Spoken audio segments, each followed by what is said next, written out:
Ah, friend. My expression wasn't much better than yours when I first saw this.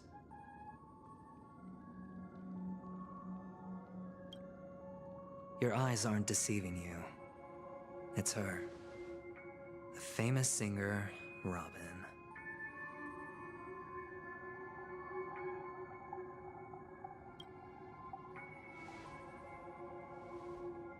Well, first of all, can I just say that this had nothing to do with me? I'm just an unlucky bystander here. The family can testify for me. If you don't believe me, just ask anyone in the Bloodhound family. They hate me and they hate the IPC, so they'd never lie. This is not where the crime happened. What I showed you was a memory. The most basic light cone manifesting tech, authorized by the Garden of Recollection and owned by the IPC. Did you really think the Galaxy Rangers were outsiders this whole time? Penacony has made a solemn commitment to protect the safety of anyone inside a family dream.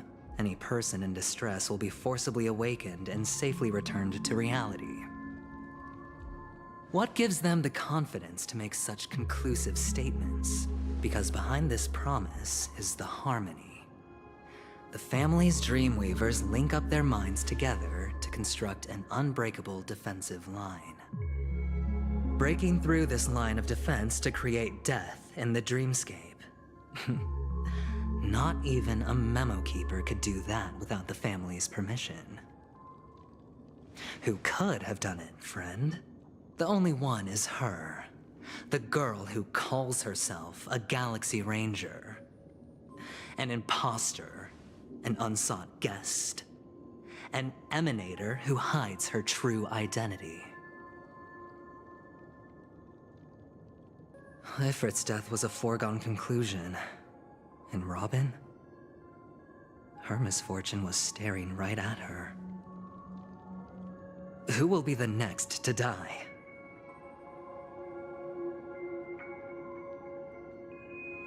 Hype Drake.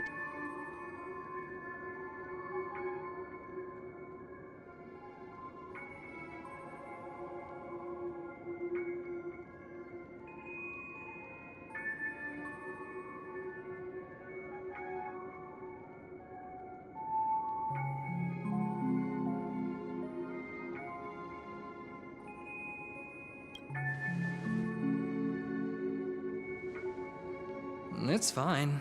Listen to your gut. Building trust always takes time, and I'm willing to wait. I just hope you realize that wherever that legacy is concerned, covert plans are already underway throughout Penacony. Everyone's got their own agenda. Careful you don't get stuck on the wrong side. If I were you, I'd keep my distance from Acheron. After all, any schemes out in the open are always going to be better than a monster in the shadows, right? Who's to say there isn't an even deeper conspiracy lurking beneath the surface? Memo Keeper, I think our little deal is finished. Aventurine is telling the truth. This memory is a real one, and there's no sign of any distortion grafting on. The IPC is not the Garden, and there are real limits to what they can actually do, but you know all this. Friend, let's not beat around the bush here. The thing is, I want to reach out personally to team up with the Astral Express. I told you I'm just not interested in scrambling for the legacy. I just came to Penacony for work. I'm here to retrieve some lost property for the IPC, if you catch my drift. I'm talking ownership of this frontier prison. This has all become a bad debt thanks to the cancer of all worlds. The IPC has tried sitting down for negotiations time and again, but the family wouldn't even take our calls. You have no idea how difficult these people are to deal with. Put it this way. They've hushed up the existence of death before, so they can definitely cover up any news about Robin's death. It'll just quietly float off like a bubble and pop. Nobody ever being the wiser. That's not fair, right? So then, friend, I need your help.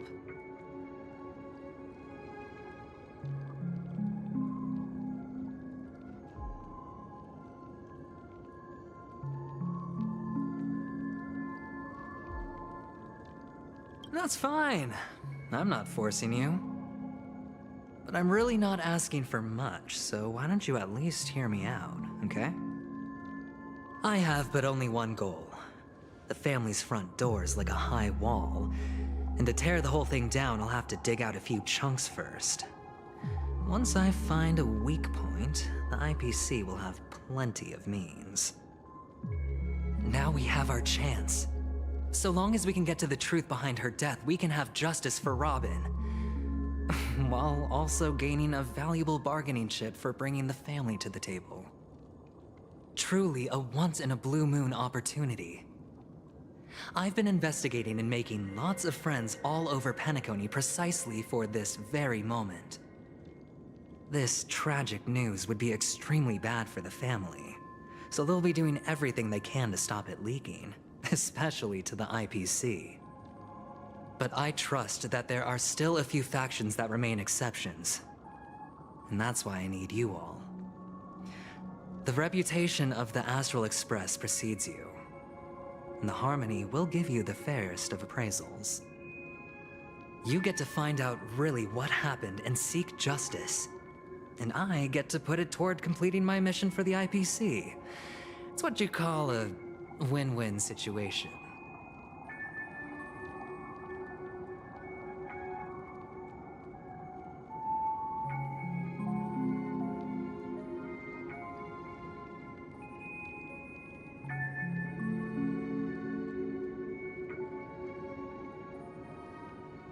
Don't worry, just head back and talk things over with your companions. That navigator is really smart. She must understand the value of this deal. Look, here's my contact details. If you come to any conclusions, call me. Oh, and take this. A thorough investigation can always use a little more funding. Don't mention it. So long, friend. I really am looking forward to uncovering the truth about death with everyone. Aventurine just sauntered off. He really doesn't mean to force it, but something still seems off. What now? What are your plans? Black Swan. What is she thinking?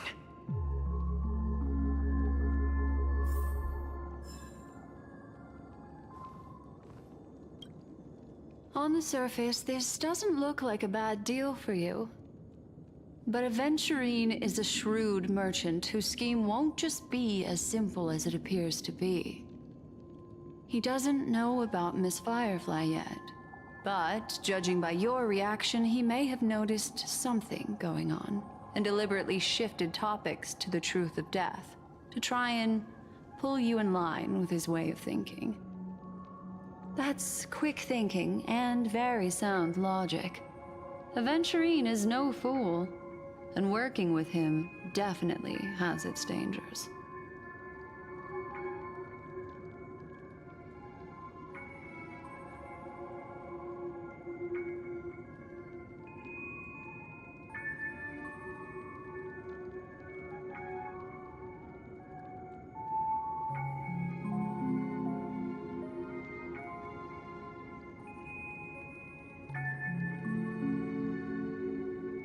But you're talking about real evil.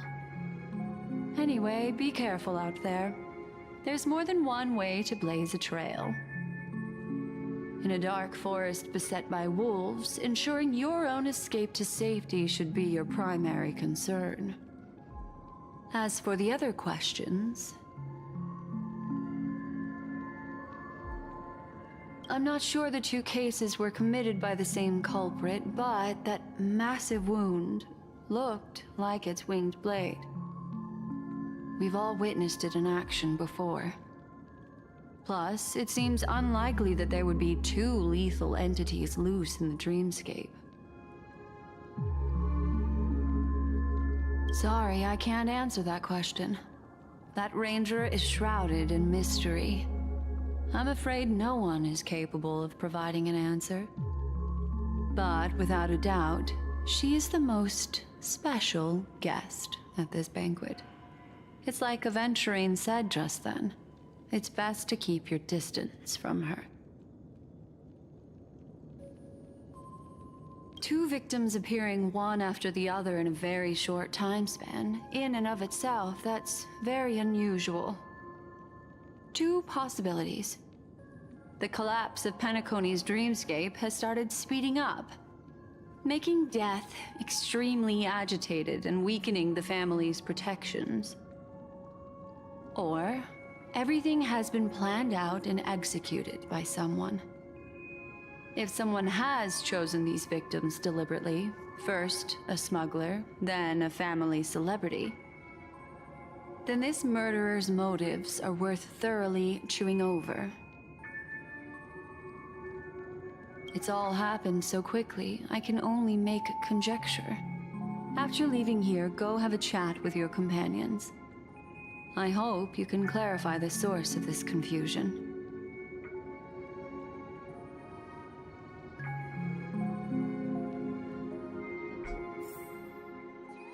Come, this way.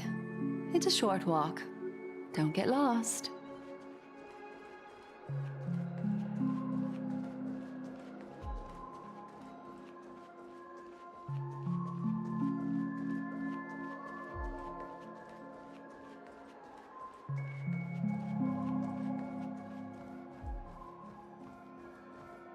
This way. This is where we part ways. All of this is like a nightmare. Unfortunately, the remembrance doesn't lie. What we just saw is the reality that happened, and it won't fade from our minds just because we wake up. But follow your heart and don't be afraid. We all walk through this world casting shadows of different lengths, and ultimately, all we leave behind are precious memories. Hold on just a sec.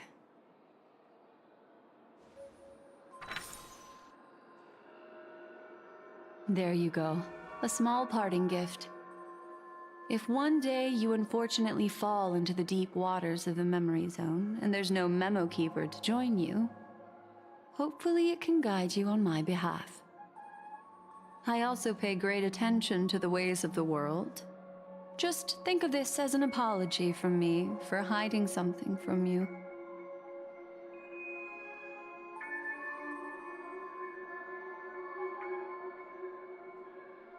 Then, I've something private to take care of regarding that Galaxy Ranger. Let's leave things there, shall we? What fascinating memories will you bring for me next time we meet? I sincerely look forward to them.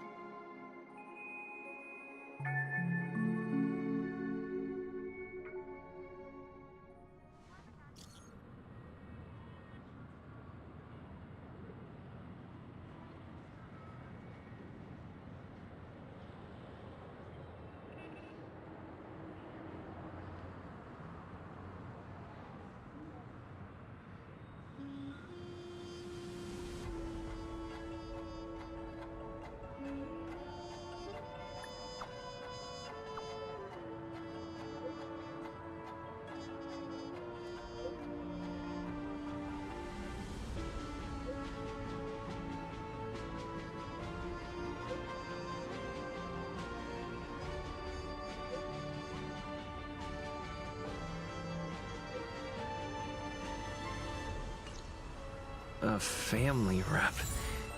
Is Himiko okay?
is ridiculous. Soundlanders. Bumping into Rule of colleagues. preservation!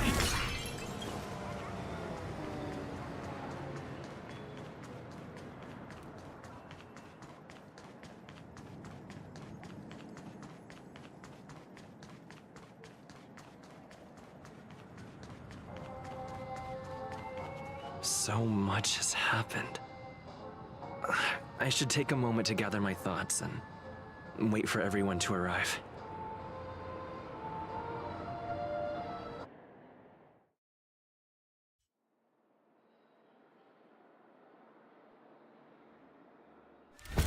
Better unsheath that blade now, Ranger. Do you still dream, Hunter? Of those slain by your hand?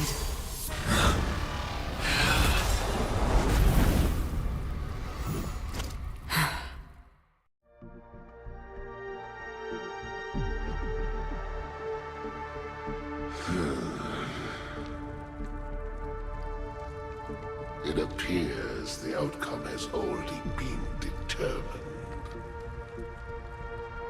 You're still alive, as are you. You still have room to make a choice. Leave the music box behind, and then go. Choice. The bloody trail of the destruction leaves no room for hesitation. Vatora's fire demon. Even if you sacrifice your life for that Eon, you won't get special treatment. Ranger, you tread the narrow path of the hunt. You could never understand. We come from the fire, and are born bathed in fire. We spread, burn, and destroy, until all the kindling has burned out and we leave only ashes on the ground. Burning forms the entire life of a fire demon, from the beginning to the end.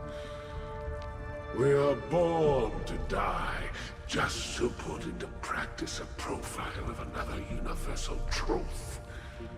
All things are created for the destruction. Your companions don't seem to think so. They fight for your chance at survival. They are my children, and just as I was, they are flames that have yet to burn white hot. They're still young, and I don't blame them.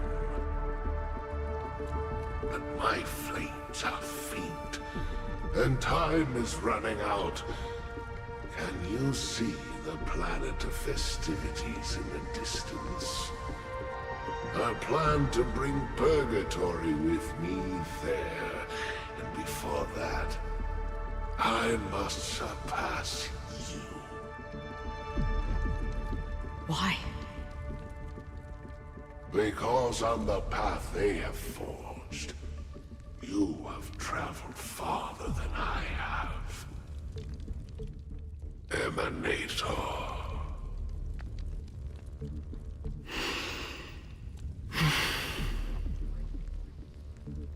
You cannot hide your true identity. Draw that sword, for we shall indeed remain here, bound to fight a decisive battle to the death, for I choose this. Destruction is intense, but brief. To cravenly cling to life is to endure an endlessly prolonged existence. Even if the answer turns out to be your own destruction. What is important is not the answer, but that it exists, just as you exist. Everything exists to be destroyed. Emanators are no different. Just as even sweet dreams may be born of the void, the so-called impossible is merely something that is yet to happen.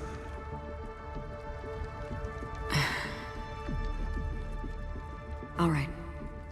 I accept. You shall witness the most brilliant and intense fire in existence. May this flame illuminate the farthest reaches of your bottomless dream. A bottomless dream. Yes, that's right. But you've made one small mistake. This blade remains in its scabbard not out of pity or scorn. It's a personal secret that I don't want to disclose, but perhaps out of reciprocity.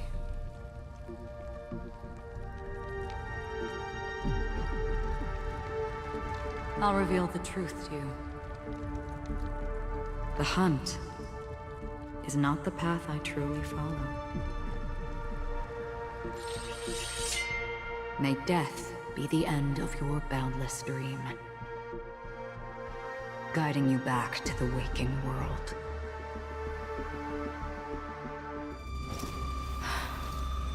I still see them in my dreams.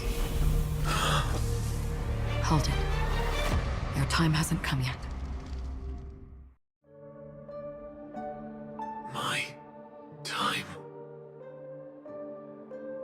I've seen many clever disguises that can conceal appearances, but they can never cover up who a person really is.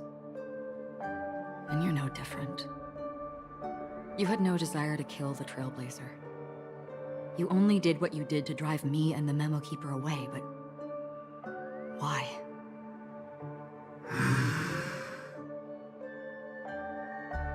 Did Destiny's slave make you do it? You know, Elio. I thought this is just the kind of thing that'd get written into your script.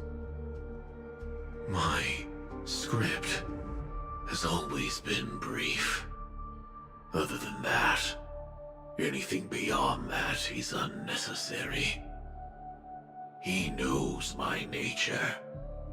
There is but a single destiny from which no one can escape. And until then, I hold the privilege of choice. However, you appear to be ignorant of this, so it's time for me to inquire. Who exactly are you? Not your enemy, perhaps. That's not what I asked. I don't deserve your curiosity. Loners wandering the cosmos always have their secrets. Take me. I'm wanted by the IPC, so it's little wonder that I know something about the Stellaron Hunters. That's all. Maybe I can help. What reason would you have for doing that? I tend to forget things. Which is why, rather than memories, I'm accustomed to using my emotions to capture what I normally wouldn't otherwise. So, I know who is inside that cold armor. How about it? Ready to take off that armor and sit down for a talk? It's not yet time.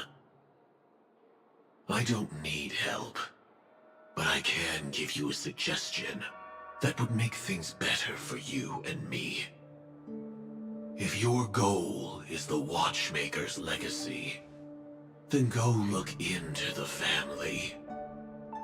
Not only are they covering up the existence of death, but they're burying the past and the truth about what happens inside the dreamscape. Already on it.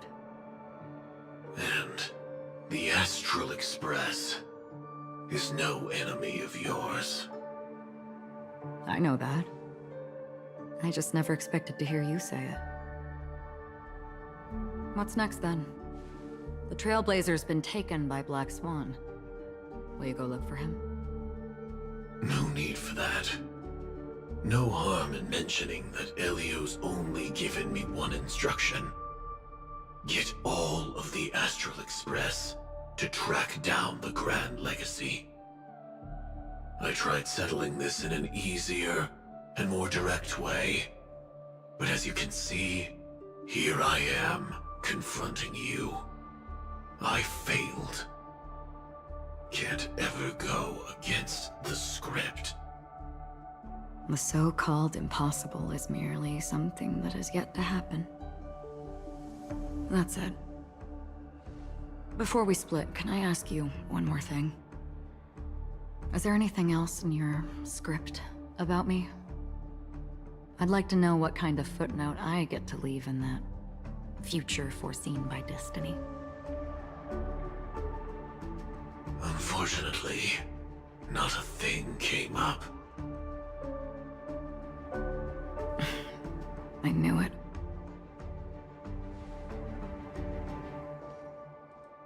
Hang on.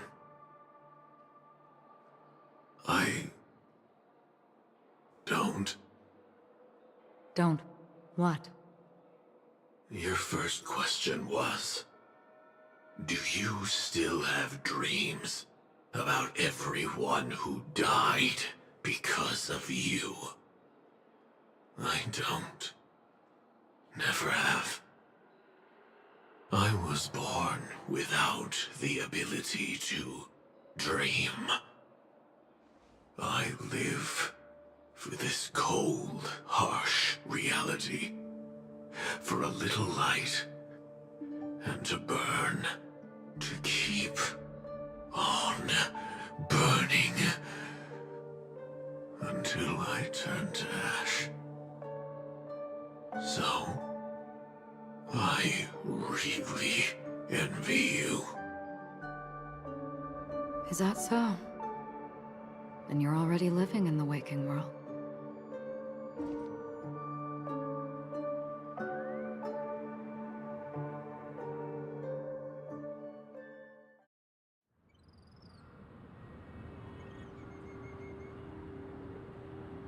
We heard about Miss Firefly from Black Swan, but we never expected Miss Robin to... I'm sorry that I couldn't be with you then. Reality cruises on in serenity, while undercurrents bubble up from the dreamscape.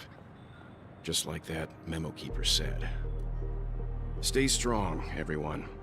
We can still do what we can for them. Starting with finding the murderer. Let's recap everything then. The Trailblazer just reminded me of something. March, do you remember what that family rep who negotiated with us said? Indeed, we trust that the Nameless has nothing to do with this. And we also beg each of you to help assist the family in verifying the identity of the deceased. That's how it was put, in reference to Miss Firefly. Looking back, he seemed a little evasive at the time. And he also failed to mention anything about the earlier murder, too. The family's planning on covering up all news about Miss Robin's death. If news gets out, Penacony's going to turn into a bloodbath. But the murder that followed closely after was obviously beyond their anticipation. The family had to try and turn things to their advantage by bringing in reinforcements from outside. The Charmony Festival is nearly here. They must be snowed under. It may also be that Miss Firefly's murder had so many witnesses that it couldn't be covered up. So they went with the flow and let more people on the scene to control the situation. After all, the nature of the two murders is fundamentally different. The family's first protective measure should be against malicious actors among the guests, such as that IPC envoy.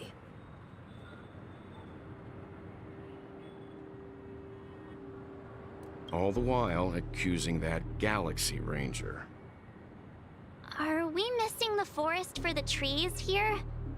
I always felt that Aventurine's reasons for accusing Miss Acheron were highly subtle. Can we believe him? At this point, I'm afraid the only ones we can trust are ourselves. Look, let's try to gather intel first and then list all the possible outcomes we can. Then we go through them, eliminating contradictions one by one. The fewer facts remaining, the closer we are to the truth. I've still got this sense of foreboding. It's like we're stuck in a whirlpool, spinning around that legacy even after everything that's happened. This time we're playing the role of a real detective. But before we start, what are we going to say to the family and Aventurine? As I see things, the family harbors no ill will towards the Astral Express.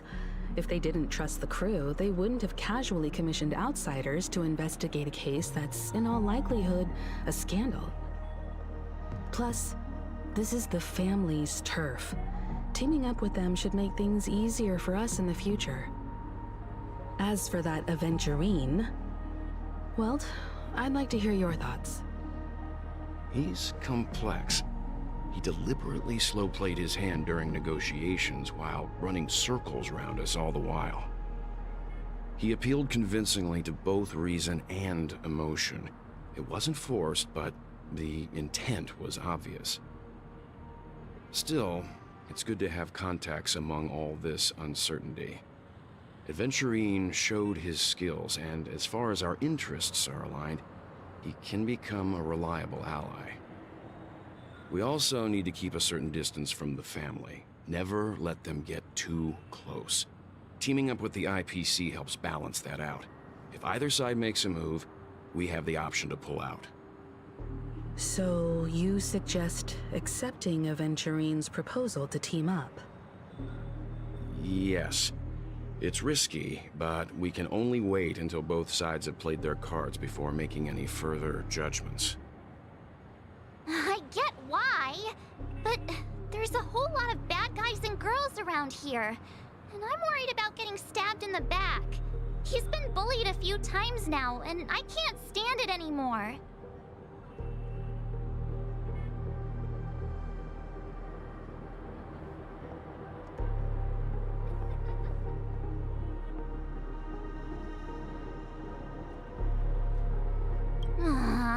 You're like a broken record.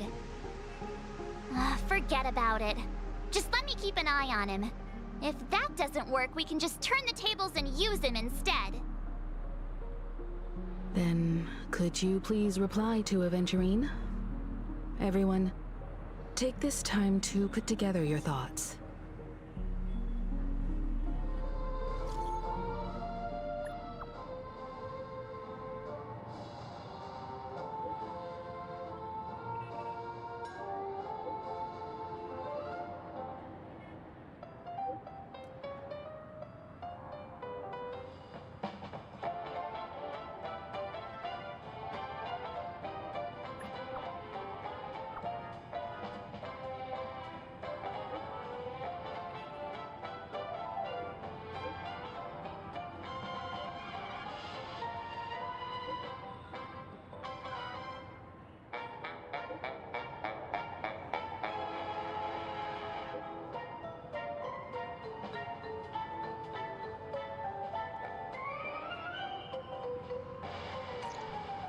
Looks like Aventurine is happy with this outcome. Let's tell everyone about it.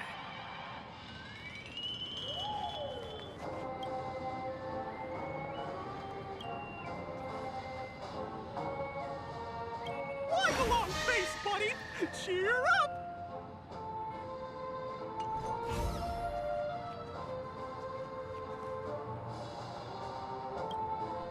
Aventurine's goal is to try and recapture Penacony for IPC. To do this, he'll have to bring down the family in its entirety to create a big enough chance. The existence of death will be covered up by the family. So how does he plan on taking them down? It's gotta be something important enough that everyone will notice. but it also can't be anything too out in the open.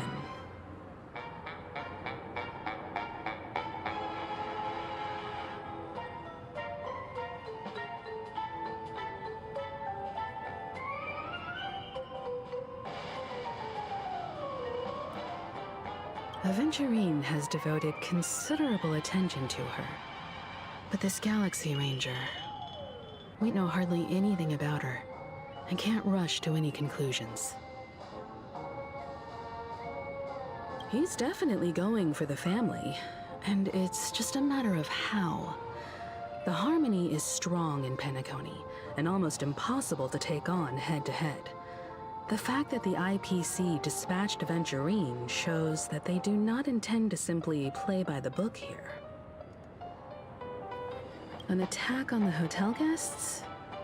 Unlikely. Penacony's guests include quite a few bigwigs known throughout the whole cosmos.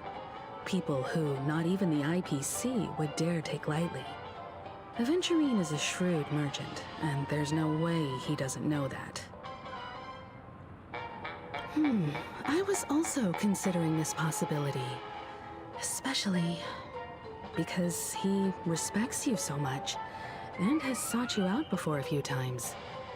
Perhaps he's also unsure of your intentions and is probing you. I'm just speculating. In any case, we have to be careful when handling Aventurine. He's skilled at reading people and discerning the right moment to strike. Also, he's clearly a born gambler if he's willing to go all in to win.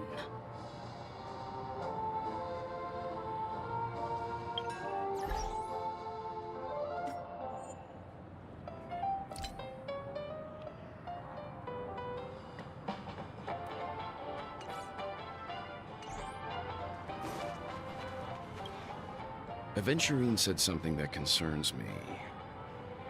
He accused that Galaxy Ranger of killing Robin without any evidence whatsoever, but said nothing about her connection to that memory zone meme or why he was stalking you. It was a groundless accusation, which only serves to make him seem more suspicious.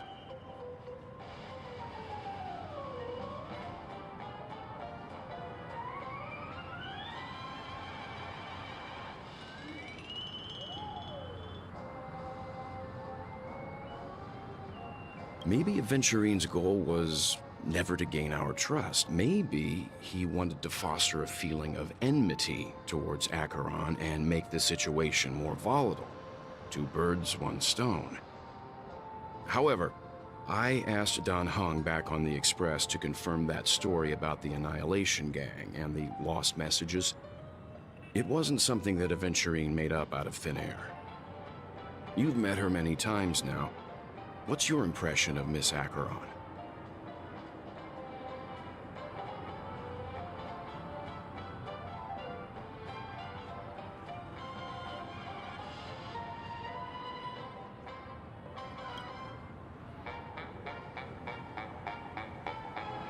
That fits the stereotype of a Galaxy Ranger to a T. They're eccentric, unpredictable, and fond of being alone. No wonder she's a suspect. I really love Flocky. I hope it's not too soon to bring it up, but I feel like Miss Robin isn't actually dead, but that she's still alive and well. Somewhere. That everything's just some horrible prank. Because aren't we supposed to be inside a dream? How could someone die in a beautiful dreamscape like this? Shouldn't only good things happen here? Whenever I see the Grand Theater, I just can't stop all these thoughts from flooding my head.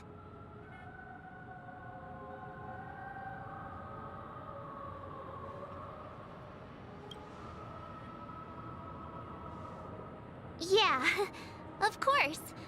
At times like this, we're so lucky to have our crew. The family and the IPC. Everyone has their own plans going on. Everyone's still having a great time out there on the streets. Nobody knows what's happened.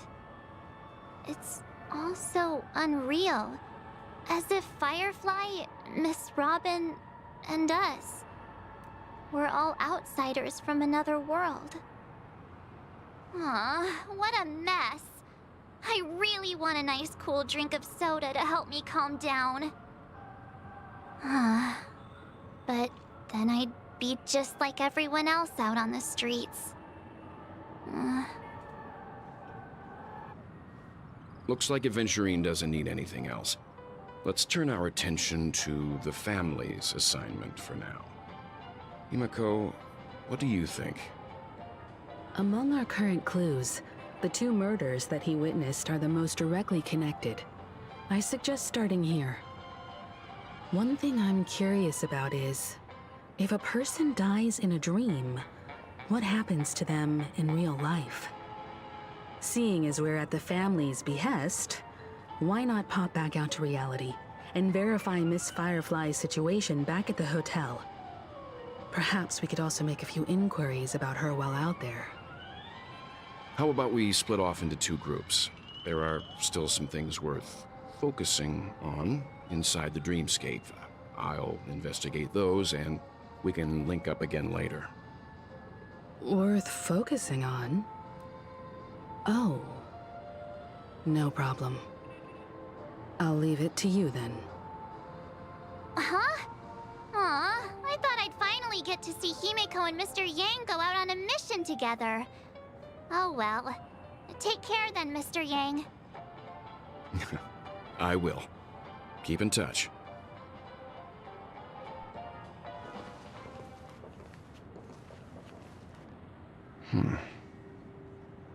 Honored guest, could you come out for a second?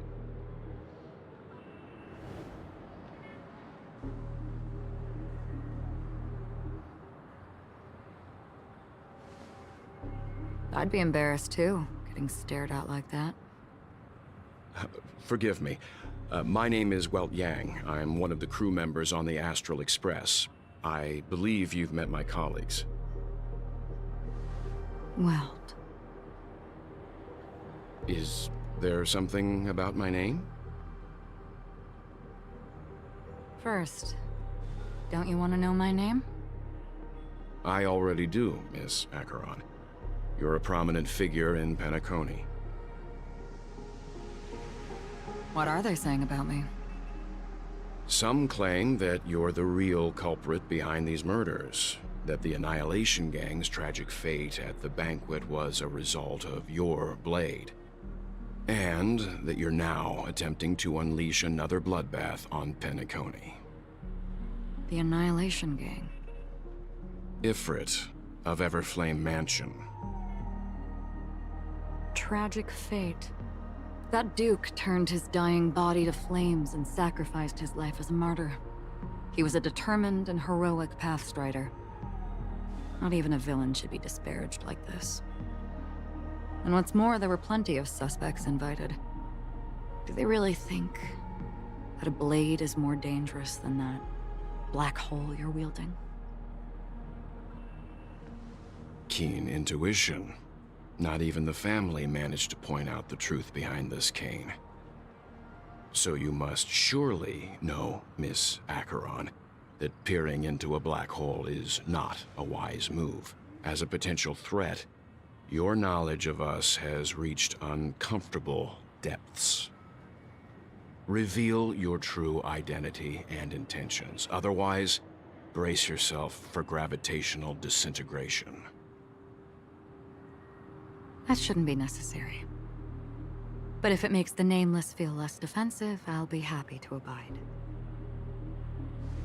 Believe it or not, Galaxy Ranger, Acheron, those are the names I go by to this very day. My trip to Penacony is solely to fulfill an old, final request. I'm here for the Watchmaker's legacy. And that's it. I think I've been honest enough. Still unwilling to reveal your true identity? It's not that I don't want to. It's just that I can't. I've come so far, and I can't sum up all of that in just a few words. Everyone has their own unspeakable past. Secrets that they don't want to be revealed. And I won't be asking any more questions, such as why the Astral Express is roaming around the cosmos with a Stellaron on board. Is he okay? That memo keeper didn't do anything, right? He's fine. Let's stick with the topic. Gaining my trust all depends on how much you're willing to reveal. I've run around many different Penacony dreamscapes just to try and find that legacy. And during this period, I came into contact with quite a few guests. In the process, I gradually came to realize the secret of Penacony may be closely related to the Trailblaze. That's why I've come to ask for your help. I don't have enough proof yet, but I'd like to speculate something. The source of all tragedy lies within the family. If you could trust me, we could find the proof to support this claim together. Mr. Yang, I think you've come to the same conclusion, haven't you? Let's leave it at that. For now, I'll choose to believe that you bear no hostility. Share your findings with me, and me alone. I don't want vague conjecture to interfere with other people's judgments before we find solid proof. Mm-hmm.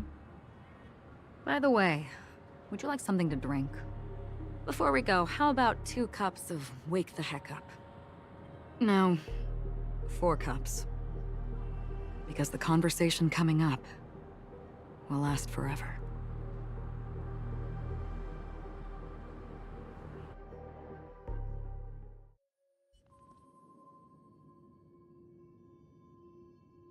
I've been watching her closely for a while now, and the first invitation was in the banquet hall of the hotel. She just sat in one corner, keeping silent, chugging down a couple cups of Wake the Heck Up. I told her it's a pungent, bitter beverage, not the taste of sweet dreams. Only for people allergic to Soul Glad. And she said, Really? But I don't taste any difference at all between them.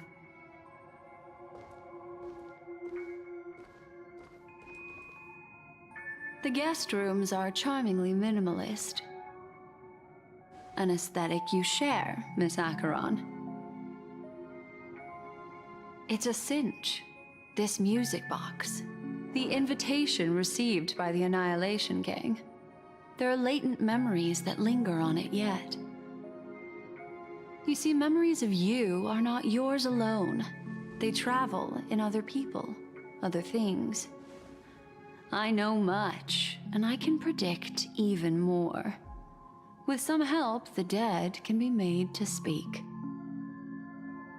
The Annihilation Gang, that band of desperados who all disappeared after meeting you.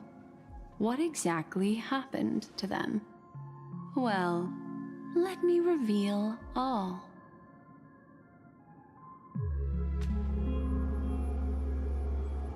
Gradation 12. Dreamscape 12. Father, I dedicate this to you. Well done, Dubra.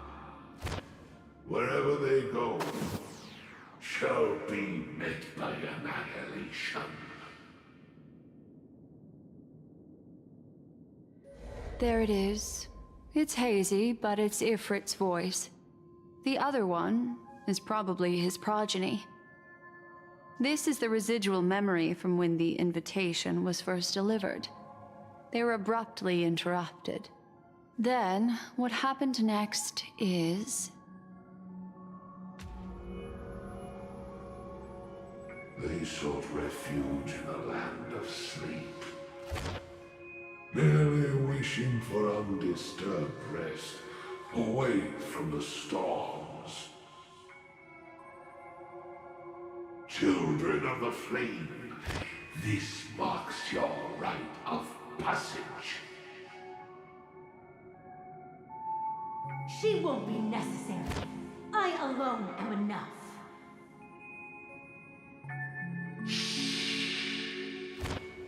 When have those on the path of destruction feared death? The Everflame Mansion has set out on a journey. Those poor people, they have no idea what lies in wait ahead of them. Memory recovery is going well, but slowly. She'll be here soon, and time is short. There's nobody else here, so there's no need to be delicate. In fact, I think I'd better go all out.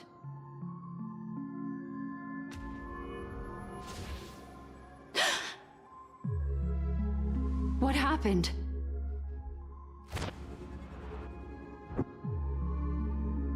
The memory after that is blank. How is that possible? This music box fell into Acheron's hands, and she brought it to Penacony. That's a fact, and that's how it should have gone. But along the way...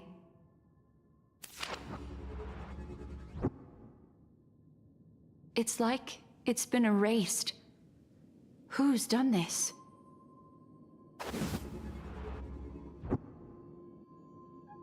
Who are you? Who are you? It's... no. Is this not a memory?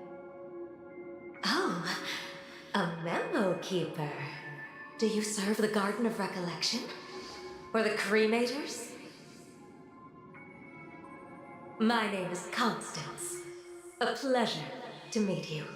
We were supposed to meet in Penacony and spend an unforgettable time together. But that seems unrealistic. Dolly is not welcome on the banquet star, and I don't need a coming-of-age ceremony. And you, I know what you're looking for. Want her secret? I can give it to you, and then you can enjoy the banquet for me. I wish you unforgettable memories.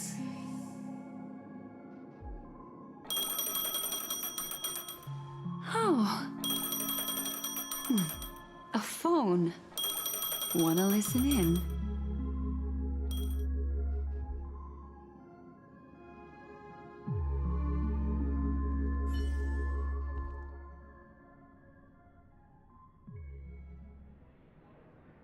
A few days ago, the IPC made an announcement. Under the watchful guidance of the Marketing Development Department, and in accordance with the Interstellar Peace Charter, the independent Sigonian sovereignty has hereby been established, and shall take a legislative seat at the Interstellar Congress. The formation of the Sigonian sovereignty is of great historical significance to the Sigonia system. This move puts an end to the planet's long and bloody history, turning the sensational Kataka-Avgin extinction event into a distant memory. Sigonia 4 is located in an unclaimed zone at the intersection of the Denise, Prothean, and Dorneau star clusters.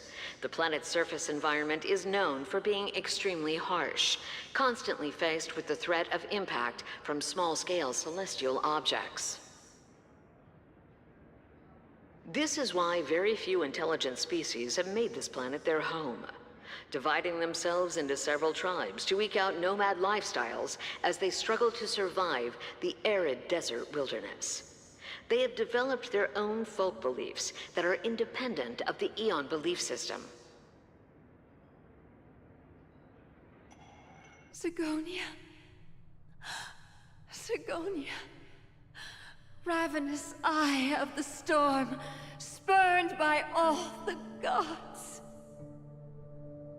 Land of rock, but not water.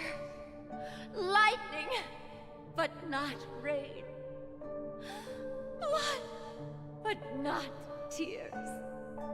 You beat us with your falling stars. You lash us with wind and storm. You chew us up with the cracked earth.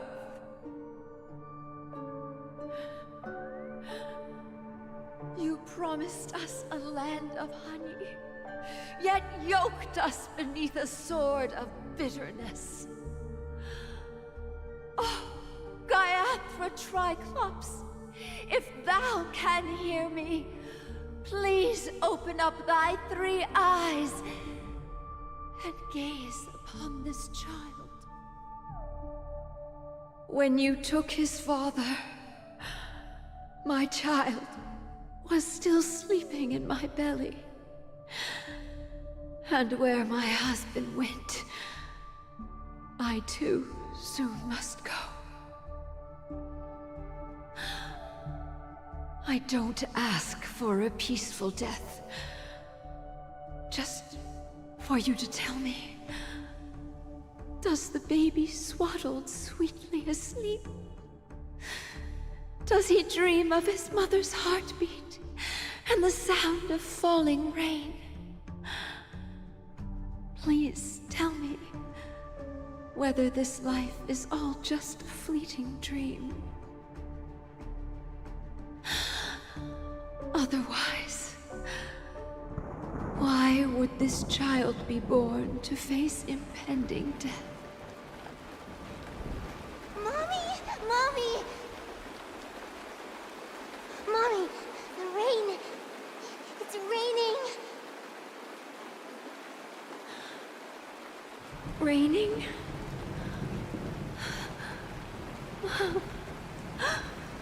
Raining. It is raining. It's true. Those Outworlders weren't lying to us. They really did summon the rain. Mommy, we can leave here. We can go back home.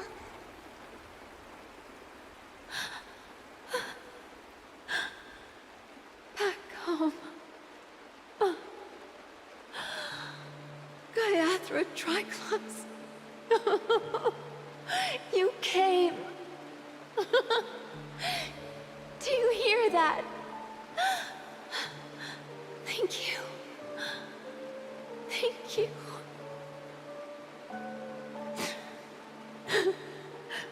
Darling, listen. This is the sound of rain. On the day you were born, the sky also sent down a gift like this from Gaiathra. Such a lucky child. Such a blessed child. Just like your name. A gift from them to Avgen. My boy.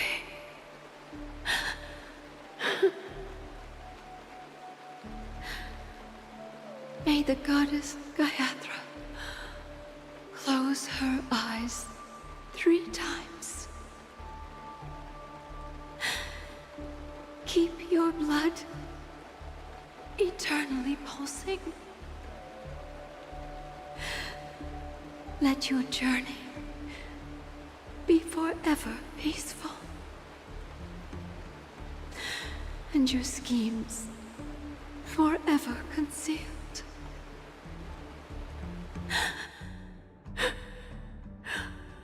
Welcome to this sad world, Kakavasha.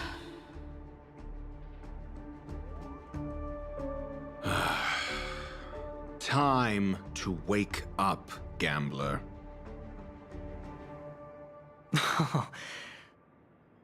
Oh, heavens. I must have drunk too much Soul Glad. Didn't expect you to be back so soon. How is it? Find anything? Just as you guessed.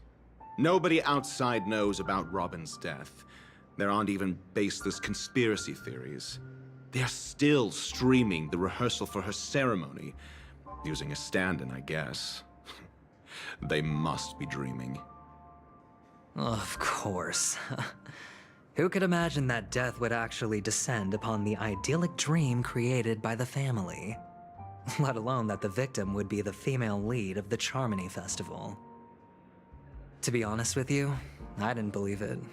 I even tested it a few times myself, until I discovered that I couldn't actually die. Whenever there's any danger, I'm forced awake by the dream pool, and it's all as if everything were just a nightmare. That's why I'm convinced that there are a few big secrets lurking behind the scenes. Then you must have heard about the Memory Zone meme. When I graciously deigned to establish connections with the Oak family on your behalf, they were quite in a pitiful state of disarray. Besides Robin, there was another body. I don't know the exact details, just that it was a stowaway. 2 murder cases? I told you something seemed off about the Nameless. He must have come across the other one. This murderer is a psycho. But I have to admit, the case should be easy to crack. We can leverage the family's malfeasance and let the IPC use this as a reason to intervene. It's just that their trickery runs deeper than I thought. Robin's stand-in was all ready to go. These 2 murders are definitely getting hushed up. What should we do? Let me think. It's too rare an opportunity to miss out on, so I gotta be careful. Incredible, Gambler. Have you already exhausted your limited repertoire of tricks so soon? There are plenty of chips, but it'd be best to choose carefully. The most straightforward has to be Robin. Remember? That masked fool once told me to find a mute as a friend. Robin is what she calls the mute. She has lost her voice, and while most people can't pick up on it, you and I cannot mistake that sound. Not produced by any voice box, but rather by the resonance of the harmony. If that girl hadn't gone hoarse from singing practice, there'd only be one possibility.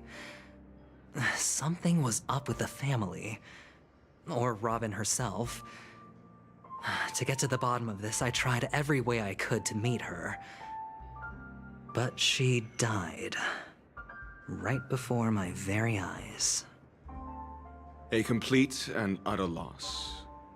Incidentally, it seems to have resulted in your rather undignified arrival on the interrogation stand. There were eyewitnesses at the scene, and the family, in their graciousness, has tentatively accepted your alibi. However, for the foreseeable future, you shall, regrettably, find yourself under the vigilant watch of the hounds. Well, things aren't looking too optimistic, Doctor. I'm starting to break out in a cold sweat. Do you reckon there's still any chance of a comeback, given how things are? A probability? Yes, it exists, but it verges on the infinitesimal. To phrase it in a manner more befitting the vernacular of Penacony, you're dreaming. But if you simply can't control yourself and want to try your hand, then there just so happens to be a suitable candidate. That man wants to see you again. Who? Sunday. Is this a public hearing or a private trial? If it were the former, it would hardly befit my stature to stoop to the role of a mere messenger. Fine. Oh, that's great. It's all great. You see, the dead can't talk, but the living can. Ratio, I'm convinced now that there must be something wrong inside the family. Oh, just you wait and see. That man's sister has died. He can't sit on his hands. Well, without any further ado, let's set off. Lead the way. The show is about to begin.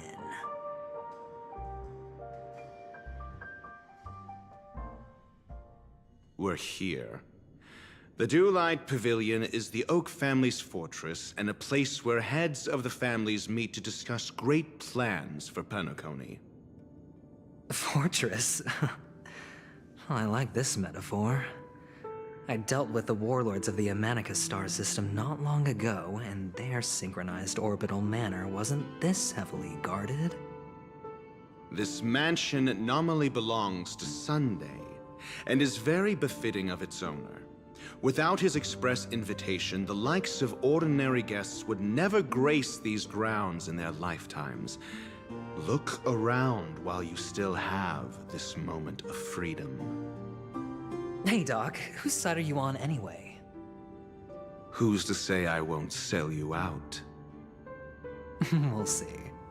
When we meet the authoritarian master of the Oak family, I'll pry an answer out of him.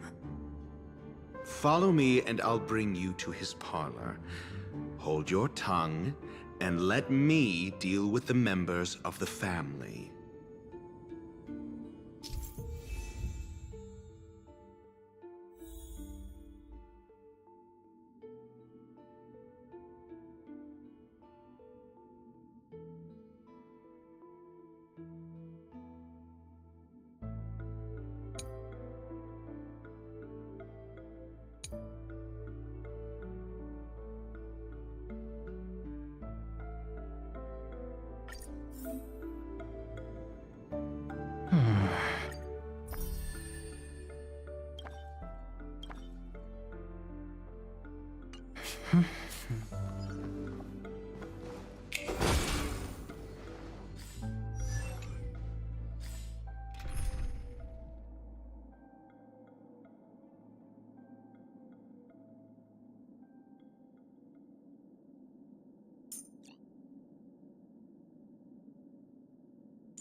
Having you here gives me peace of mind, Dan Heng.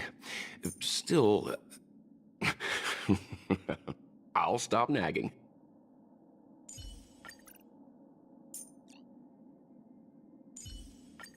Yet another journey with you, Imbibitor Lune.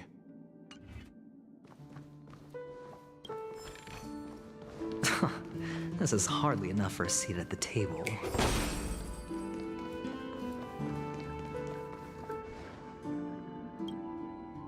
Hey, you two! That's a place of business. No entry.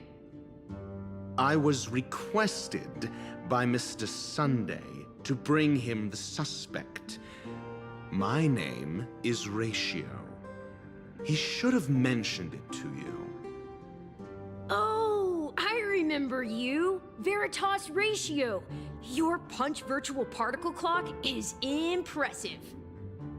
Excuse me? The one on your head. Of course, it's nothing compared to my full pocket dimensional annihilating power armor of the Mobile Knights. Right, and as I mentioned, that fantasy raiment of yours doesn't exist. That's because you can't see it. Like I say, only family can see the glory of the Mobile Knights. Enough. Get going. Don't keep Mr. Sunday waiting. It seems like the idiocy index here is no better than it is out there.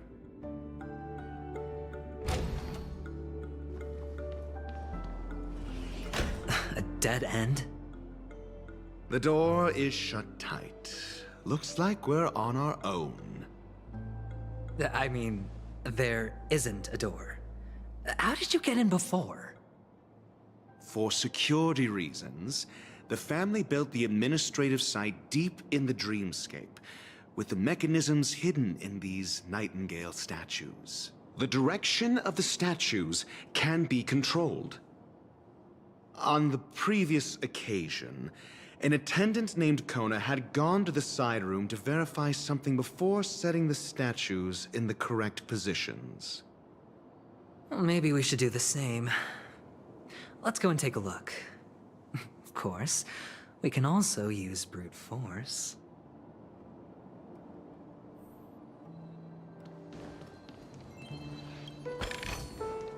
A reward with no risk? I'll take it.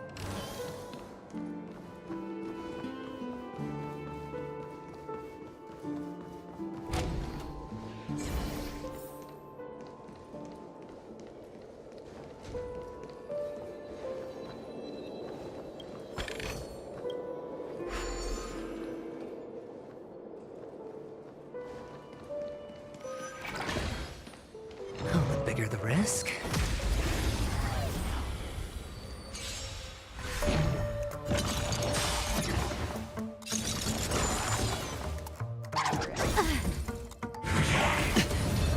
Time for a buzz. This is double speed.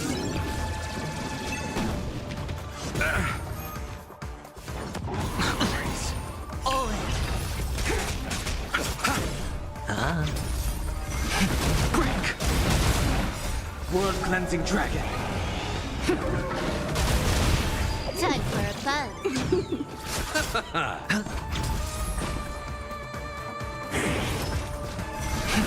Rise. Time for a buzz. This is double speed. The dead return. It's on me. Bust. Or maybe I'll take it all. Watch your head.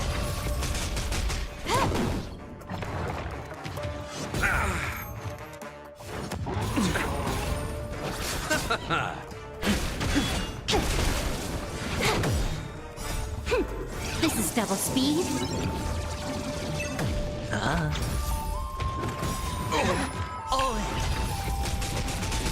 World cleansing dragon.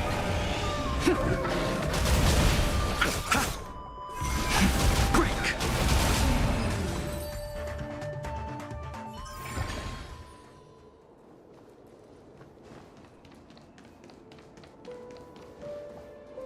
Feeling lucky. Let's wait and see. Quality merchandise.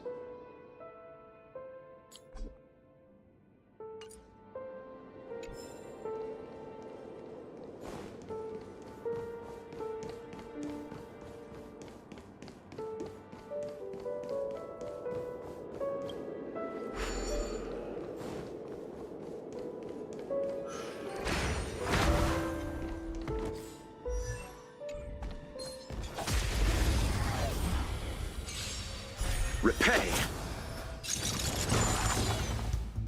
Time for a buzz. The dead return.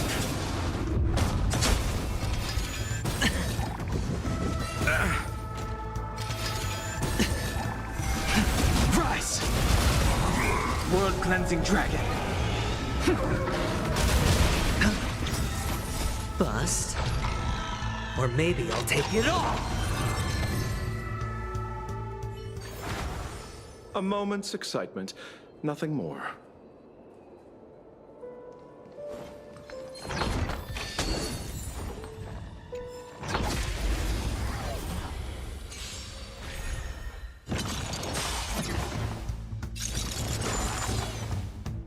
Time for a buzz. This is double speed.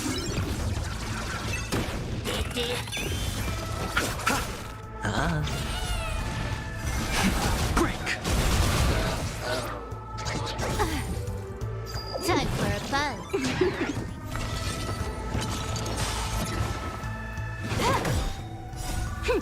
This is double speed.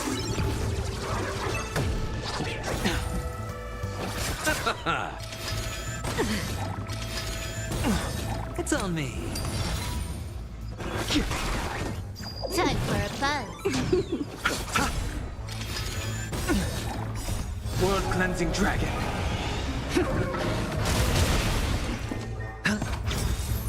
Bust. Or maybe I'll take it all!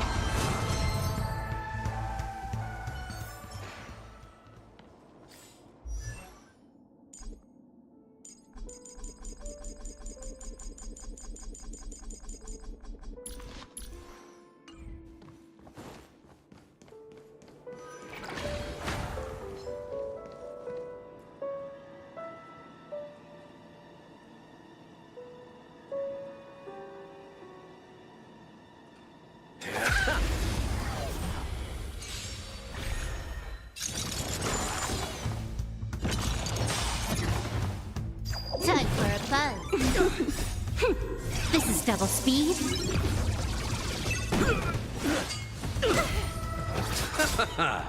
The dead return! Rise! A moment's excitement, nothing more.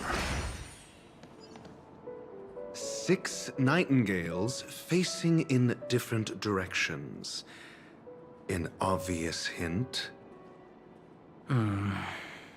But are these nightingales? They are. What's wrong? How can nightingales be so huge? They look more like torment eagles to me. There are no eagles in the 5 families, only nightingales. Why am I wasting time with you on this?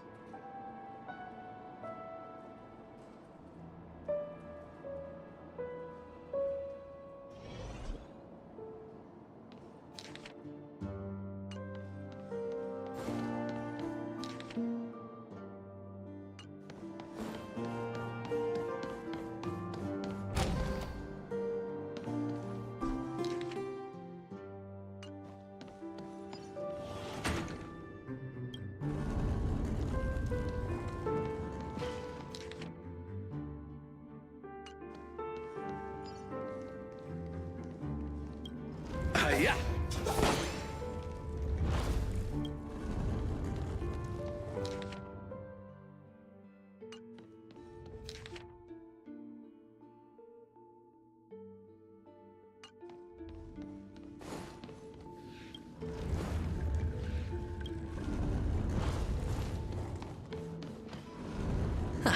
Just as I thought. Here's the correct answer. A truly miraculous discovery. Perhaps I should offer you the chance to join the Genius Society. Really? Well, I thought you'd given up on that already. I was being sarcastic. Can't you tell?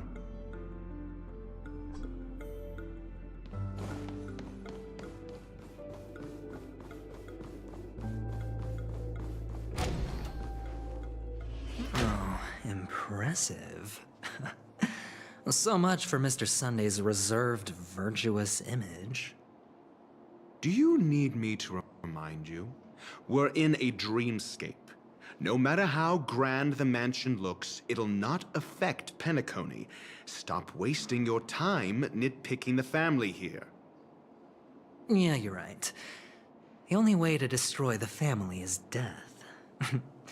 Sunday must have thought the same. Let's head down.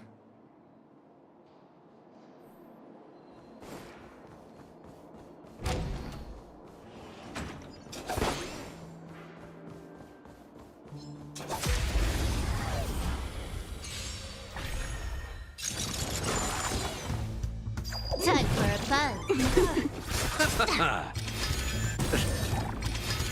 Oh, Grace.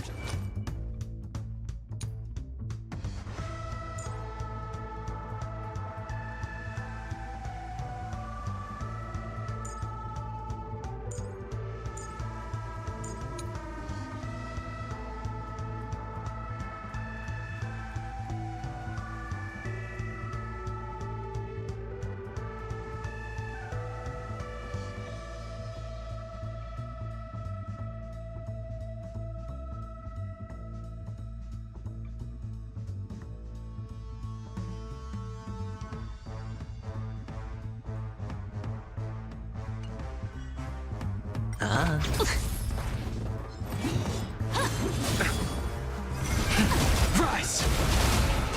World-cleansing dragon!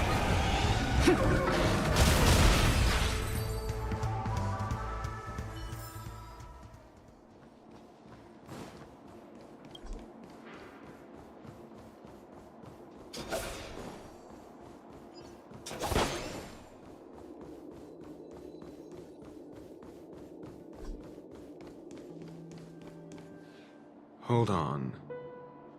Huh? What's wrong? Are we heading the wrong way?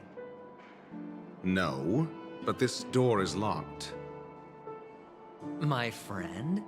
Did you really make an appointment with him? It's a trial. You got to prove your worth to Sunday before you can speak with him. If I'm not wrong, we need to find a way to open this door in the hall, or this place will be our prison. Oh, an escape room. My favorite. Get serious. I've no time for games. Let's head back. The hint is probably in that prominent sandpit.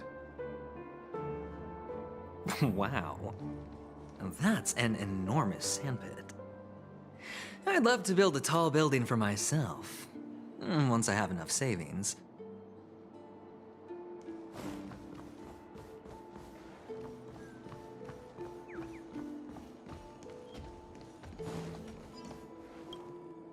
Oh, look. There's a noticeable gap in the model. I believe you're right. There wasn't a gap before. That man must have done it intentionally. Well, with your brilliant mind, you shouldn't have any trouble recalling what was here last time. Right, Doctor?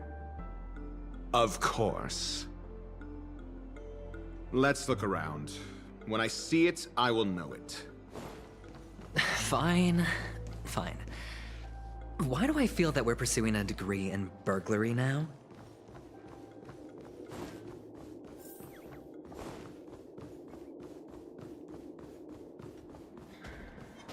Yeah.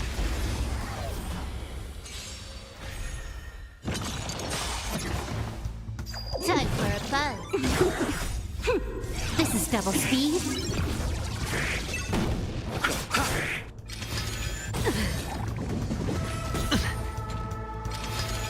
No dirty tricks.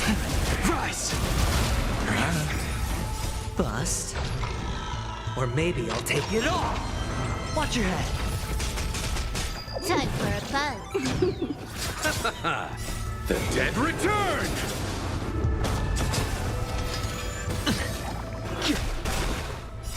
World-cleansing dragon!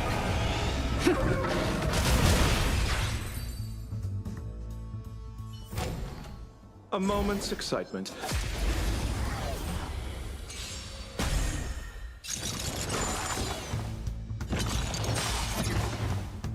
Time for a buzz. This is double speed.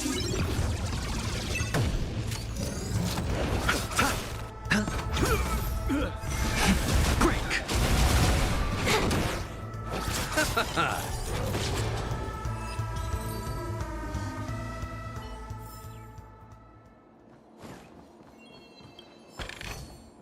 The enjoyment of collecting.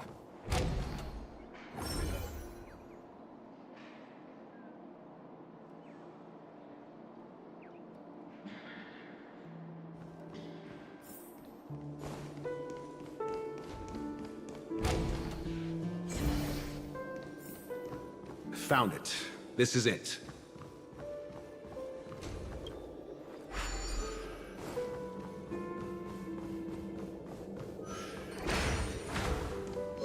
Yeah.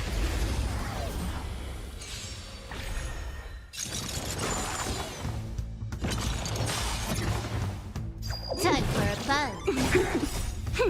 This is double speed.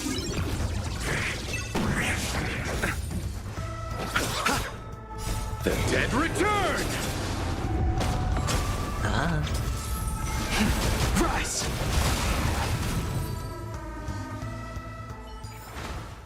A moment's excitement, nothing more.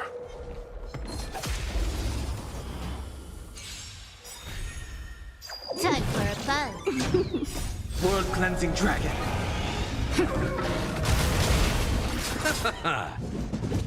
No dirty tricks, alright. Bust. Or maybe I'll take it all! Break! Time for a buzz. This is double speed.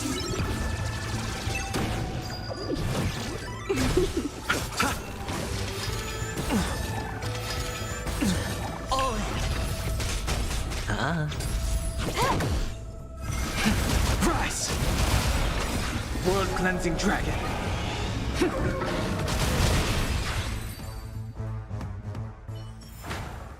A moment's excitement. Nothing.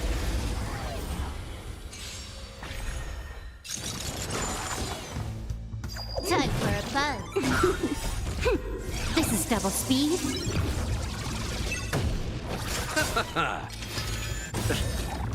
The dead return!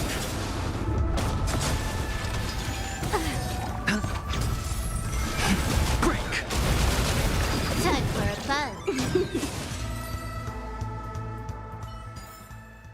A moment's excitement. Nothing more.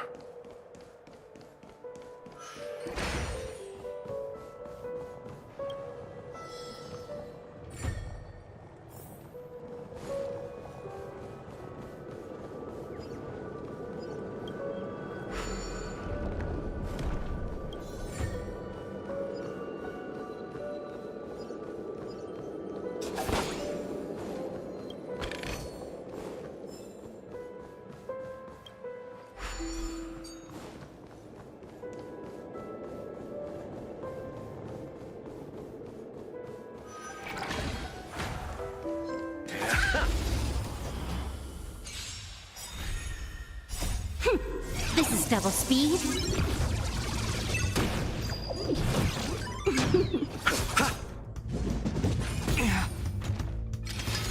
Oh, Grace. It's on me. Bust. Or maybe I'll take it all! World cleansing dragon.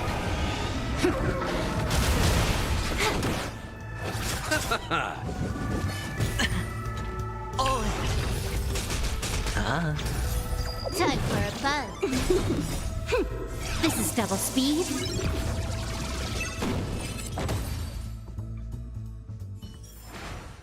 A moment's excitement. Nothing more.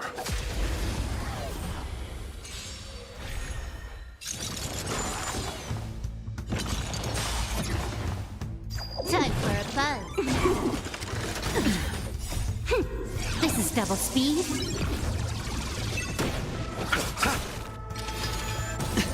Watch your head.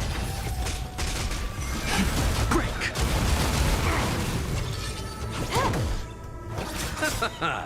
The dead return!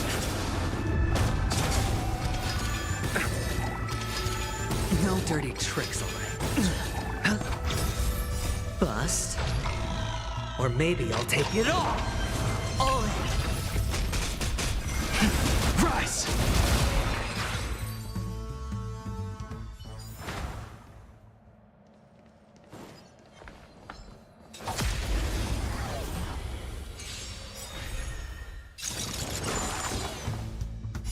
World cleansing dragon.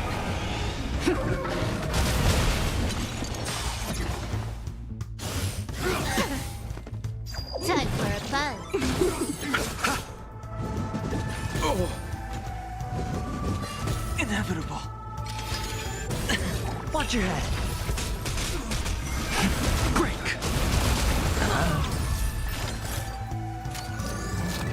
Time for a buzz. This is double speed.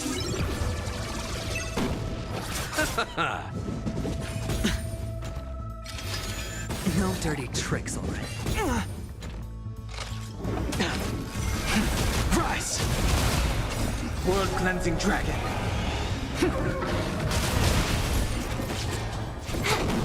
It's on me. Bust. Or maybe I'll take it all! The dead return!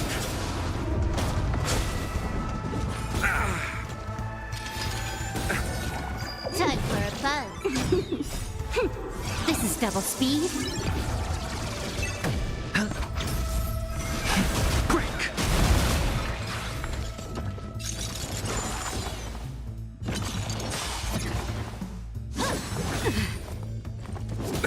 Watch your head, Ranger. Receive divinity. Repay. I underestimated you. World cleansing dragon. Time for a buzz. This is double speed. The dead return! Inevitable. Spend freely. Bust. Or maybe I'll take it all. All in.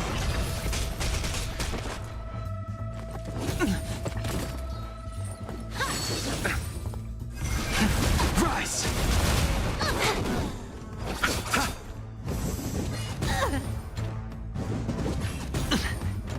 Watch your head. This is double speed. Break! World cleansing dragon.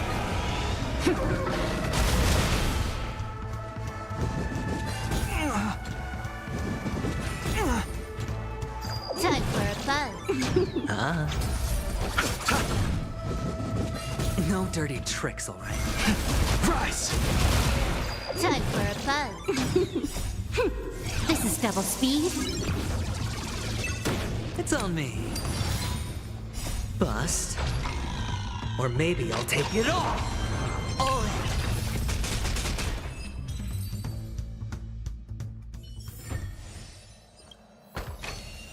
The enjoyment of collecting.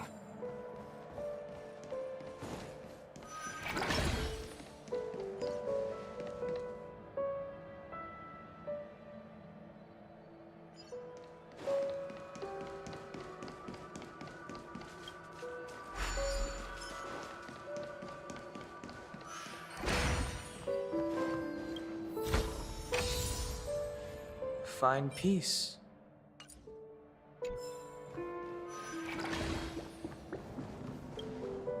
Huh. And the nameplate reads Gulliver's Arch. Well, I'm amazed you can remember something this tiny. You know, this reminds me of a tunnel I once saw that could shrink people who passed through it. If I were you, I would shut my mouth. It's wise to remain silent when you should.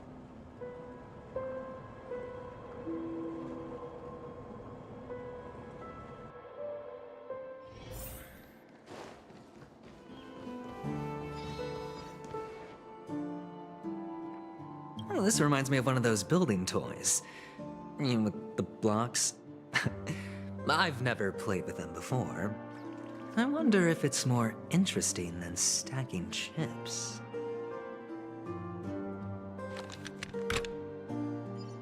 Oh, look. The gap is closed. And it fits perfectly. So, what's next?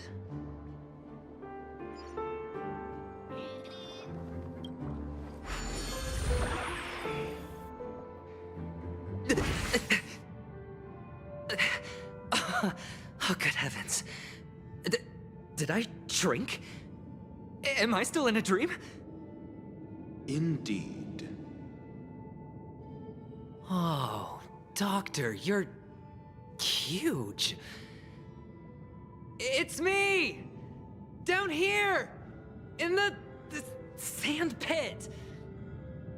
Oh, actually, I think we could make this work for us. Just find a way to slip me into Sunday's collar, and I'll infiltrate the family just like that.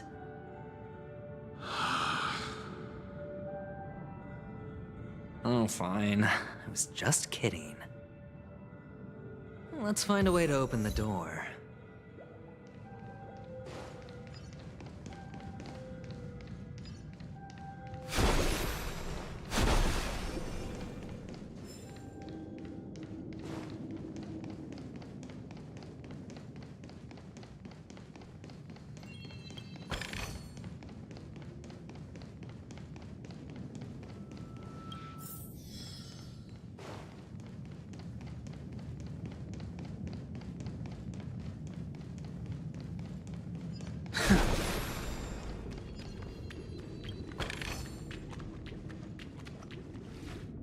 Hello! Welcome to the Golden Hour base model. I am an Oak Soldier. I will be here to guide you through the tour of the base model. Happy to be of service. And tell me about the tour. Hello! Welcome to the Golden Hour base model. I am an Oak Soldier. I will be here to guide you through the tour of the base model.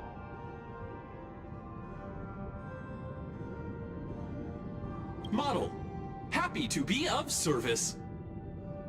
Generating guide. Please wait patient.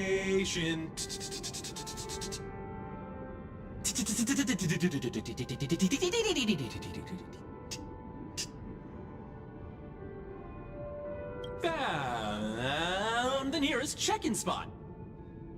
Please look behind me.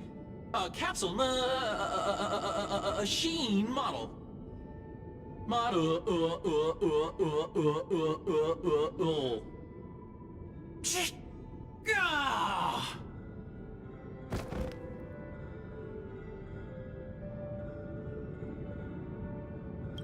What's up with that? Now the family's toys are trying to frame me? I didn't do a thing to it, Doc. You've got to be my witness.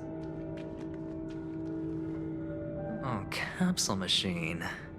There's no mechanism on the floor. Could there be one at the top? Doctor, do me a favor.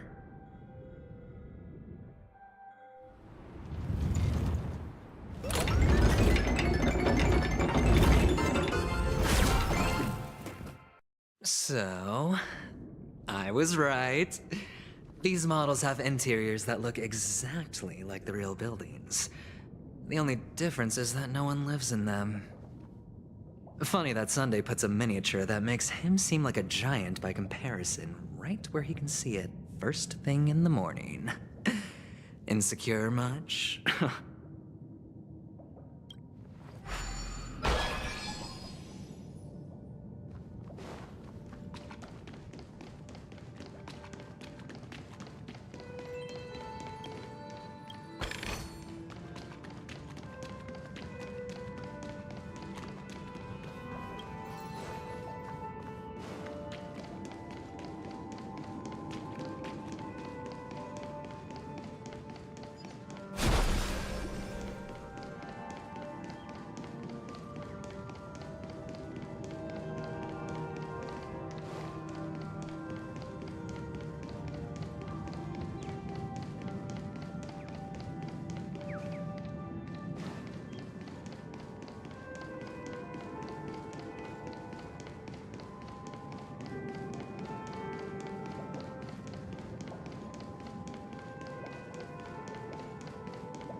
Time for a buzz. The dead return! It's on me. World cleansing dragon.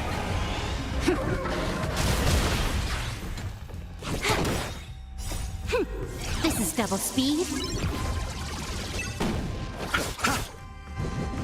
Bad news. Break. Time for a buzz. All in.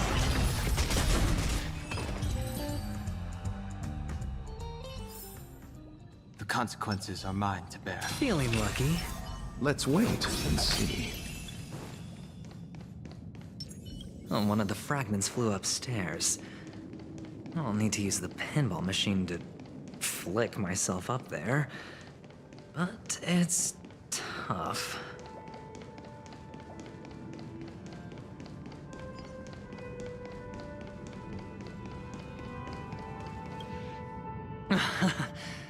Oh, great. There's another pinball machine base here.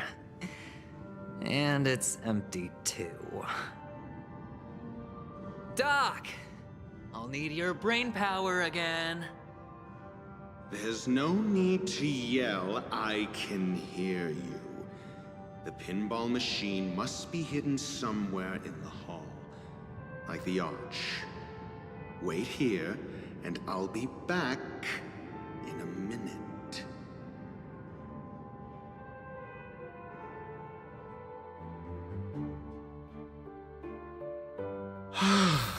Finally, a moment of peace.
Time for a buzz. This is double speed. Just 0 points. Hit.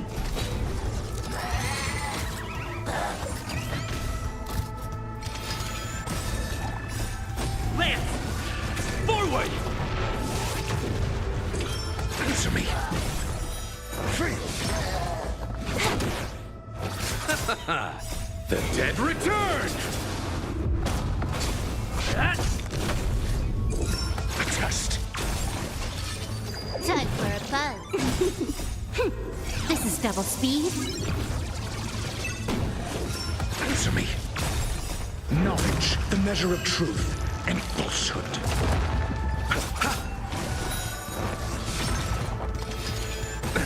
Major. Just. Free. Answer me. 0 points.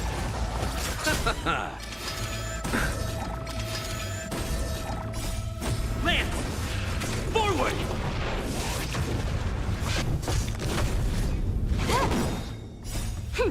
This is double speed. Just. The dead return!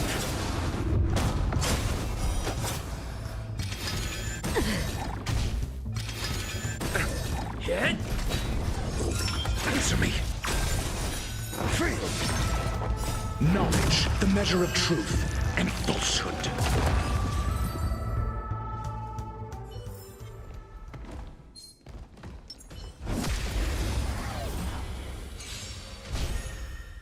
Time for a buzz. Just 0 points.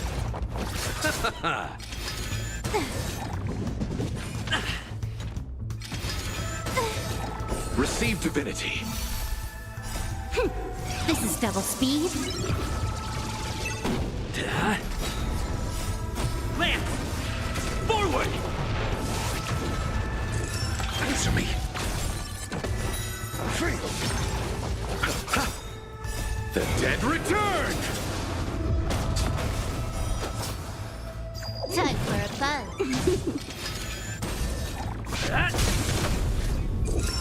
Just. Reach the end of the story in your own way.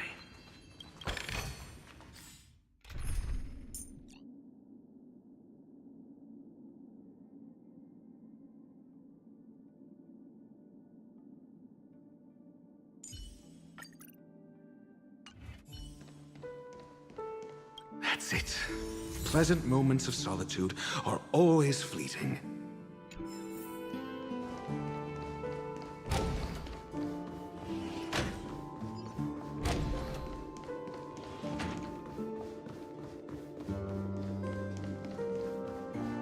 Oh, you're back. Just place it here. Thank you.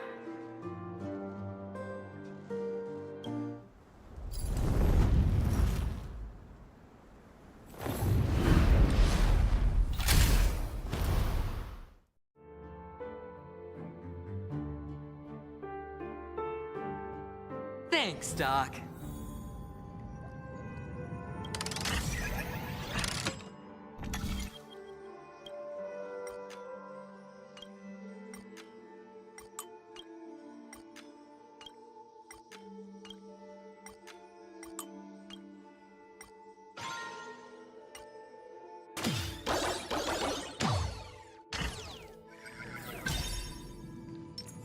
Feeling lucky. Oh, Horatio, you should come in here and take a look. The view here is breathtaking. Honestly, you could easily squash me with just a pinch. If that is your wish, I will do so without a moment's hesitation.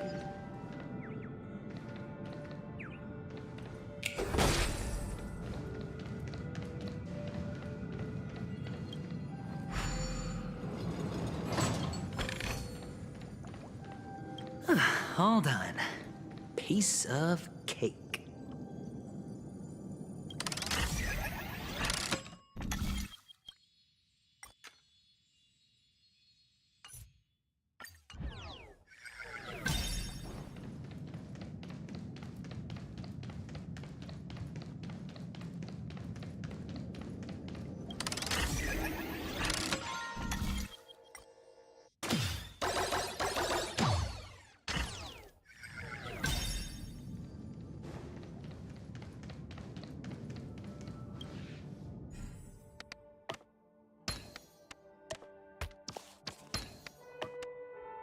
And the joyous tour of Toy City has come to an end.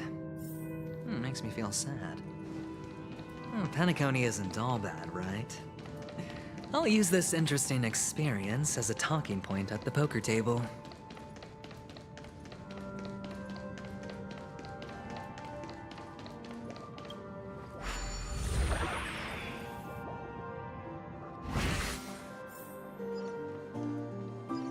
Feeling lucky. Feeling lucky. Feeling lucky. Feeling lucky. It's a pity you made it out of the sandpit alive. Sunday is just beyond this door. From my limited understanding, he's not someone easily handled. Are you prepared? Yeah. Only I believe he's the one who should be prepared to face me. Tell me about your plan. I don't have a plan. I'll just play it by ear. There are only two kinds of bargaining chips when dealing with people. Benefit or fear. Looks like sincerity isn't in your dictionary. Am I not sincere enough? There's no need to emphasize it. We've got to make good use of death. That man's sister is dead. He won't be able to turn a blind eye, and that's fear. And I'll help him find the murderer. He can't do it due to his status and position, but I can. And that's benefit. On what basis do you believe he's incapable, necessitating the delegation to someone from a rival faction? The IPC? Simple. Because that murderer could very well be a traitor hiding inside the family. Do you mean the Galaxy Ranger whom you accused previously? That was just an excuse, good doctor. There's something wrong with that woman, and we need someone who can keep her in check. It's better to minimize the variables outside our control while we execute our plans. Moreover, I need to know her identity. If I'm lucky. She could be an important pawn, and it's good to have more helpful friends when dealing with this matter. But honestly, the murder case is likely unrelated to her. I believe my standpoint. There's a rat in the family. Otherwise, why would Mr. Sunday arrange a private meeting with us? This isn't an interrogation, but a secret negotiation. We'll see. Using Robin's death as a bargaining chip, I'll win back my freedom and power. In the end, I'll ruin this beautiful dream and create the grandest death. If the chance of winning is just beyond this door, even if that chance is close to zero, well, you can't win if you don't play, right? Ah, the charming audacity. To think that you, of all people, might emerge victorious, dear gambler. 3 chips are enough. All or nothing.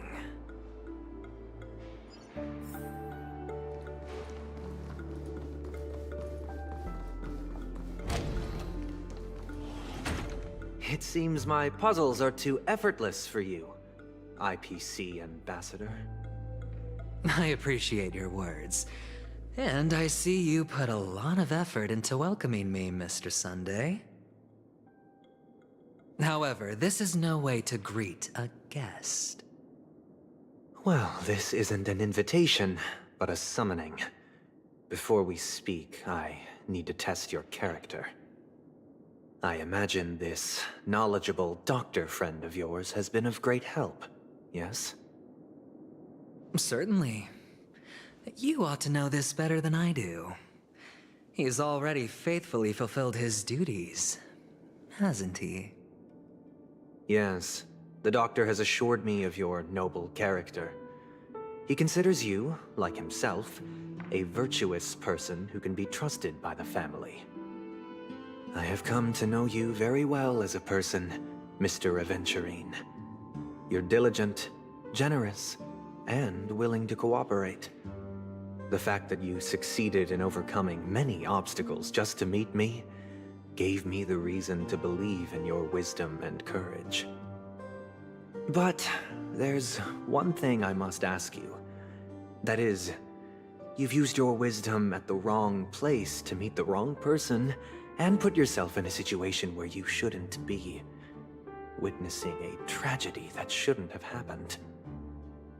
You don't look too well. Am I making you anxious? If not, then it means I'm on your side.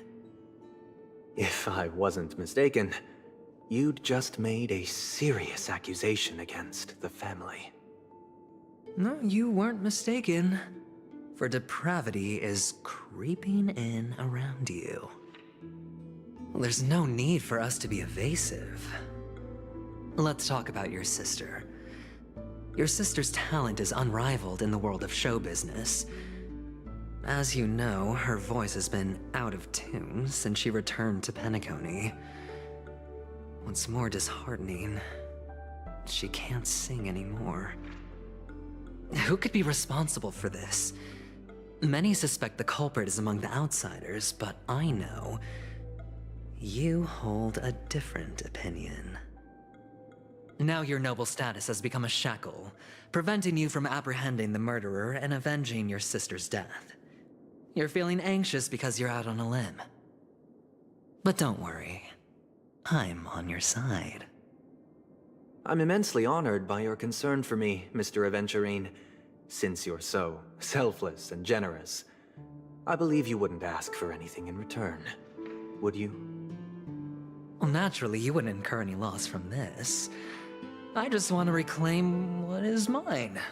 My liberty and the personal items under the family's custody, the bag of gift money, and...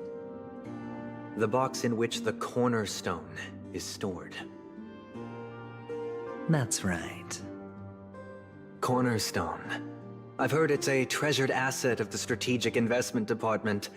A sacred stone that seals the Preservation Emanator. granting significant power, and every liquidation specialist holds one. For an object so precious, it probably comes at an even higher price than other forms of recompense. Well, I'm sure you're aware of the high level of risk I'll be undertaking to bring the truth to light. Mr. Aventurine, when you're out and about, do you always make adjustments to your appearance? Your tie should be on the center line. Your shirt must not protrude from your vest. Your trouser creases should be perfectly straight, and always aligned with the tips of your shoes. Of course. But I don't, because it's not appropriate to do so in public. You should make sure everything is presentable and in order before leaving the house. I'm not the kind that takes risks. The cornerstone must be in the custody of the family. No room for negotiation. Please, don't let me turn you down twice. Sure. The gift money is good enough. I suppose you wouldn't mind that. After all, a merchant can't function without a bargaining chip. You compromised quicker than I thought. Unfortunately, it's a gambler that needs a bargaining chip, not a merchant. I can give you your gift money, but before that, I want you to tell me.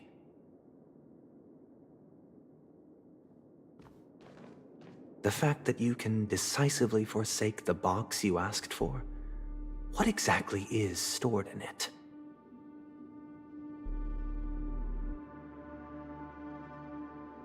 Oh, triple-faced soul, please sear his tongue and palms with a hot iron, so that he will not be able to fabricate lies and make false vows.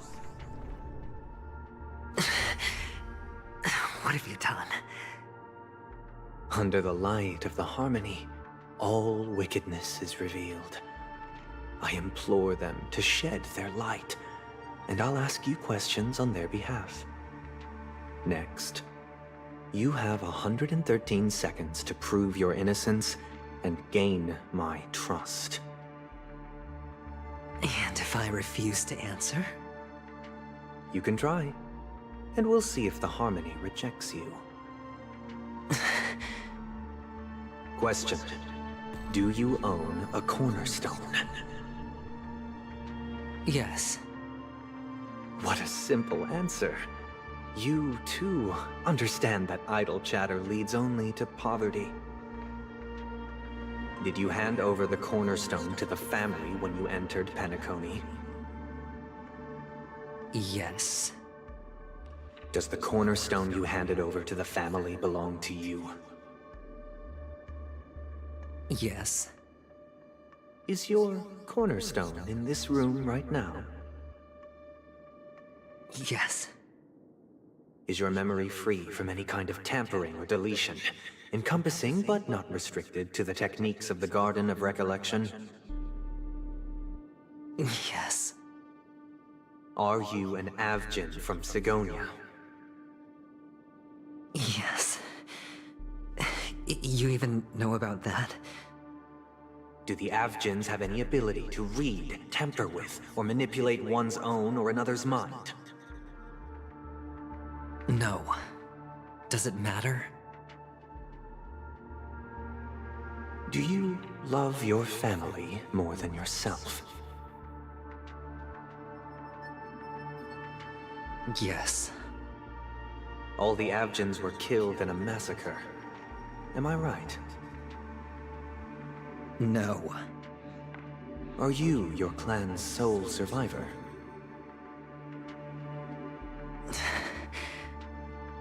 Perhaps. Do you hate and wish to destroy this world with your own hands?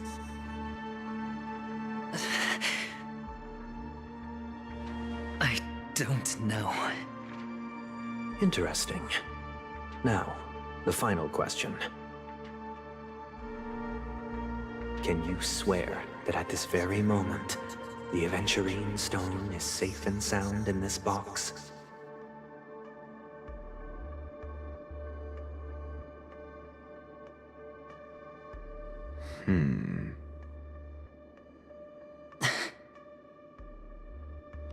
Of course. Looks like we can get an answer. Open it, Mr. Aventurine. It's your last chance to defend your honor.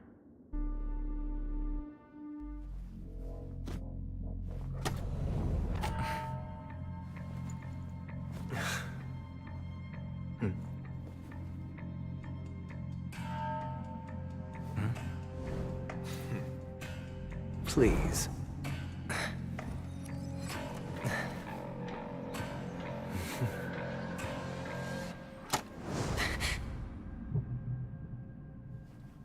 Are these what you're looking for?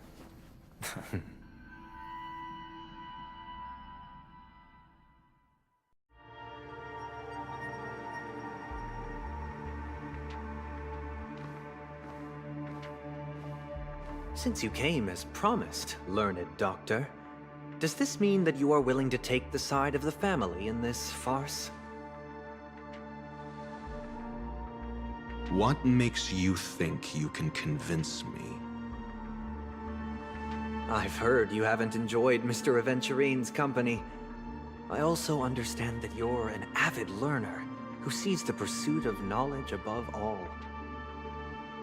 In that case, you ought to realize that a competent scholar knows their position and wouldn't forsake more vital matters for the sake of petty pride. If you agree to assist the family, I'll share our research findings on the Stellaron.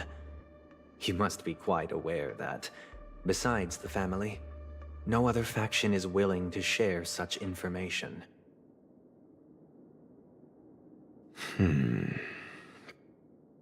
Cut to the chase.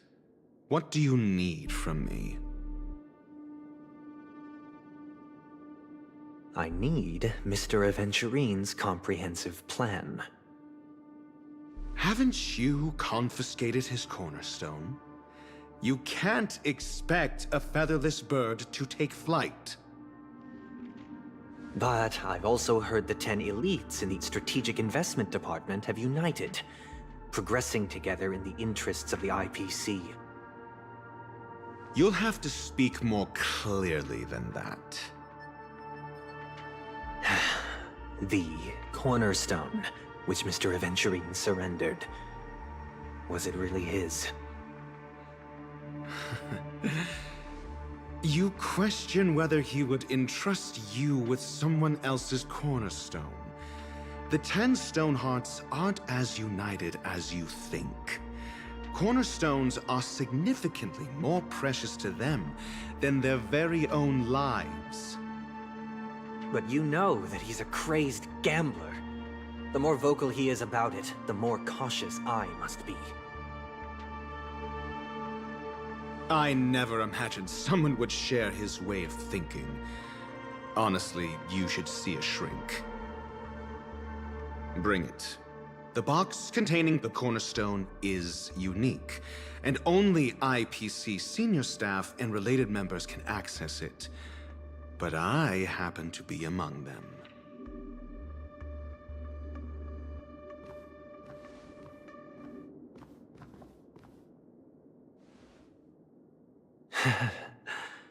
I appreciate it.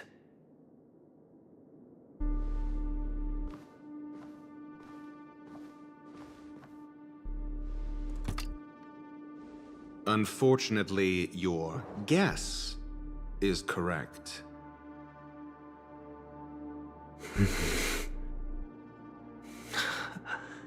The golden stone. Its color and glow are similar to that of Klepoth's body. This is the very ruse he intends to use to fool you. He won't reveal to you that the 10 Stonehearts chisel their own will into the cornerstones, granting them an unparalleled radiance. And this golden statue is also known as Topaz, not Aventurine, and it belongs to Topaz. So, do you wish to confront him? Not at the moment. I'm more interested to know the location of his cornerstone. The safest place somewhere you'd never think of. Because he never intended to hide it. In fact, that cornerstone has been in your hands from the very beginning.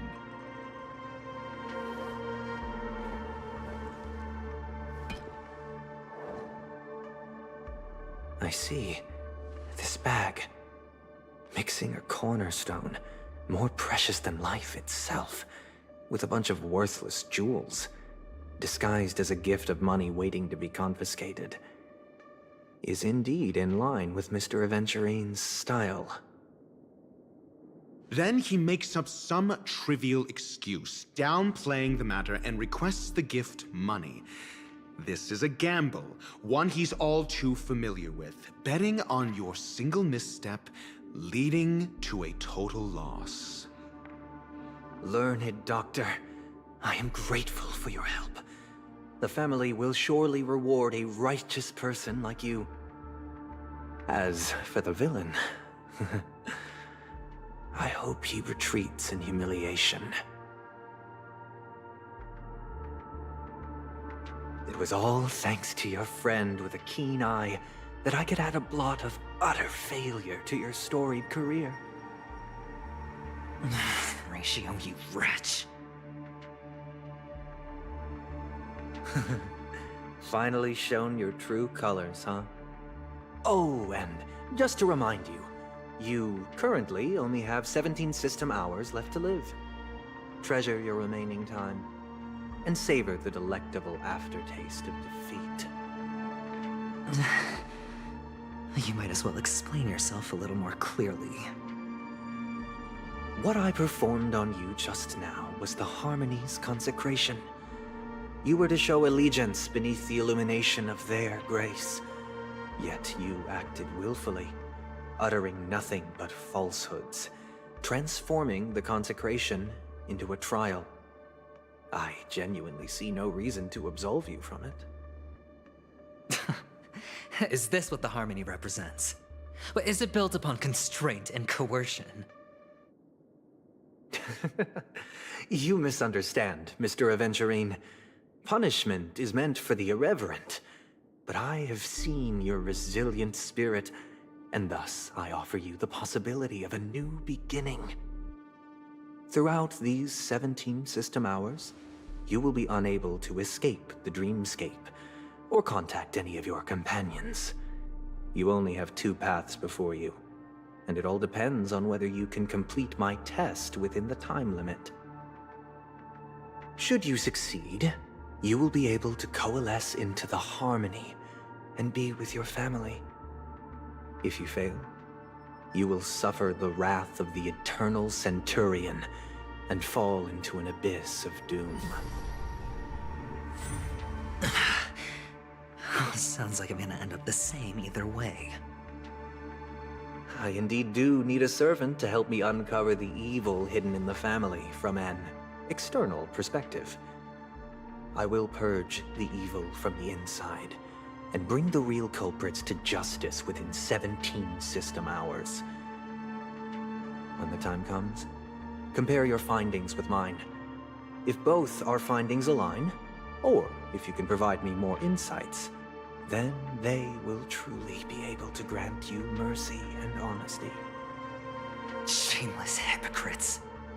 You took everything from me and still demand the truth? That isn't fair. Your carnival reeks with the stench of cash. Nothing is achievable without it. This is meant to be an act of personal virtue, not requiring the family's support. Your bag is over there. Do as you please. I believe you can trade this bag of worthless jewels for everything you need. That's what gamblers excel at, isn't it? Off you go, Mr. Aventurine. You are free. I will wait here for your good news.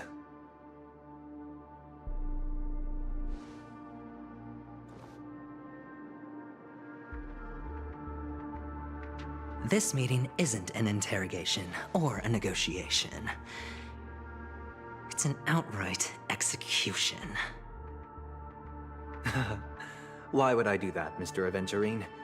I'm just wondering what a passerby who stumbled upon a scene of a murder could have found out.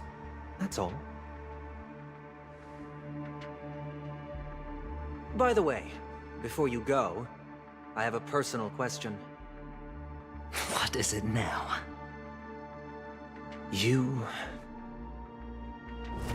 Do you truly wish to bring about the destruction of this world?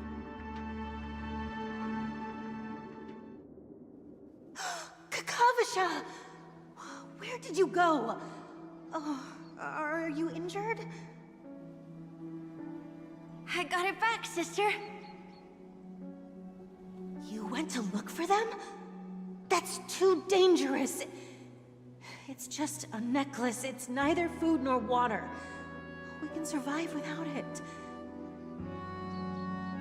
But I can't live without you, little brother.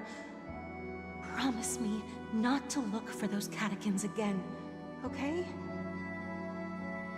Sister, don't be afraid. The catechins are fools, but I'm smart. I played a game with them, and I won. Won? What happened exactly? Tell me. I made a bet with them. The two birds in the desert and me. Who will die first? I won. They suspected me of cheating, but I didn't. I won fair and square. Of course you'd win. You've always been a lucky child.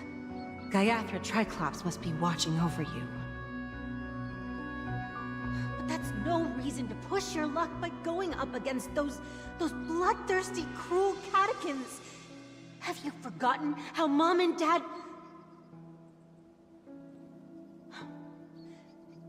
Look, this is just a necklace.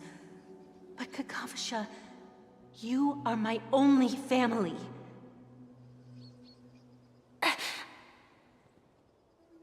I'm sorry, sister. I thought you'd be happy. Because Mom left you this necklace. There'll be no next time. It is important. But not as important as you, my dearest brother. I don't blame you, but you must remember what Mom said. Pain and poverty are the trials of Gaiathra Triclops. She has also granted us a chance. And that's your good luck, Kakavasha. Your good luck is the most precious wealth we, all Avgin, have. You're a child blessed by Gaiathra Triclops and can lead the clan to happiness. So always remember to protect yourself and never resent the pain and poverty you're going through, all right?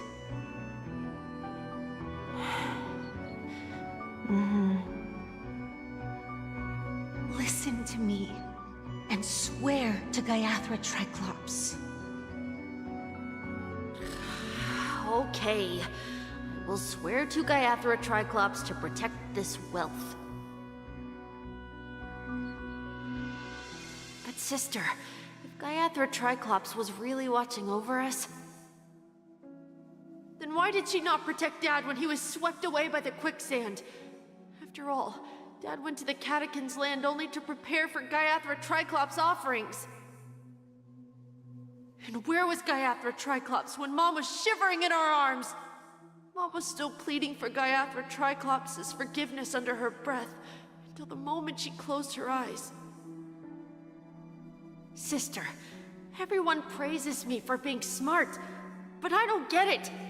If every rain pour was Gaiathra Triclops' forgiveness and grace, then how bad were our sins? So much so that we were born in this world of death?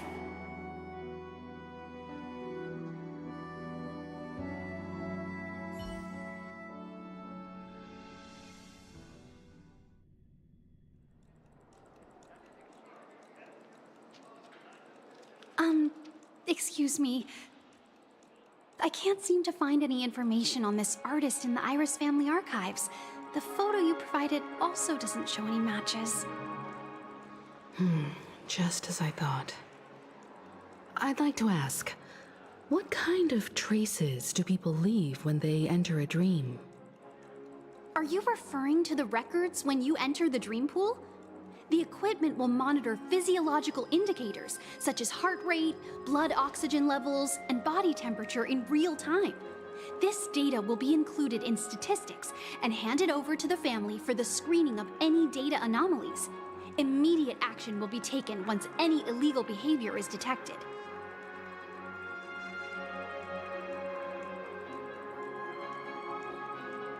Please rest assured, your vitals are monitored in case of emergencies, allowing us to wake you if necessary. This is all for the safety of our guests. Can I trouble you to access the records? I apologize. The hotel does not have access. This information is managed by the Bloodhound family. We can only gain access if there's a problem. Looks like nothing can be found here. At least we know who to look for next. We can ask the Bloodhound family for information. Thank you for your assistance, Miss Allie. By the way, is Miss Robin doing fine? We are looking forward to her performance. Fine? What does that mean? Is there something wrong with Miss Robin? The preparations for the Charmony Festival have been proceeding smoothly, so I guess things are pretty good. I believe she will be able to put on a spectacular show for all of you. I'm sure. Sure enough, no one knows about Miss Robin. I'm not surprised. But that Miss Firefly is truly mysterious. There's no information on her in the hotel system. Even if she's a stowaway, she should have a disguised identity after entering the planet. She's also in the running for the legacy. How is she going to sneak into the dreamscape unnoticed? Is there any other way to enter a dream? Besides the hotel room's dream pool?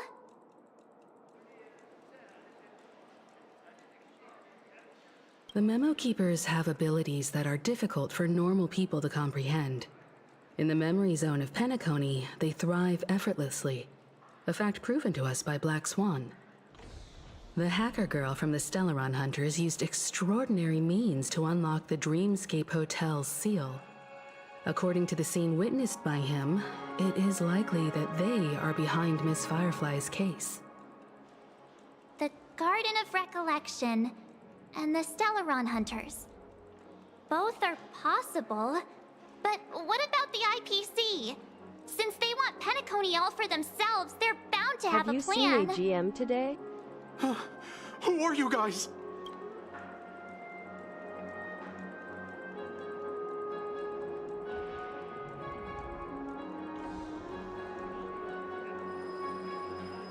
You are muted.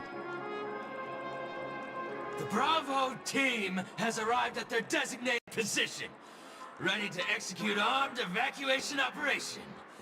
Boss, get moving! Yes? Okay. Too high. Yes? Yes. Yes. How long have you been muted? Lol. I don't know.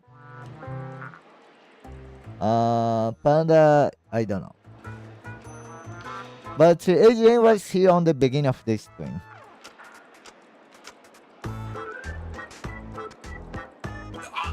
Armed evacuation?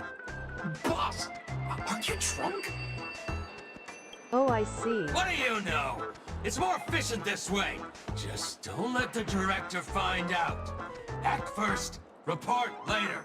Understood? Help! Help me! I spent all my year-end bonus on the snowball!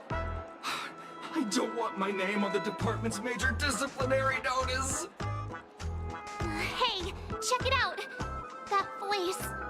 Could it be the IPC workers from Bellabog? Yes. To all guests, The IPC will be conducting special operations within the hotel. Please follow the staff in charge of evacuation to the designated safe zones, or compulsory measures will be enforced. I'll request a beating for you lot! You've been told not to drink during work hours. Take him back to the hotel room. I'll organize a meeting later to properly go over how this incident report should be written. Miss Topaz? I never thought I'd run into you on Penacony. Long time no see, Astral Express crew. Aventurine has told me a lot about your happenings. Huh?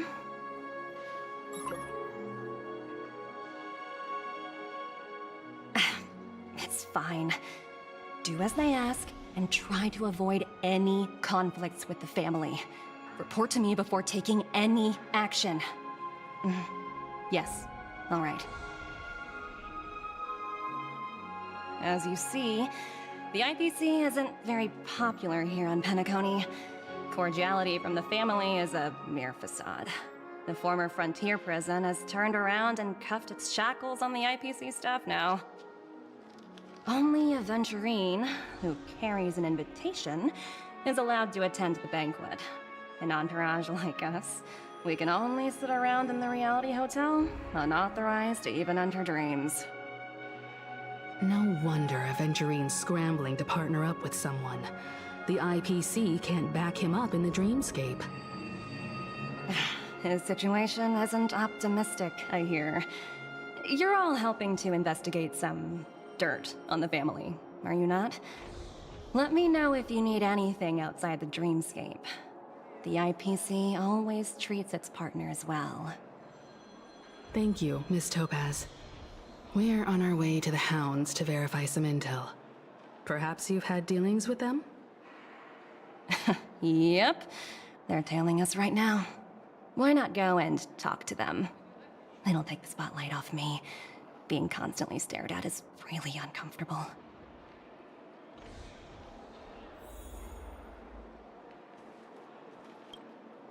How does it feel to be in business with Aventurine? I bet you're not used to it. That's just his style. All or nothing is his mantra. He's always cozying up to his clients while egging them on to undertake some dangerous assignment with him. But everyone has their merits, so I won't comment further. But Aventurine's luck has always been good. He's always closed all his cases without a hitch, and basically never lost a gamble. Which is why, on the issue of retaking Penacony, I'm watching with keen interest.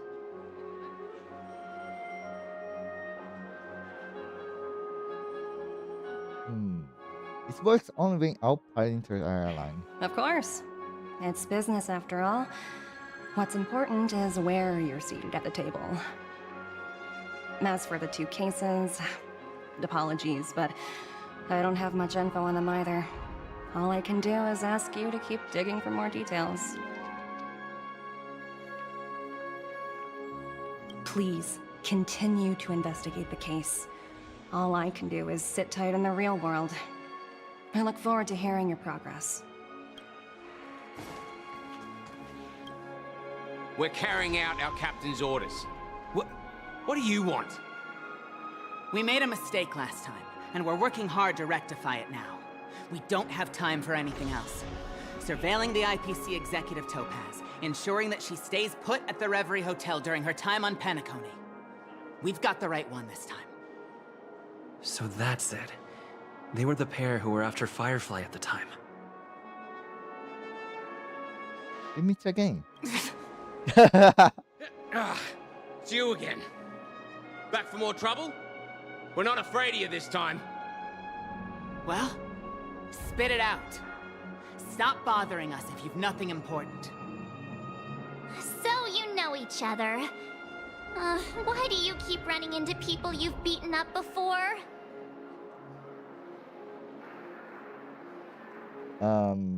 I need you to pull some records for me. It's a powerful company. I got business with your captain, right? That's right. We're investigating a murder for the family. Can we speak to your captain about the case? Well... Hey! The security officer instructed everyone to shut their traps before he returned from Dream's Edge. What murder? You'd better stop spouting nonsense. Yeah, that's right. We have nothing to report. Please leave. Looks like they're not going to cooperate. But they did at least tell us that the captain is at Dream's Edge. Why don't we just look for the security officer then? It's probably Gallagher, the one he mentioned, right?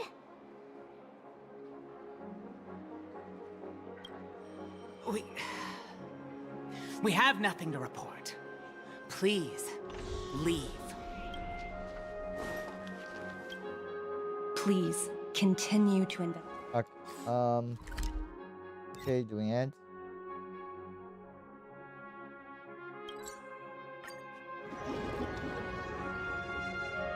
Oof. Such tight security. I bet they're stumped by the case as well. Constructing dreams. Gallagher. Gallagher. Where could he be? Apologies. The Bloodhound family is running an investigation up ahead. No unauthorized personnel allowed. Hold on a minute. I think I've seen you before. The gray-haired one. How much trouble have you stirred up exactly on Penacony? That's right. It's me, Cocky. You think you look alike? How about the Cocky? Wait, are you for real? Not possible. It was you the last time, yelling about some clockwork friendship while beating me up with that silver-haired girl.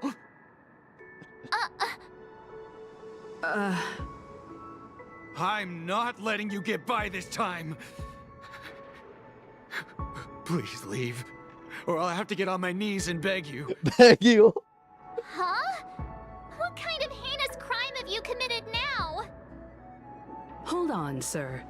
We have documents authorized by the family that would aid your investigation. If it wouldn't trouble you, could we see this Mr. Gallagher? Who exactly is this Gallagher you keep talking about? There's been a few people mentioning this name. Even the one with the gray hair.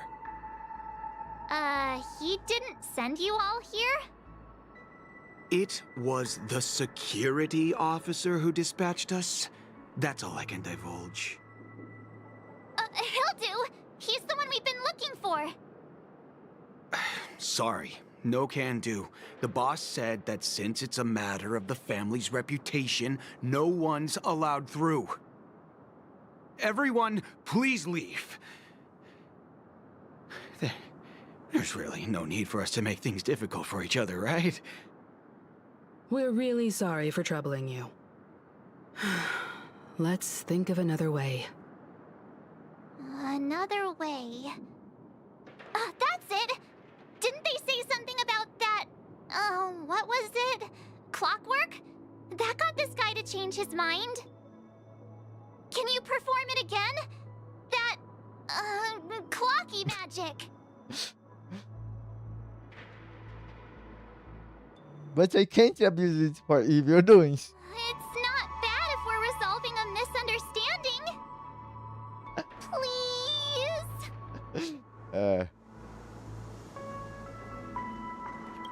Sorry, no can do. The boss said that since it's a matter of the family's reputation, no one's allowed through. Everyone, please leave.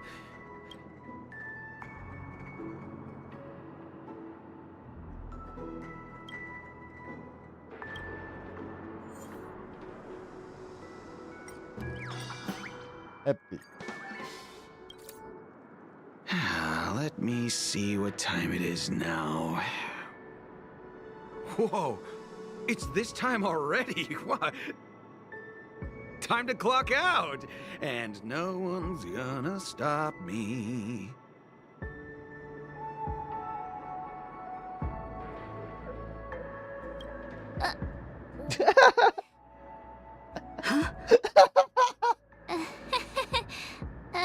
This clockwork trick of yours, it's kinda dangerous. At least he won't be getting in our way again. Let's go find that Gallagher and ask him the intricacies of the case. I was wondering what all the commotion was. Huh. Oh, it's you guys. Welcome. Since you made it here, what can I do for you? Hello, Mr. Gallagher, sir. Judging from your tone, it sounds like you were expecting us. Miss Himiko, you're too polite. There's no need to call me sir. Mr. Gallagher, you even know my name. Of course I do. You folks are from the legendary Astral Express, and honorable guests of the Watchmaker. I had an encounter with this gentleman in the Golden Hour. I remember that little silver-haired girl was there too. I'm sorry for what happened to that kid. We are sorry too. This is also the reason why we've come to visit you, Mr. Gallagher. The Express can't just overlook the death of that child. So we've decided to help the family get to the bottom of it, in the hopes of getting justice for her. The Nameless involved with the family. What an unpredictable twist of fate. Why? What's wrong with the family? It's nothing. On Penacony, everyone loves the family. No matter how much one resists the beautiful dream, when the time comes, they too will find it hard to let go.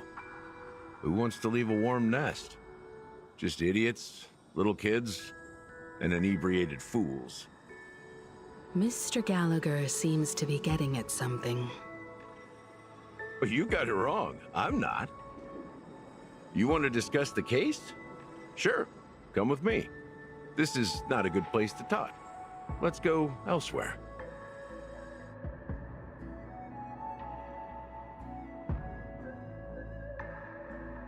How is Ralph doing? Even after that chilling tragedy, this dream is still running effortlessly. Other than the family of the Harmony, it's hard to imagine any other power in the universe that could sustain a building of such magnitude. The family itself is a huge, perfect building, like a living idol. Each member of the family sees themselves as a piece of the divine puzzle, revolving around a singular core and a shared ideal. Under their command, they loyally fulfill their roles, offering themselves while also receiving sustenance in return. Interesting analogy. Perhaps that's why Penacony's beautiful dream has persisted for so long. But the human body has its limits, and so does the divine's. That doesn't sound like the kind of comment a Galaxy Ranger would make. Just pointing out the facts. Mr. Yang will definitely have a better sense of what's going on than I do. Why do you say that, Miss Acheron? The beautiful dream is crumbling. But not because of a particular eon, a particular faction, or a particular visitor. Its collapse stems from a certain inevitability of human nature. The family refuses to acknowledge this, and it has ultimately backfired and become a catalyst. As people immerse their souls in the dreamscape, where consequences and pain cease to exist, and only ease and pleasure prevail, they draw closer and closer to necrosis. Regardless of the perceived bliss, death looms as the inevitable conclusion. Also, this necrosis will diffuse and spread. One piece of the puzzle's mutation will eventually cause the entire building to shake, break, and crumble. In the end, the dreams that people built in the name of freedom became the cage that imprisoned them. I'm sure you've gained a lot from this trip, Miss Acheron. Are you willing to share your findings with me? Of course. That's if I remember.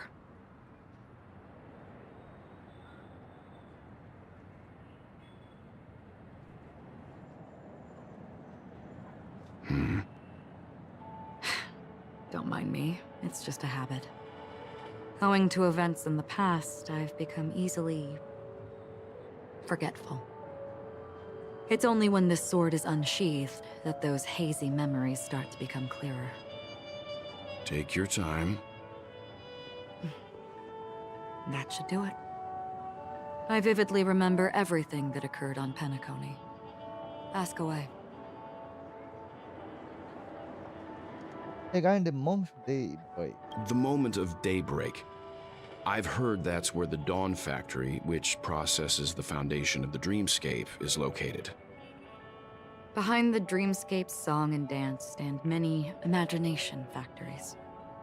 Workers create all kinds of whimsical works day in and day out in their dreams. Then they return to reality and sleep on a narrow bed in a room. A far cry from luxury. They say it will suffice. Experiencing the bizarre and motley dreamscape is the best reward. There I encountered a young woman who had just come of age. The perfect time to indulge in beautiful dreams. Her greatest wish was to one day move to the golden hour and see the magnificent garments she had woven with her own hands. For certain reasons, her wish was difficult to fulfill. But I managed to bring her a garment.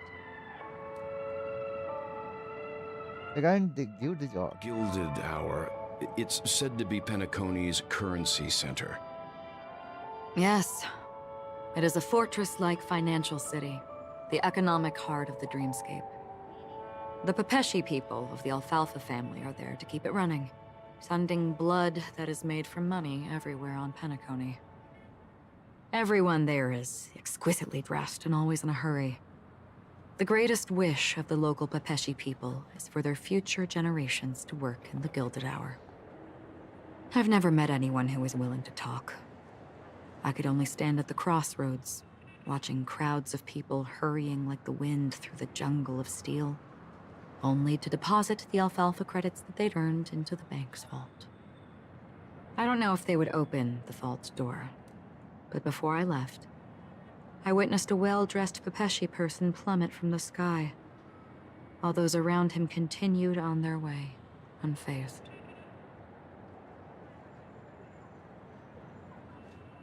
That's questions are not very important.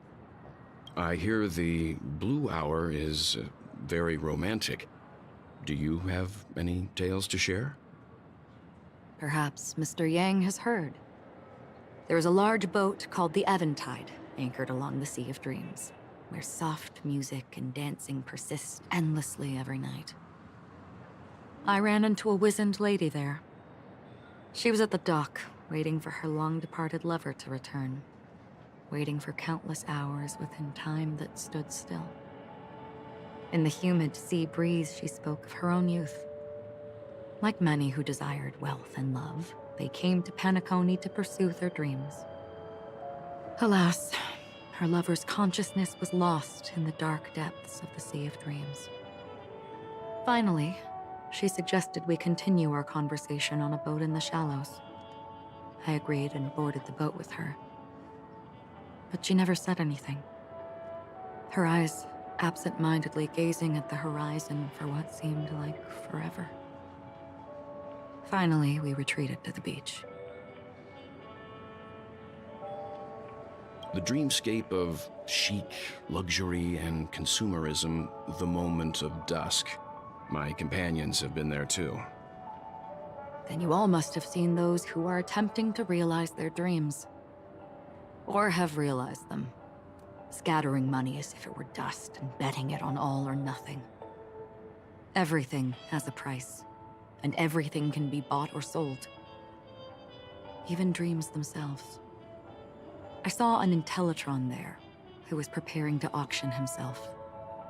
When someone wins a bid, under stipulated periods and rules, he would do the buyer's every bidding, becoming that person's very possession.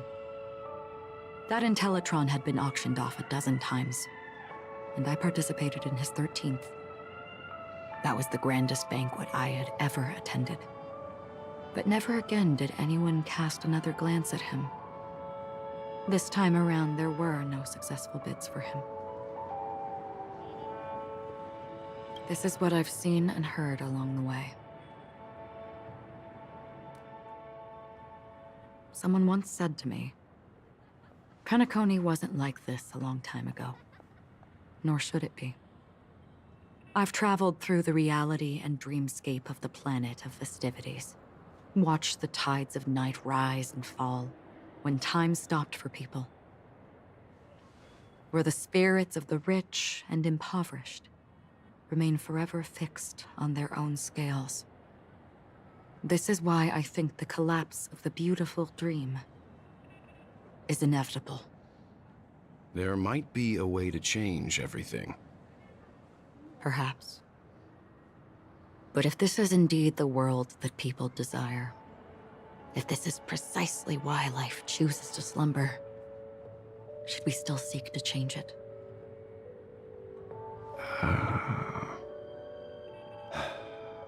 Miss Acheron, now it's my turn to share a story with you. There was a man from my homeland who, at a time when the world was grappling with deep, unhealable pain, made a choice. He wove together the dreams of everyone in the world, linking people's dreamscapes, and shouldered this burden himself. From this, he created a giant, a spiritual atom. And since that moment, the giant stood between heaven and earth, becoming the pillar of the world's existence. As a price, those who found it hard to move forward, who could not advance, forever lost their future. They slumbered in a dream, devoid of disaster and pain, living out their days peacefully in the man's created utopia. And it is because of the wishes of those people who wished not to awaken that this spiritual atom became unbreakable. And yet, you stand here right now, which also means that man failed. Because people must always move towards the future. Even if human weaknesses make them pause when they truly cannot move forward, humanity will eventually seek a way to save itself. And that man, he was never a failure. Like everyone in that world, he etched the possibilities of human nature into his heart. He was the sun chaser of legend, soaring towards the sky and embracing his final victory with his fall. He ascended to heights uncharted, only to come face to face with the sun, a place not visited by anyone before. His wings would melt because of it, only for him to fall into the sea. And after that, countless others would surpass him, soaring to even greater heights. A fitting metaphor for the Nameless's trailblazing spirit. Thank you, Mr. Yang. I know what you wish to confirm. The universe has innumerable similar, yet different worlds. In these worlds, there are innumerable people who look alike, yet don't. I too have embarked on journeys, encountering old friends with familiar faces on different worlds, witnessing their destinies follow paths similar to mine. So I will tell you, even if not completely similar, the story you just told, it overlaps with my past, and within that abyssal dream, I ended that man's life. Alone.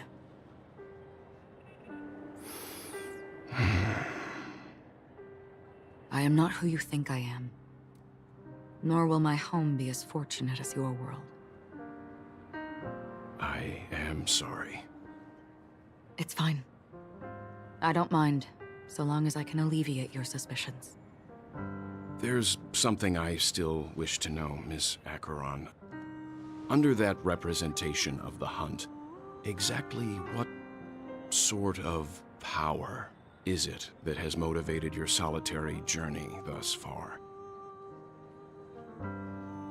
Mr. Yang, before answering that question, I wish to continue the previous topic.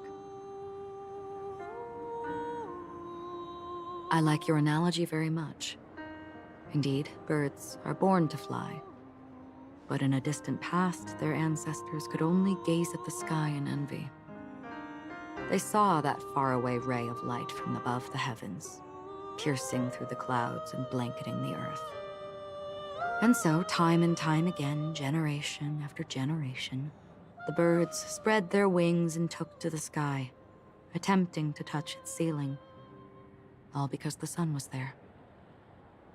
Then, what if the last bird finally soars into the sky, only to realize that the end of the light is not the sun, but darkness? Then why, exactly, do we even walk towards the light?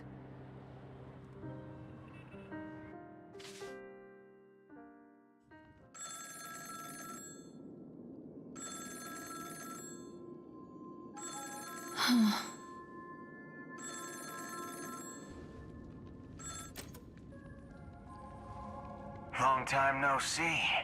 Having fun on Penacony? Acheron? This voice, it's not Constance. Could it be her companion?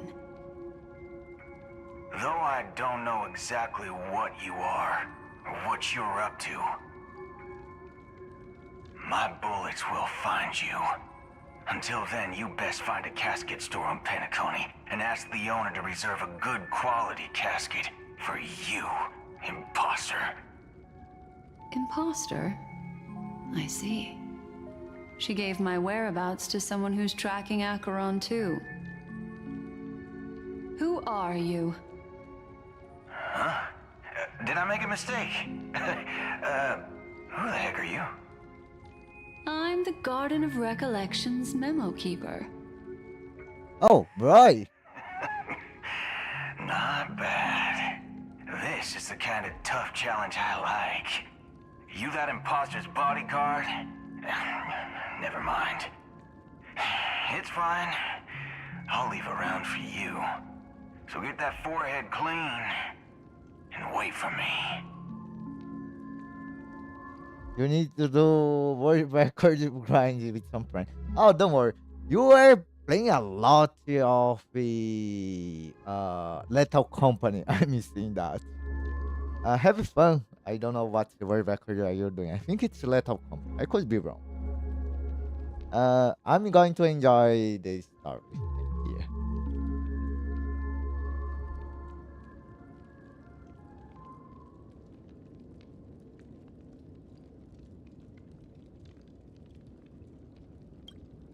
I don't know what you're talking about, but you know Acheron, the Galaxy Ranger, yes? I have something to ask you. Are you asking me to write your will? Sure. Go ahead. Not quite. I only want to ask, how exactly did she become a Galaxy Ranger? She's clearly not a path strider of the hunt, but you are, aren't you? Tell me, what's Acheron's deal? You like killing. Okay, have fun. Don't watch. It's fun.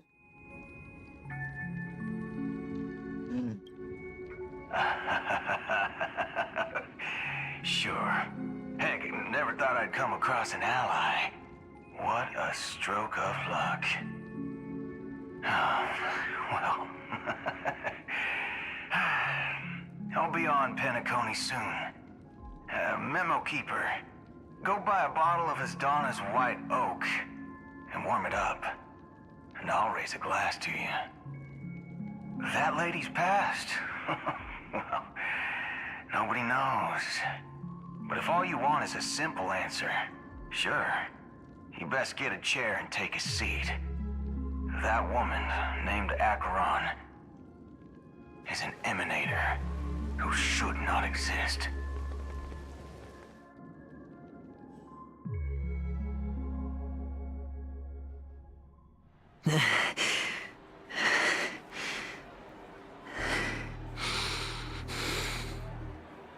You look pale. Or is that also part of your act? I didn't think you'd have the nerve to show yourself. I thought this was exactly what you wanted. After all, I faithfully fulfilled my duties as you instructed. Just tell me if you can't hold on any longer. So, the genius of the Council of Mundanites wants to be my Undertaker now. My, what an honor. Yes, and I'm pretty sure the people at the Strategic Investment Department would love to be notified of your death in due time. But let's not forget, you won't be seeing them, because I'm the manager of this task. Great. Then tell your people that Aventurine is ready to go in 17 system hours. Oh, you've got a lot of nerve. How exactly do you plan on completing your task while your hands are tied by the Harmony? My conversation with Sunday convinced me that there's a traitor in the family, and that they hold the secrets of Penacony. So, I took the opportunity to set everything in motion. I even managed to recover the gift money. Things haven't gone this smoothly since I walked through the doors of the Reverie. Now I'm only one step away from victory. Let's just wait and see. Sounds like a very elaborate way of saying that you failed. That's all I can say. Have you forgotten, Doctor? You betrayed me. Go. Do what you must. I look forward to the sight of the IPC fleet surrounding Penacony. You've achieved what you desired, haven't you? That's true, but what's your plan? Did you conceal an orbital support beacon in that gift money bag? Well, who knows? Maybe that's why I'm handing out cash even when I'm about to bite the dust. You are indeed a gambler. An insane one at that. Maybe I am. Who knows? Fine. Here, take this. Open it when you're on your last legs. You'll thank me. What's this? Medical advice?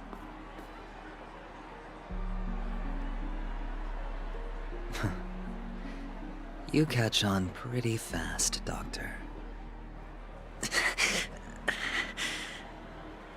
Asking me to solve a case without giving a single clue. How typical of you, you wing-headed scoundrel.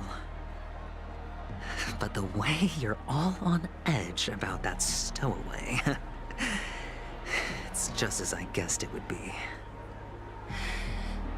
As for now, let the rain of wealth from the IPC fall evenly on everyone.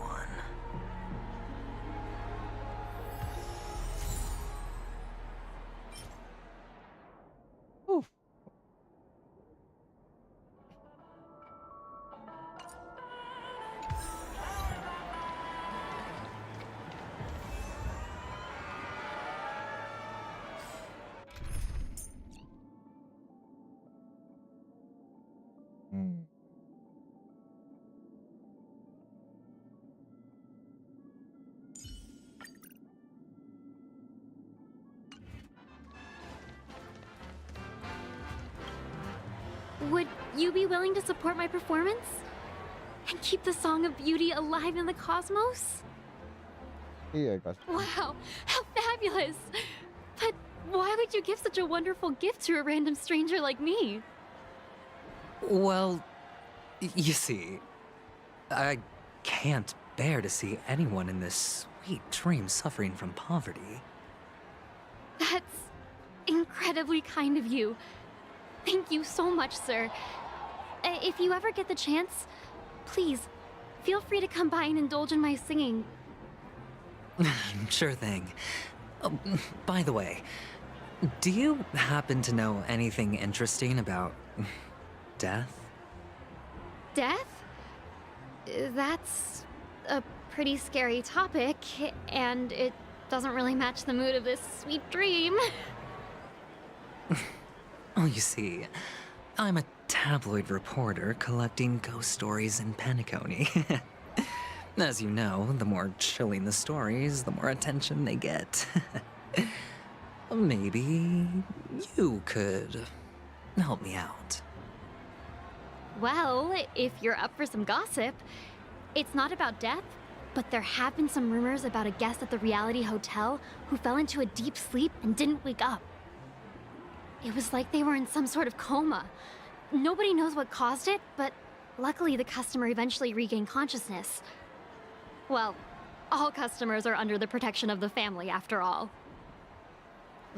Thank you. This will make for a very juicy headline. May Shibe protect us. Unexplained coma. That's actually what happens to your body if your brain dies in a dream. But unfortunately, the customer ended up waking up in the end.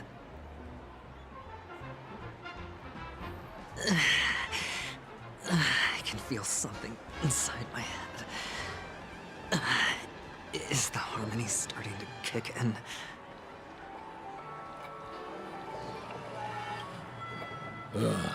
The world has truly lost its way.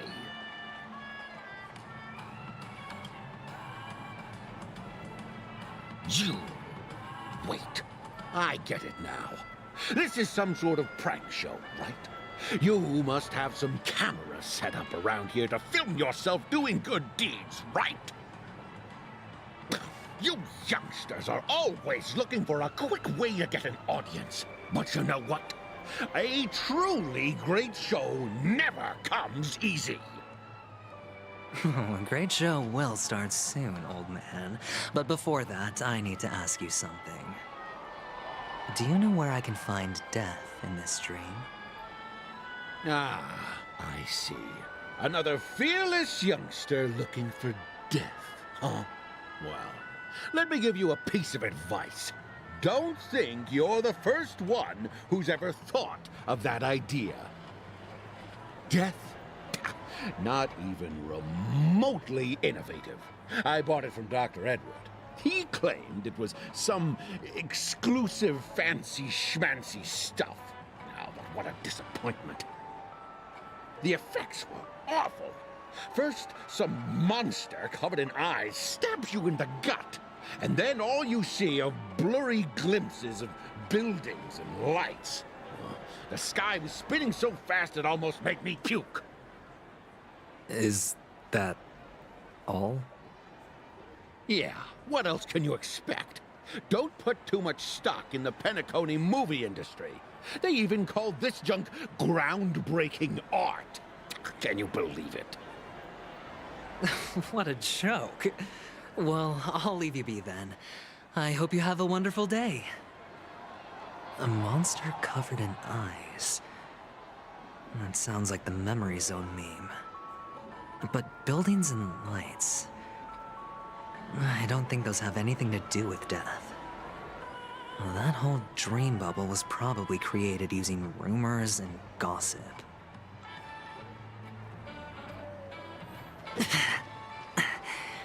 The disturbing voice in my head. It's getting closer.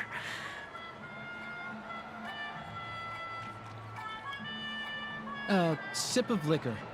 A blissful reprieve. To drown 1,000 sorrows. let worries leave. I know I have what it takes to become a poet. Oh? Oh. You're giving these gems to me? Didn't expect to meet such a generous soul in this place.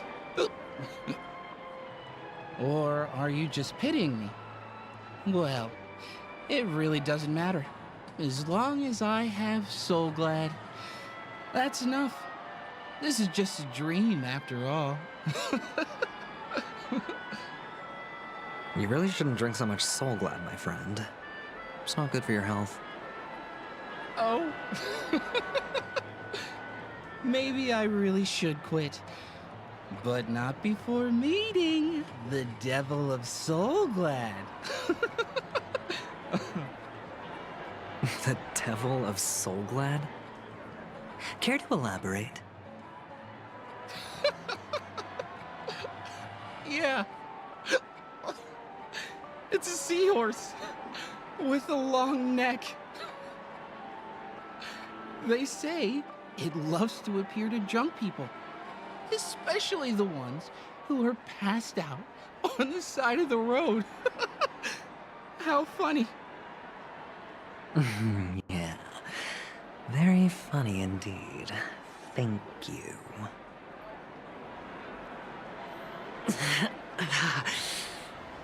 Does everyone have to go through so much torment before joining the family? Darn it. Now I just want to dig out my brain and use it as evidence.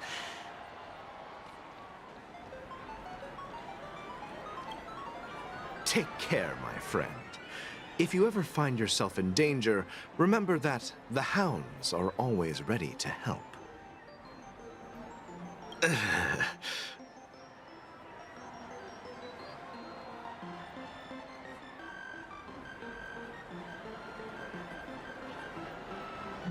You don't look good, my friend. If you need assistance, I can contact the hotel and have them wake you up forcefully. That won't be necessary. I have some business to attend to. But thank you all the same. All right, then. If you ever need help, don't hesitate to reach out to us hounds. Well, actually, I do need a favor.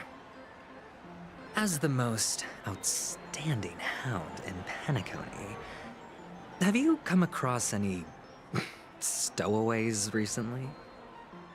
Stowaways? How could there be stowaways in Penacony? We've never had anything like that before. All right. Good luck with your work, then. What was I even thinking? Family would never share intel with the IPC. Come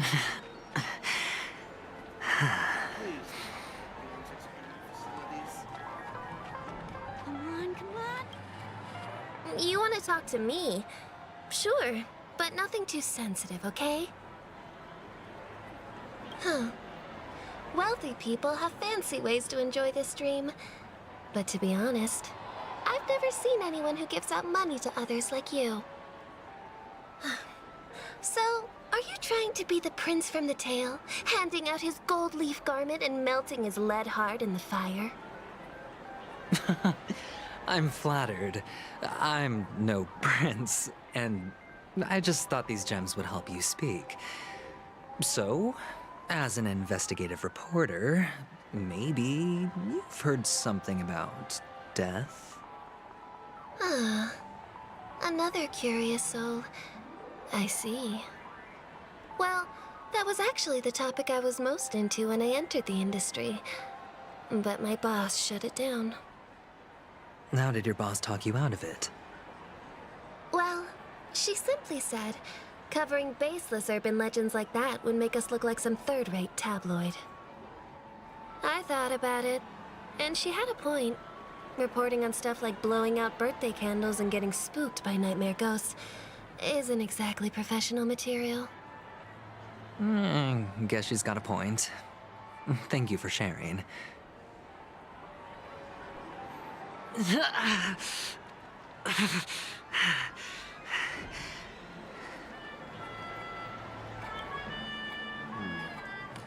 were you wanting to talk to me? Sorry, I thought you were checking out something behind me. Is this a gift? For me? Are you sure this isn't some kind of mistake? Yes, it's for you. Just take it. Is this for real? Someone is actually giving me a gift. Not for my parents, but for me. Thank you. Thank you so much. No, it's not much. I just want to ask you something. I knew it. What's on your mind? Are you trying to ask about my father or my mother? Neither. I just wanted to know if you've ever heard about death in the dreamscape. Oh, you sound just like my father. Always warning me about danger, even in dreams. He's an Intellitron, so his dream entry methods are different from us organics. Can't count on him to protect me if something does go haywire. Funny, right now I'm still under his protection. How ironic. Hey, stay positive. Gold will always shine one day, right? The Devil of Soulglad, Dangers in the Dream, and Nightmare Ghosts. Well, surely death is a popular topic in this sweet dream granted by the family. Well, I've collected a bunch of rumors, but no... Oh.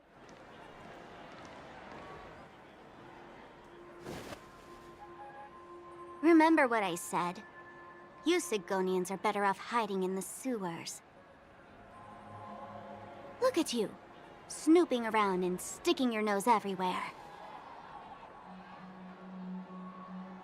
Is the smell of death so enticing, my fine fellow? Oh, it's you, masked fool. I should have guessed it. You're the imposter who appeared on TV after Robin's death, right? I heard you got caught by the family. I gave you a clear clue. Befriend a mute. Simple and straightforward, you know? And what did you do? You messed it up and ended up as their prisoner. I told you to make friends with a mute, not become one yourself. You really let me down. The mute is the trailblazer. You know better than I do. Who watched the little songbird that couldn't sing perish right before their eyes? You did, Blondie. No, I mean... What did you mean by becoming one myself? Well, it means you'll soon end up like her, unable to speak ever again.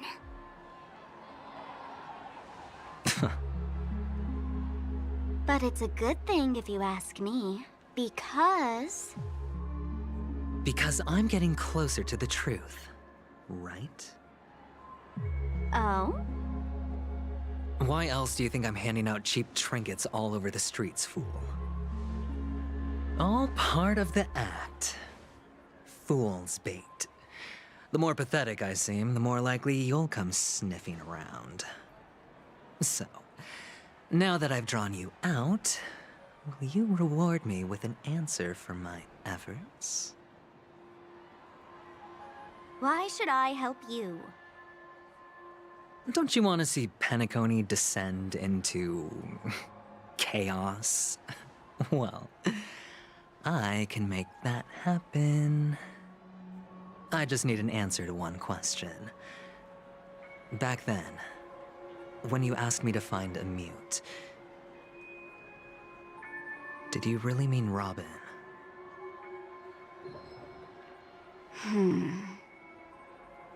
And what if I say no? Then I'll thank you. Oh, the word no has never sounded so pleasing. Well done. I admit I underestimated you, but what difference would it make? Let me tell you something. There were two mutes. But one is dead now. And the other, though he's still in Penacony, I'm afraid you'll never find him again.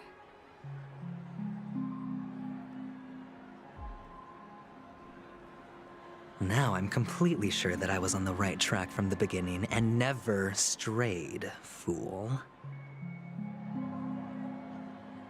Right now, there are only two things missing from my grasp: the meaning behind the truth, and the means to expose it. How impressive. That's quite a fancy way of saying I haven't learned anything so far. Not exactly. I've gathered enough clues to prove its existence, and that's enough for me. As for the answers to my questions, I'll find them within 16 system hours. Oh, really? Only 16 system hours? Well, let me lend you a hand. Here you go. This is my precious, mutually assured distraction button, and I have one just like it. When either of us presses it, the other and the whole of Penacony will go up in smoke. If you're really so desperate for the IPC to take over Penacony, blowing up the chessboard isn't a bad idea. Start from scratch. That's where the IPC excels, right?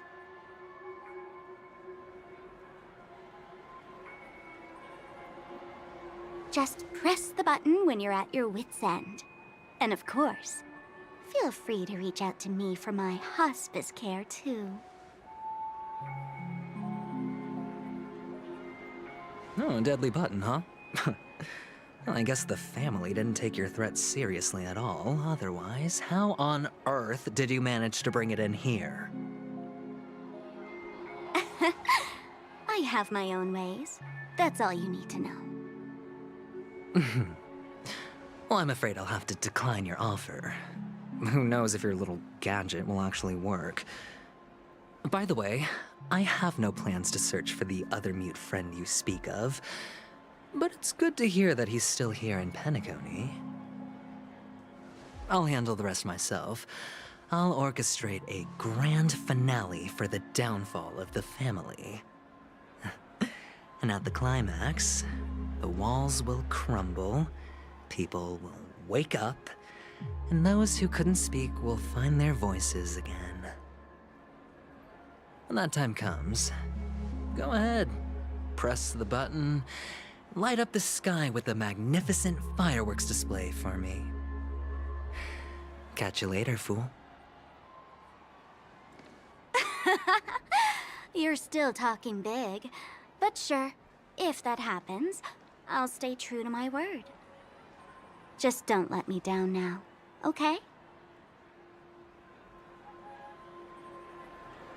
Well, Sparkle is the most honest opinion here. Oh, number 35.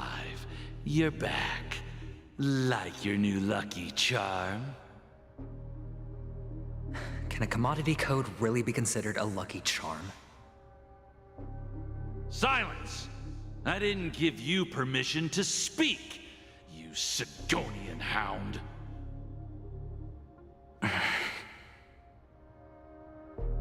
The guys in black didn't say much, so I've no idea what you did to save your skin in that massacre back in the day. But I figured you must have had good luck, so I bought you. From now on, you and your good luck are my assets. Are we clear? Your first task is simple. In addition to you, I've purchased 34 other slaves. Go and play a game with them. You came out alive after 2 days. It proves that you are the real deal. You're insane. Testing out if you're a good product.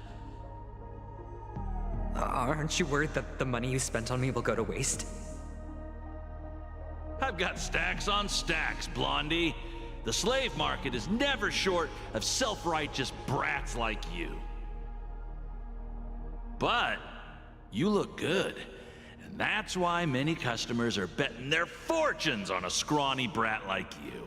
So go along now, and don't let your master down.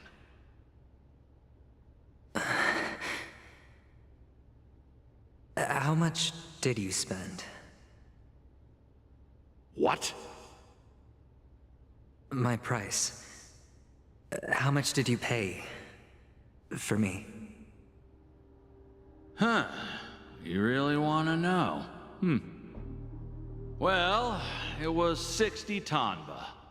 No more, no less. I'll take my chances.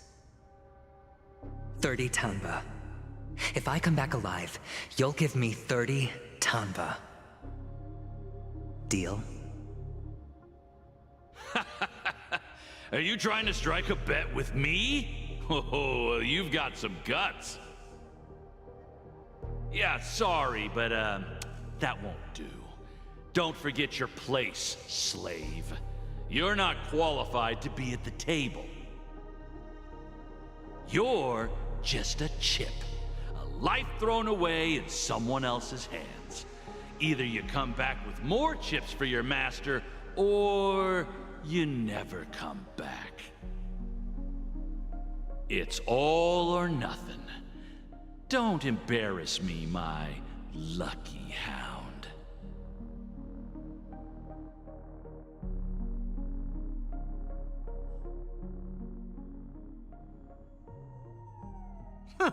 What brings you here, Gallagher? Some friends from the old days. Do you have a moment to spare, Siobhan? Oh, I have the whole day to spare. Ladies and gentlemen, welcome to Dream Jolt Hostelry. This bar offers a wide variety of drinks, but we draw the line at Soul Glad. Why settle for ordinary when you can experience extraordinary? We're dedicated to serving up nothing but pure joy and laughter. What would you like to drink? I'll whip it up for you. Oh, look! A lady as cool as Serval! Who's doing this? Who's Serval? Will you, introduce me to her? Huh? Oops. She's heard us. Just spare them, my esteemed bartender. I'll take over the bar today. I'm getting up there in age, and I need some practice before I forget the skills that used to put food on my table. Where did you stash the ingredients? They're all under the counter. Since our guests have traveled from afar, shouldn't you whip up some special drinks? That's exactly what I had in mind. Hey, my friends, do me a favor. Go around the bar and bring me any ingredients you fancy. The discussion might take quite some time, so I'll prepare some customized, non-alcoholic drinks for you. In the bar? But aren't all the ingredients right there on the counter? Why, we're in a dream, my lovely lady. You can help yourself to anything if you wish for it. Comfort, hunger, confusion, or even boredom. It's all within reach, right at your fingertips. Oh, did you hear that? She just called me my lovely lady. Even in reality, mixing drinks is more than just throwing ingredients together. A bartender needs to capture the bar's atmosphere, master technique, and spin a tale of mystery and anticipation. Only then can a perfect drink crafted with a customer's life story be created. In other words, what you get from your drink is down to luck, so don't overthink it. Indecisiveness has no place when it comes to enjoyment.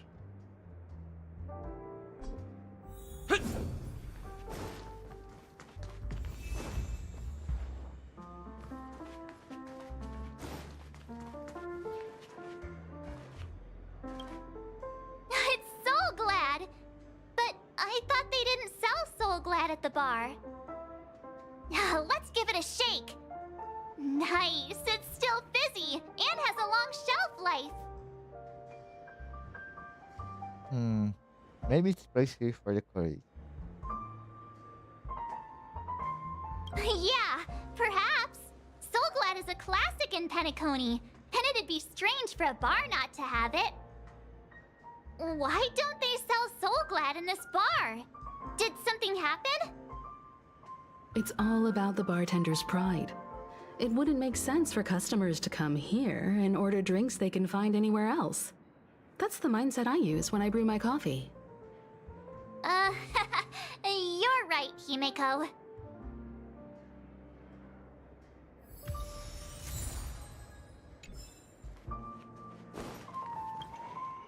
Hey, look at all these chips scattered everywhere. A few days ago, an actor from the Iris family came. Caused a ruckus with Siobhan. Those chips must have gotten scattered during all the chaos.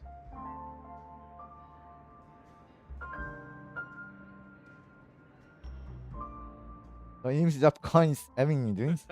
That's a clever metaphor. That being said, opening a bar in this place, filled with monsters, is quite a feat. Siobhan must have a lot of tricks up her sleeve, right? You'll have to ask her yourself to find out. But I have a feeling she won't budge unless you impress her with an incredible drink.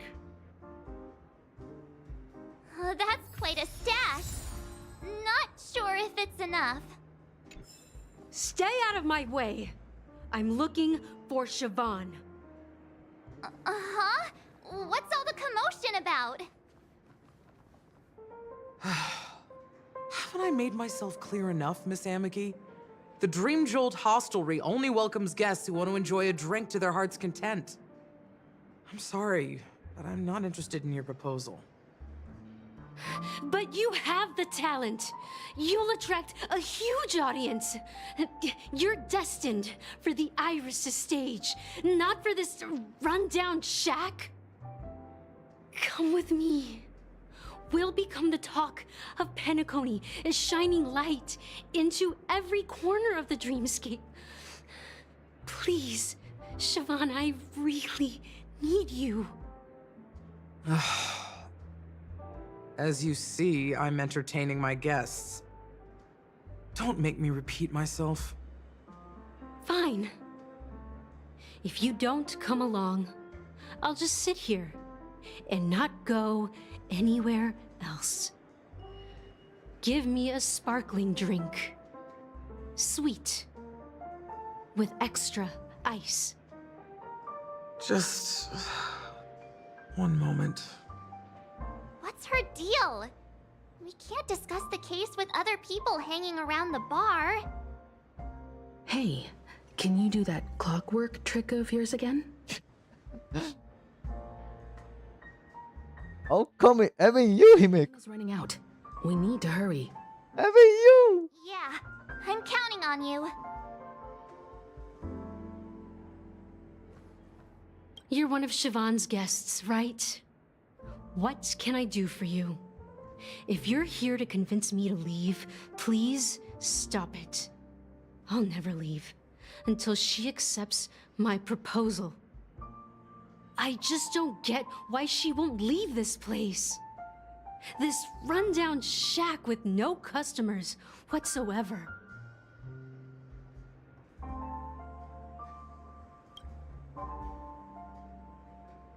Different monks can burn with different drinks and bread. Let's make angry. Those darn Iris jerks! They're the ones who forced Siobhan into hiding here, running this pesky bar. It's all their dirty scheming. I get it now. She's not leaving because she doesn't want to run into them again. I can help clear the way for her. I can do her a favor. I'll go back and write a letter to the Dream Master exposing the crimes committed by the Iris family. Siobhan will definitely appreciate it.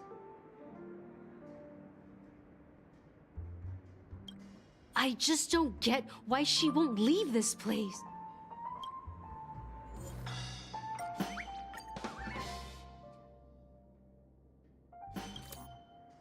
I've seen it. The moment when Siobhan and I share the stage.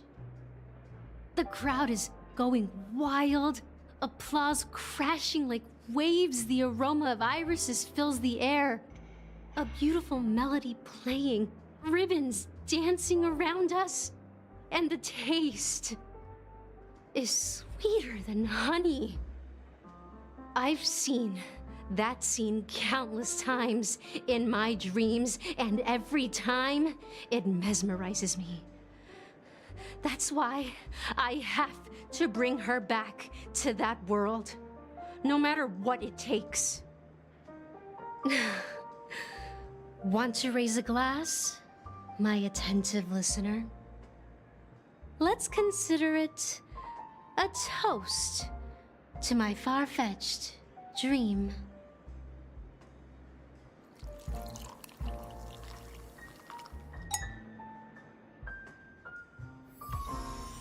She's still not leaving.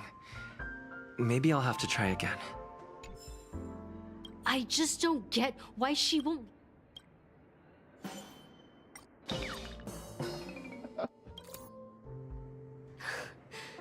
It's ridiculous, right?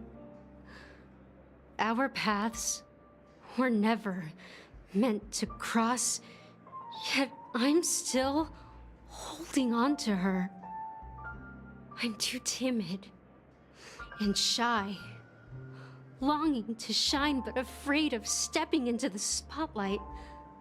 I need her guidance because I'll never be able to do anything alone. You don't know Siobhan's past, and you have no clue how radiant she used to be. Even among the talented Iris family, her skill was unmatched. I know she probably thinks I'm just trying to ride her fame to get ahead. But all I want is for her to reclaim her place.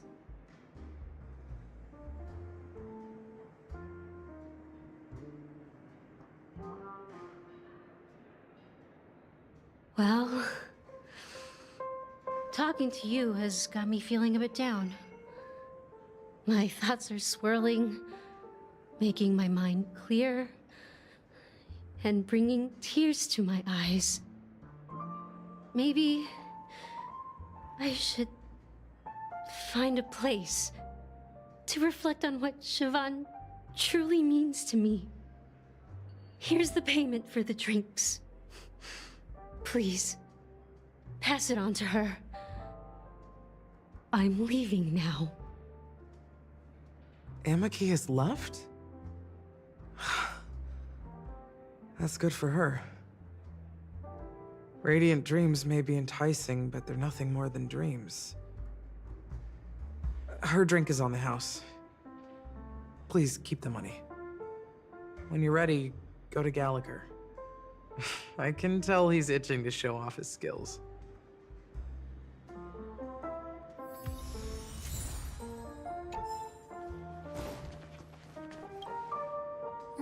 Can this be used for mixing drinks? Oh, and there's a note underneath. Exchange with your precious things. Oh, what should we exchange for it? And who should we give our stuff to?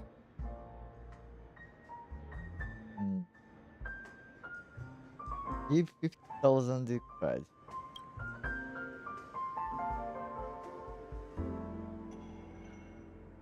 Whoa, the words on the note are changing!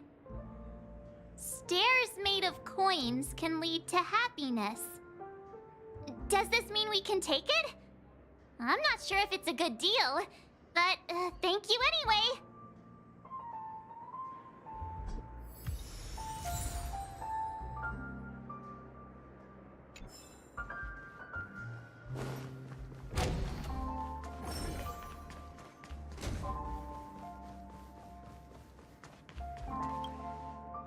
check out this bottle. The liquid inside looks beautiful. And the label reads, Dream Syrup, thick. I don't see an expiration date, but the production date is half an amber era ago. Ugh, drinking this stuff can't lead to anything good. That's for sure. But maybe it hasn't expired yet. But it still be called drink anything and drink. That's true. But this really doesn't seem fresh. Did you find the bottle of syrup I've been hoarding? Don't worry, it's all just a dream and it won't upset your stomach. It's been aging for years and should have a refined taste by now. Feel free to have some. It's perfect for entertaining lovely guests like you. Then we'll keep it for now.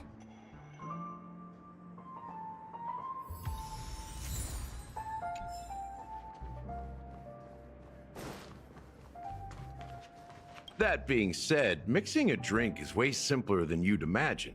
Just pick your favorite ingredients, toss them in a glass, mix it up, and it's done. So go ahead, explore the bar, and bring me any ingredients you prefer. Nice work. Let me take a look. You found some interesting ingredients there. Now take your pick. Each drink has its own unique flavor, and the base ingredient sets the tone for the initial taste and the lingering aftertaste. So, which one would you like to use as the base?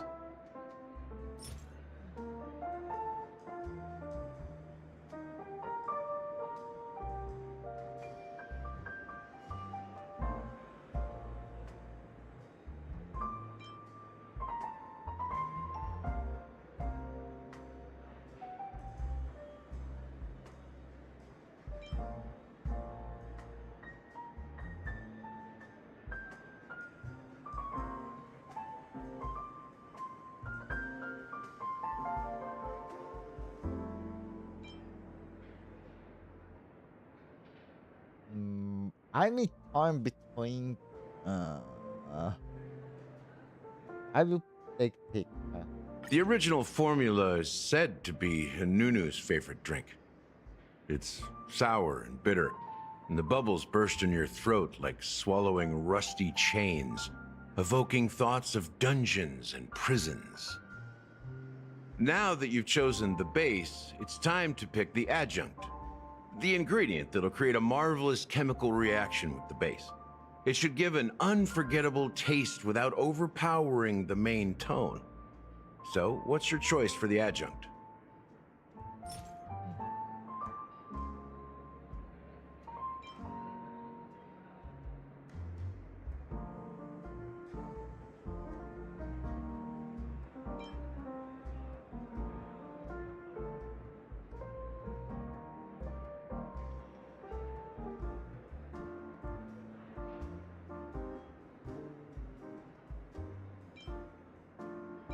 No. High stakes, not interesting.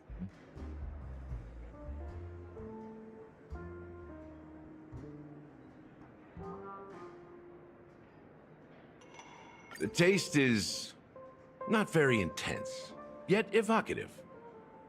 After those despicables sent Mikhail away, I found myself lost in the wilderness of my dreams. They say that even the dirt here oozes with sweetness. All I tasted was stoic bitterness. Mikhail. Almost there. Let's pick a decoration. Which style do you prefer? Anything you need, I've got it.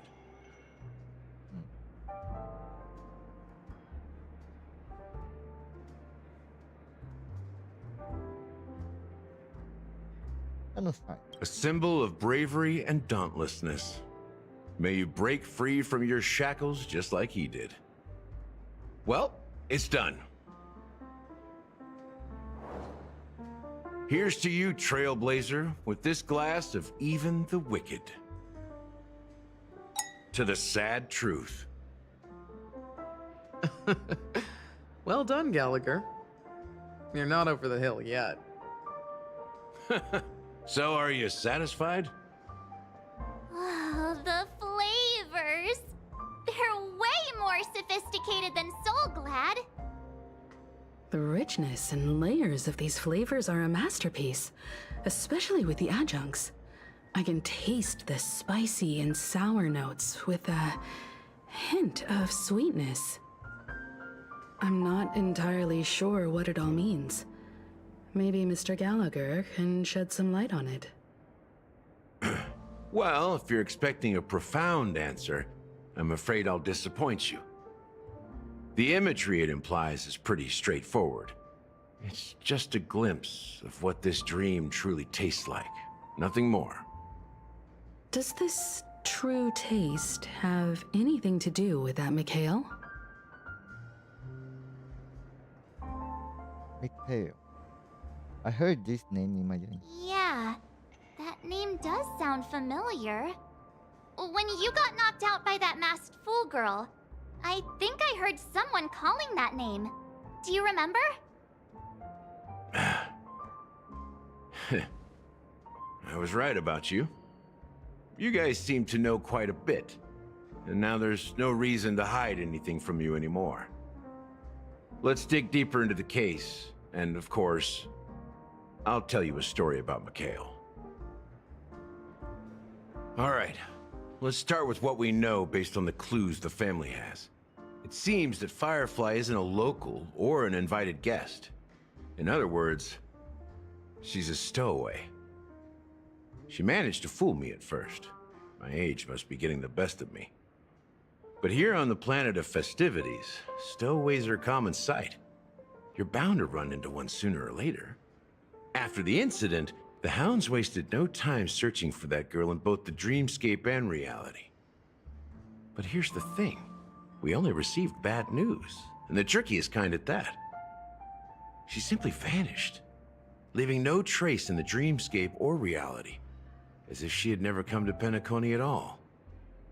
Huh? Does that mean... Death eradicates her. Maybe things will turn out different than we. Different? Are you suggesting that girl wasn't actually killed? Come on, aren't you a witness in this case? Let me be frank. This case, actually, is unlike anything the Bloodhound family has dealt with before. Dealt with before? So, death does happen in Penacony, if I understand correctly. You've witnessed it, so there's no need to hide. Even the shiniest city has its dark side. We're all adults here. Surely I don't need to explain too much to you. Confronting the family based on that alone would be naive. Death may occur in sweet dreams. So what? Such events are highly unlikely and only affect a tiny number of people. If you really want to delve deeper into this case, you need to understand the true problem with the family. I guess it's time to tell the story of that Mikhail. You're very perceptive. The Astral Express has received that music box too, right? Do you know the secrets it holds? There's a message. Witness the impossible in the realm of dreams. Find the legacy of the Watchmaker, father of Penacony, and thus the answer to the question, why does life slumber? That's the exact wording. Hey, why are you laughing? Wait, did you write it? It's quite poetic. No, but I'm the officer in charge of this case, so how could I not know? I'm sure you must have noticed that this message didn't come from the family. You might have even guessed that the relationship between the family and the Watchmaker isn't as close as it seems. That's just our speculation. Actually, it's hard to believe that the father of Penacony and its actual managers are at odds. Now I can assure you that your speculation is absolutely correct. The family has considered the Watchmaker an enemy for a long time, But the hounds haven't been able to track him down, as he seems to be living only in the characters and stories he created. Let me ask you a question. Have you ever wondered why the family allowed the Watchmaker to send out such a ridiculous message to the outside world, inviting you here and causing chaos? So, you want to seize this opportunity to expose the Watchmaker? Well, now you understand why the Oak family authorized the Nameless to assist in the investigation, but kept you in the dark, right? Because the Watchmaker is not the legend of the Land of the Dreams at all. He's the most shameful stain in the history of Penacony, and he's the root cause of all the anomalies in the dreamscape. You don't get it? Well, I mean, Mikhail, the betrayer of the family, he's the Watchmaker.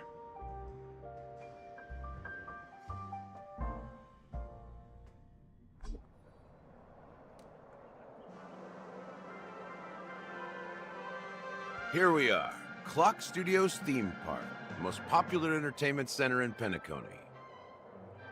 Wait, aren't we supposed to be discussing the Watchmaker? I would have expected you to take us to maybe a library or an archive room of sorts.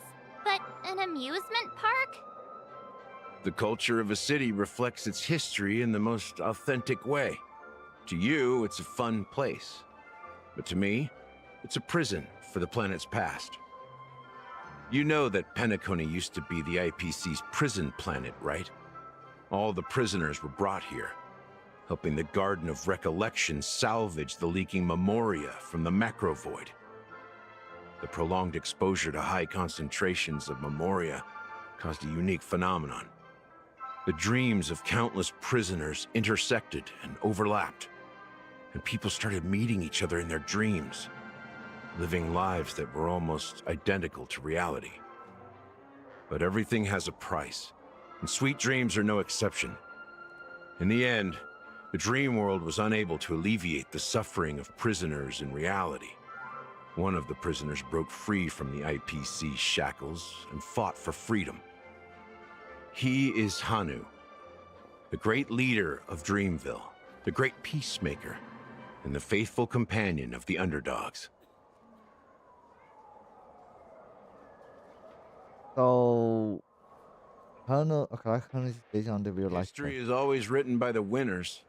However, it's undeniable that Clocky is an animation that draws from Penacony's actual history.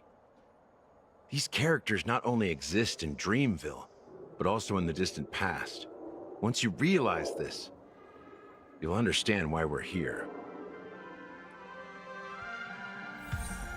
There are so many members of the Bloodhound family around here. They just received a lockdown order, supposedly from Sunday himself. Who knows what it's for? What's going on? Why can't anyone... So many of them. I've never seen anything like this, even when they're tracking down suspects.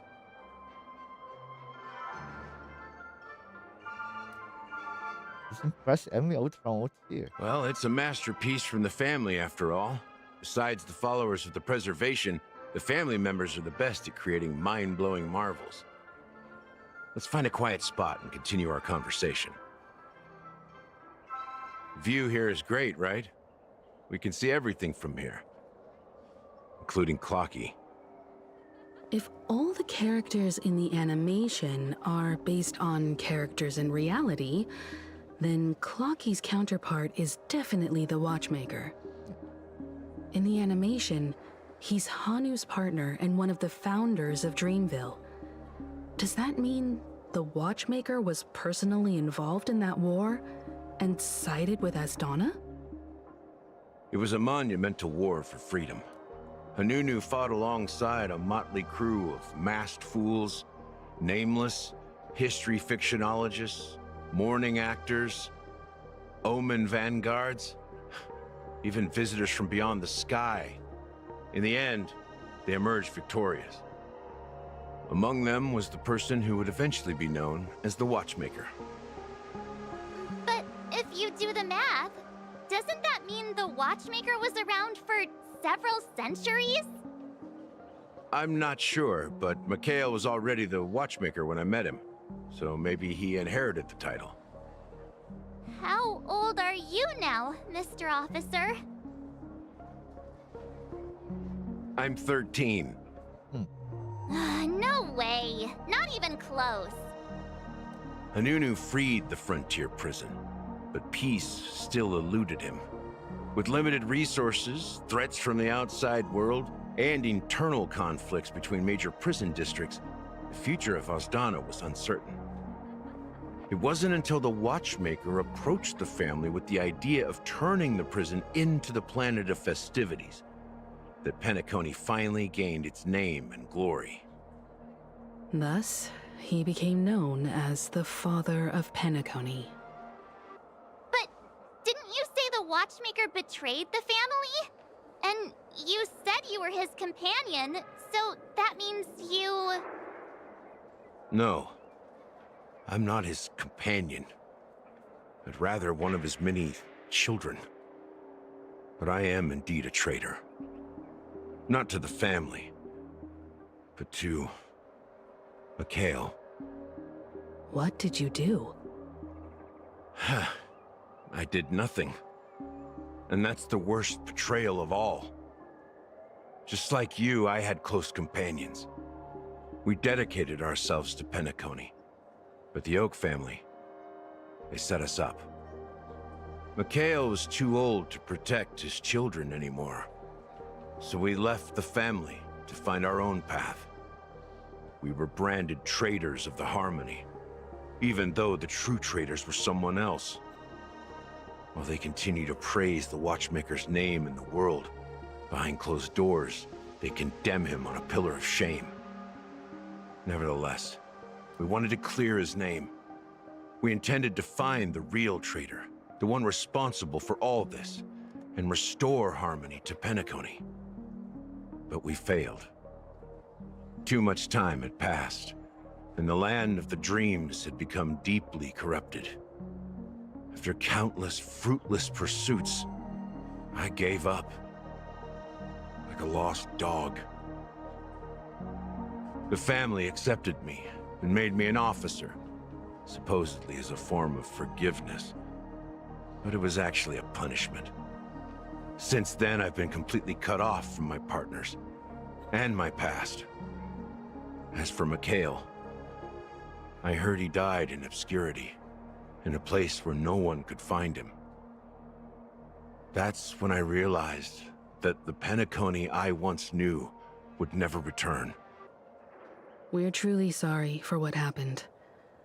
But this is not the end of the story, right? Apparently, someone has inherited the title of the Watchmaker and has been secretly working against the family all this time. Who could be that person? It's not the organization. After all these years, I have no idea who that person is, or if they're even real. Or just Mikhail's lost soul haunting the dreams. So, do you understand why I'm spilling all this info? Because I believe the girl's death must be connected to the Watchmaker's legacy. And at the end of all these mysteries, we will find the answers we are seeking. If it really is Mikhail's ghost, I want to meet him. If only for the last time. For those who despise me could form a line from here all the way to the entrance of the hotel. But those willing to look me in the eye and hear me out? Let's just say, there won't be many. I've told you all I know is a sign of gratitude. Thank you for listening to this old dog. Bark and all. Something just happened at the theme park. Now if you'll excuse me, good luck to all of you. How ironic. What's so different between the stowaways rejected by Penacony today and the dream seekers once hailed as pioneers several amber eras ago? Gallagher does have a troubled past, it seems. While Firefly's whereabouts remain a mystery, his stories shed light on our suspicions about the true identity of the Watchmaker, his connection to the family, and the power struggles hidden behind sweet dreams and death. In the family. Exactly. Gallagher suggests that the real traitor is someone else, probably within the Oak family. That lines up with what we've gathered so far. Firefly got involved in this mess because of the legacy, and now we're sure that Aventurine's accusations against Acheron are baseless. That clock is based on Boston. You're really into Clocky, huh? He's just a fictional character, not a real person. No, he's real. Speaking of which, that Clocky who only reveals himself to you is quite intriguing. It's a shame we've never met him since then. Now that we've confirmed a lot of our suspicions, let's take a moment to think about the clues we have. Send a message to Welt and see how things are going on his end.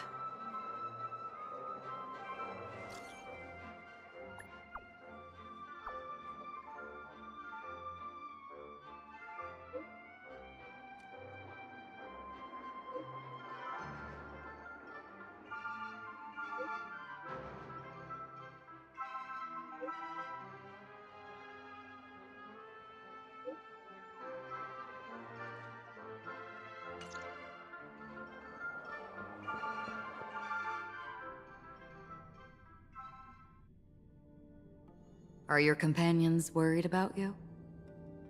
They're just checking up on me. Let's get in and get out. Seems they've made some progress.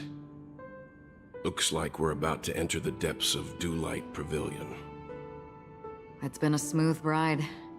Almost too smooth for a heavily guarded mansion.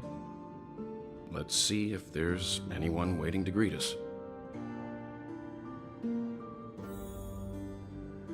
Oh my god. No! I like this! As the protagonist of your own story, it's up to you to overcome and forge ahead.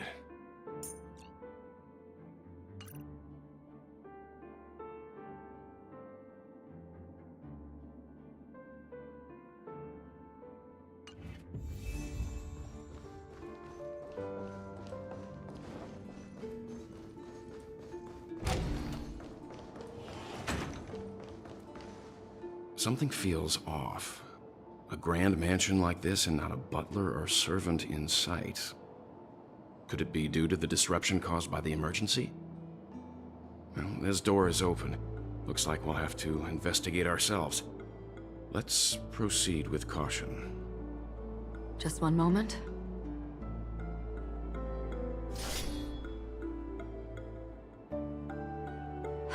Light. I've made myself less noticeable.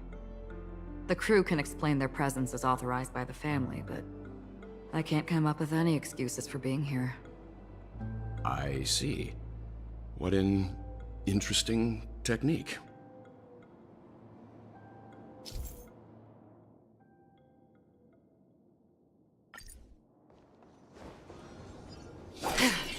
Stream 4. The model in the sand pit. It's the golden hour, isn't it? Maybe the heads of the family used that model for discussing important matters. And the footprints here are different from the rest. There are 2 sets of them. Looks like outsiders might have passed through here not long ago. Stream 4. Gleamful.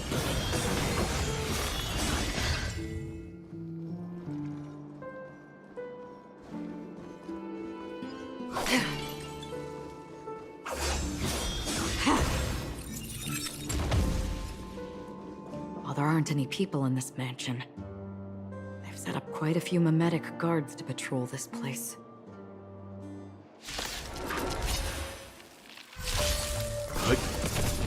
Another journey begins.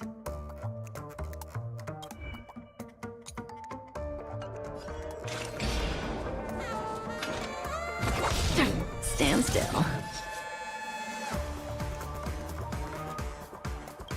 I weep for the departed. It too shall fall. It's time. Let's begin. Stand down. Relax. Free will, or was it fate? Destined for oblivion. May as well kill them all.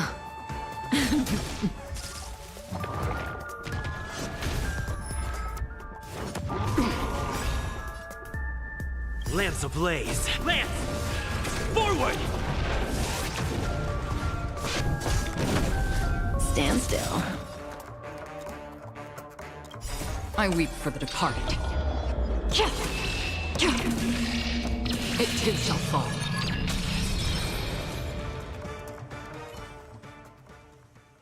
Look, it dropped something. A note. Looks like instructions from the butler for the other servants.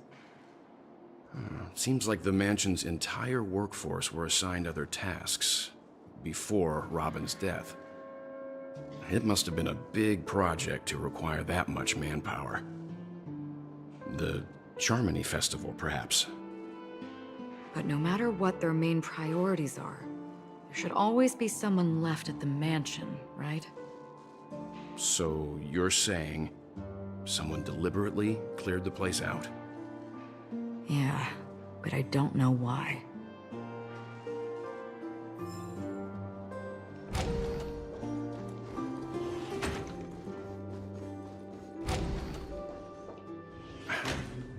No one here either. Since no one's around to entertain us, let's make ourselves at home. Stay close to me so that my white can cover you too.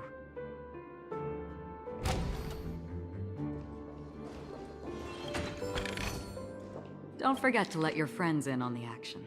As soon as I and the rest of the crew arrived in Penacony, Mr. Sunday and Robin showed up to greet us. I remember hearing something unusual in her voice, and now it seems I was right. Robin believed it was because the harmony had been tampered with somehow. But as far as I know, there aren't many entities capable of interfering with the power of paths. Meaning? If there really is a traitor within the family, that person must hold a high position or possess unimaginable strength. That would explain why Mr. Sunday has been having such difficulty in catching the traitor. Oh, I should have your bed. Okay.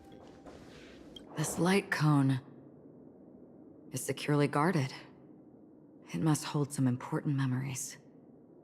According to Robin's interview, despite having performed on so many grand stages, her favorite performance was a pretend show she put on with her brother when they were just kids.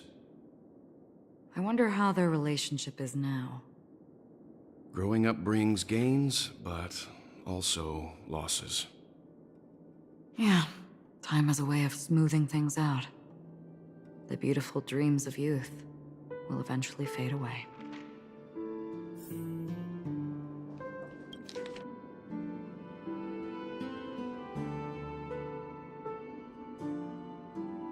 Oh, that's at least.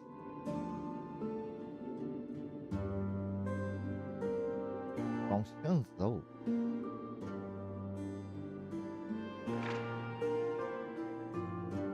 Maple Path, Auction.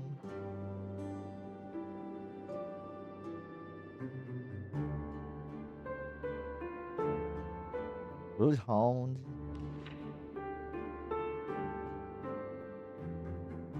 Intelligent, loving.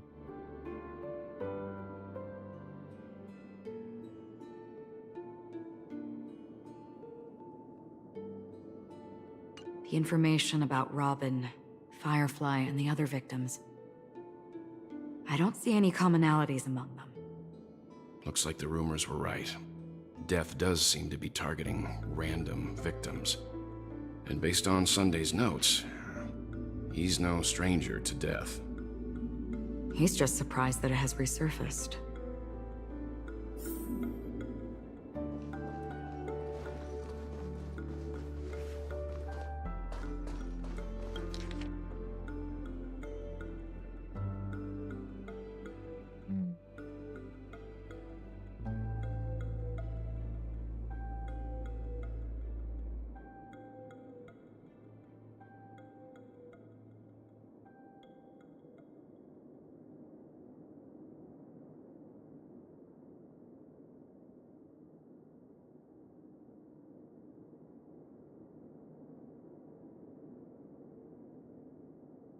It seems neither the Dream Master of Penacony nor this old Odie is happy with Sunday's recent performance.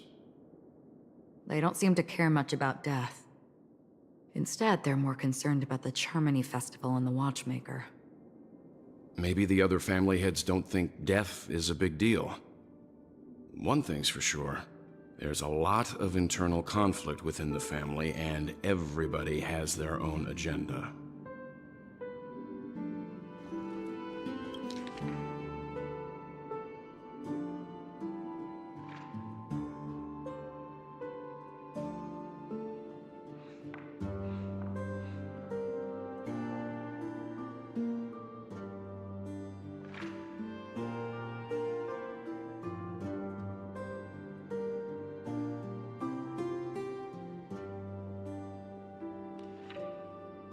Mr. Sunday has done some serious research on his suspects.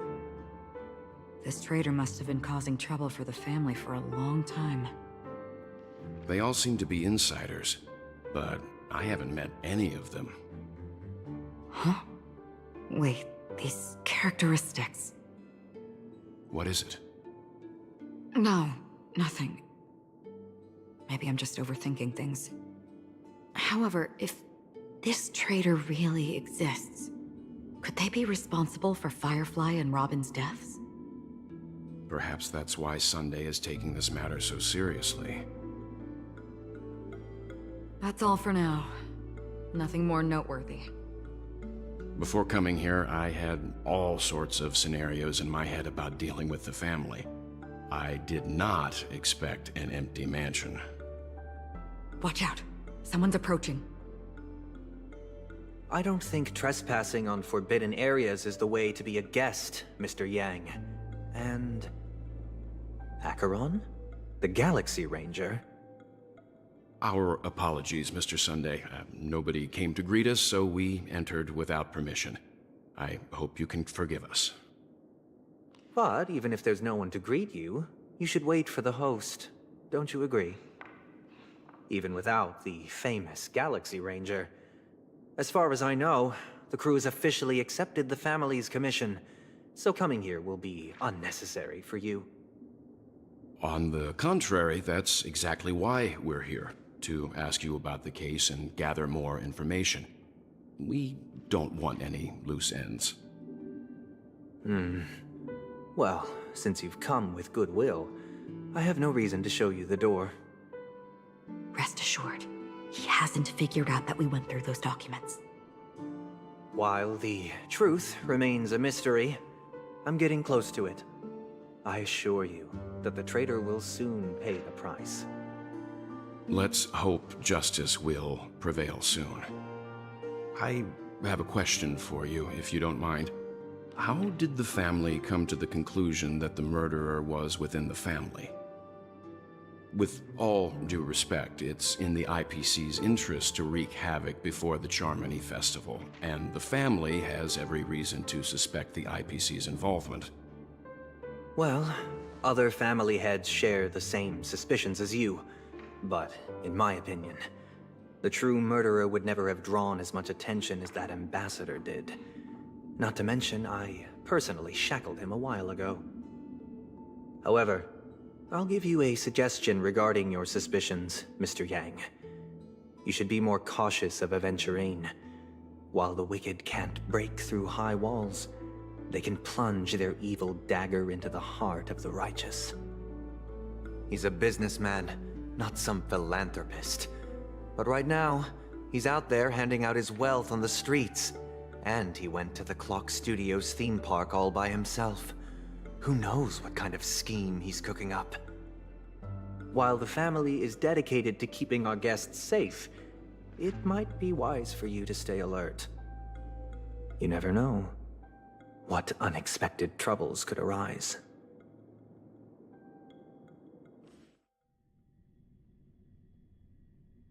There is too many changes of POV. According to a Pierpoint hotline tip, there was a major breakthrough in the shocking Ejhazio Aventurine case. The suspect has been arrested. This fraud case has been linked to many departments within the Interastral Peace Corporation and the Intelligentsia Guild, causing a large drain in manpower and resources, resulting in the IPC taking a massive loss. The case's main suspect originates from Sigonia 4 and is one of the survivors of the second Kataka Avgin extinction event, who does not carry an interstellar refugee travel permit. As per Strategic Investment Department Head Diamond's sentiments, the IPC has appropriately relocated the suspect in the spirit of the Charter and will continue to conduct further investigations as to the motive of the suspect. What pretty eyes. Tell me, do they shine in the dark? Well, if they did, I'd sell them in a heartbeat. You don't know how many people long for your eyes to be closed forever. As a servant, you should not resist your master. Yet, you went and killed that man anyway. No lawyer has the audacity to defend you. Perhaps you ought to represent yourself. Not difficult, but definitely pointless. You're pretty confident on your eloquence. Did you also think that when you lied to the Intelligentsia Guild? Ask and you shall receive. You wanted the perfect construction material. All I did was offer a possibility. It was just a small wager. If your luck holds out, the IPC will dig something up from the golden sands of Ejhazio. Maybe even the Sand King's remains. Pity your luck has run out. I'll admit that. What I'm more curious about, though, is why such a grand scheme failed to benefit anyone in the end, including the perpetrator himself. Madam, I already have what I want. To be brought before you for the next high-stakes gamble. Then let's talk about the second gamble. Tell me, what are you prepared to wager this time? My life. I bet you won't send me to the gallows. What do you want, then? I want your Lenore to meet with me. I have something to say. And then what? I want cash. It can't be that simple, can it? It is that simple. 30 tanbas. The remainder of my market value. 30 tanbas. No more, no less. With this money, I'll climb to even greater heights than you. Grasp even more riches than you. I wager you won't give me this chance. Which is why you should call him here. Interesting. A pity Diamond won't see you. No one gets to see him. From here on out, I am Diamond's representative, and I will decide on his behalf. You're wrong. 30 Tonbis. He'll give you that. And much more than that.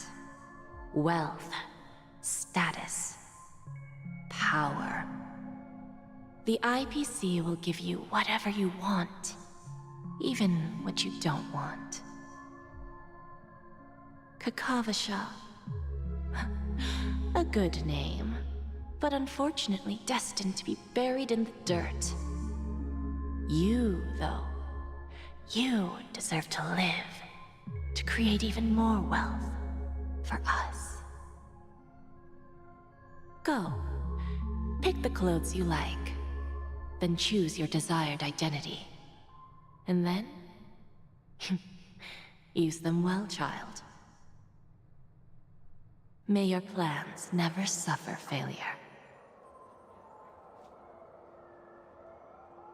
Life is like a long-term investment. Those who choose correctly, do the correct things, reach the correct outcomes, and show the world their value. People can't always make the right choices in their lives. But luck has always been on my side. I've never lost. Is it because Gayathra blesses me? Well, if that's the case, she must also be looking upon me right now. My success is inevitable. But what then? Even if I overcome this difficult trial, what would come next? What awaits me after this glorious gamble? An even more glorious one? Will I return triumphant with unending riches after countless successes, or will I encounter failure, never to return?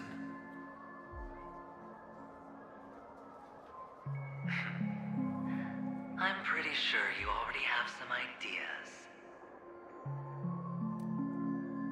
Lowly gambler.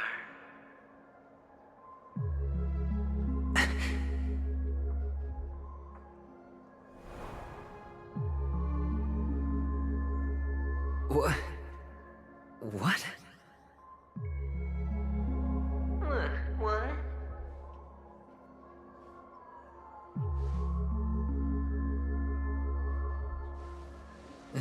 Am I dreaming, or have I gone completely insane? Perhaps both. Forgotten me already? When you were strapped to that electric chair by a mannequin warlords, who was it that gave you the idea? Fine. I may be crazy, but I'm not stupid. Get out of my head, newborn of the Harmony. The Harmony? Oh, don't play the fool.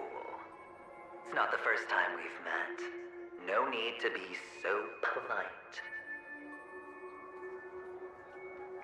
I'm you, and perhaps even more aware of yourself than you. Of what exactly you want. You're dying.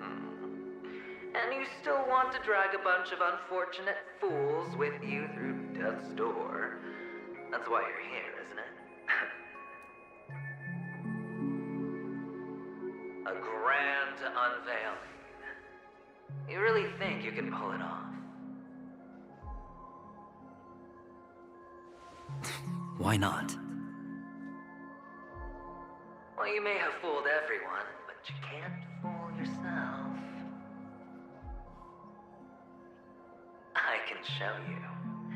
Before you're entirely gone, I'll be with you for the last stretch of your road. Let's have a heart-to-heart while we walk.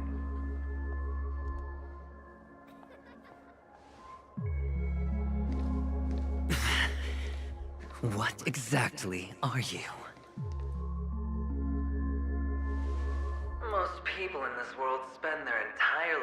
just to reach one outcome. And I am that outcome. Kakavasha, I am your future. First, I'm hearing things, and now I'm seeing them. Great. Am I going to be elevated into the Harmony's Emanator next? Why are there no guests here? What's that featherhead doing?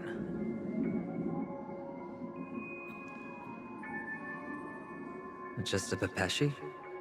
No. A child?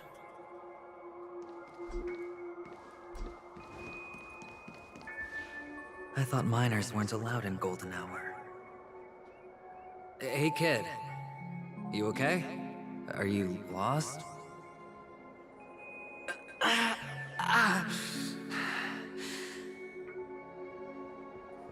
What's wrong, mister? You don't look well.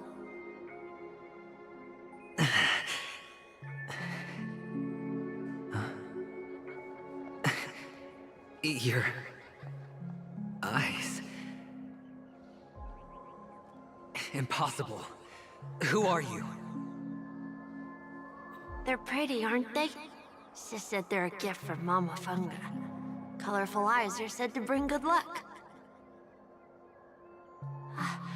Mister, you have pretty eyes too. Beautiful.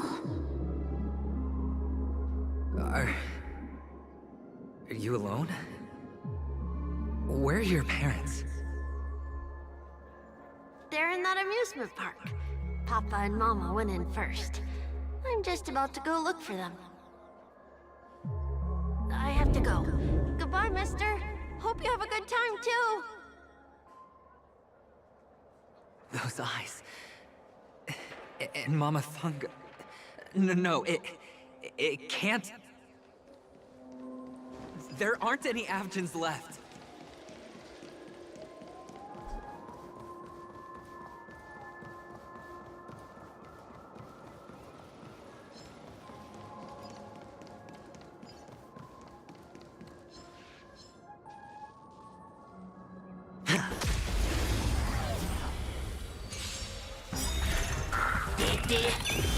Some value, I suppose. All will be swept away by the wind. Bust. Or maybe I'll take it all. Time to say bye. Boom.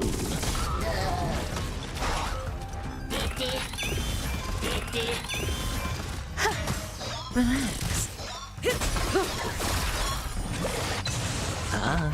Stand still. Time to say bye. Boom. Those eyes. And Mama Funga. No, it can't. Papa, Mama, wait for me. Only on Penacony, am I right?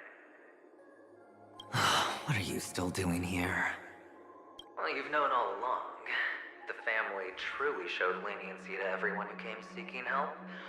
Why Can the would real there be a please need smash for such Cantos high please walls stand up? and deep? Please stand up. Please stand up. I repeat, can the real please smash Cantos please stand up? Please stand up. Please stand up. Hello, Steffi. How you doing?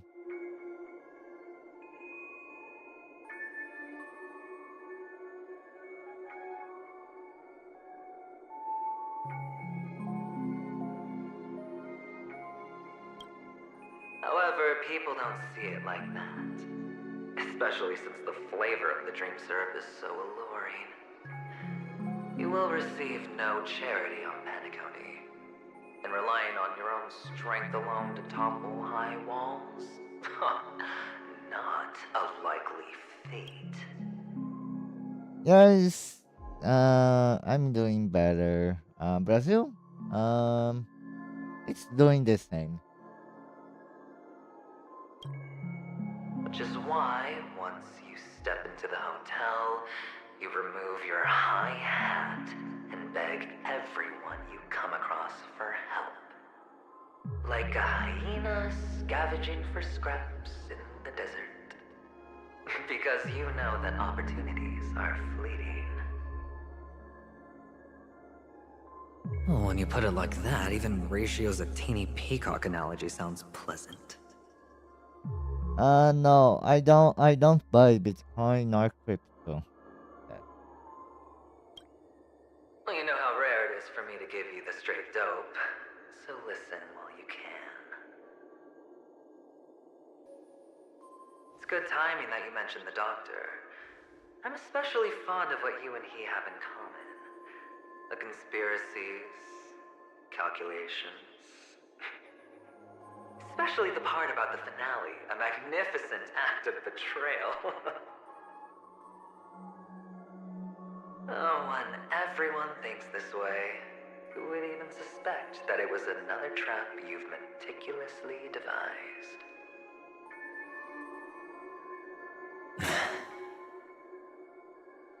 Go on. Tell me I'm right. You know who you really are, Mr. Cavalier Gambler. Uptight, overcautious, massive inferiority complex. You want so much, you're still so afraid of losing. They only see your big bets, your bravado, the full house, the straight blush. They don't know the other hand is below the table, clutching your chips for dear life. It's a heck of an act. No wonder the tavern sent you an invite. You're a natural kid. You don't stop at fooling the audience, you fool yourself too. Well, the best way to prevent others from seeing your true colors is first being able to fool yourself. Of course. I know you all too well. But it's strange. Why did you decline that invitation? You had the chance to embrace elation, and was that not what you most wanted? But you chose the IPC instead. For the preservation?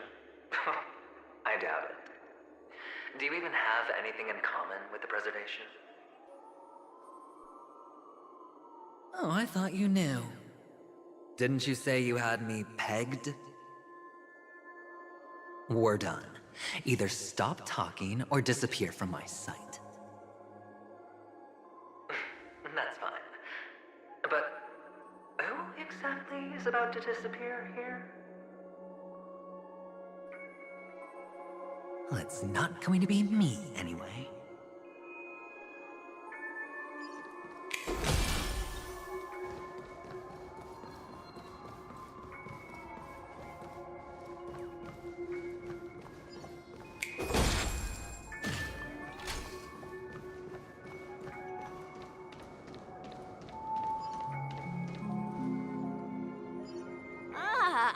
Playing hide and seek. I'm really good at this.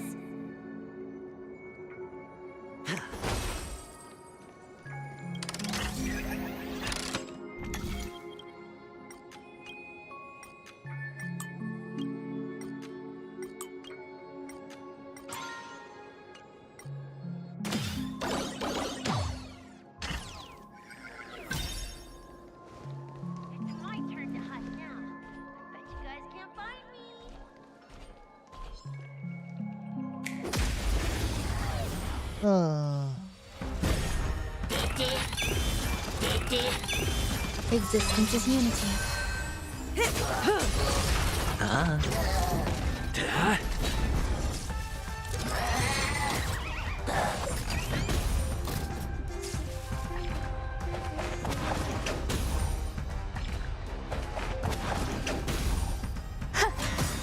Stand still. All will be swept away by the wind. I play Blazing the Adventure really works so well together. Oh my god, that's scary. Relax. Lance! Forward!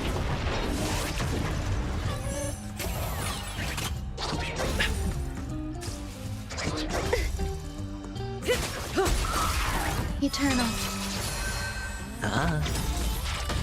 Bust. Or maybe I'll take it all!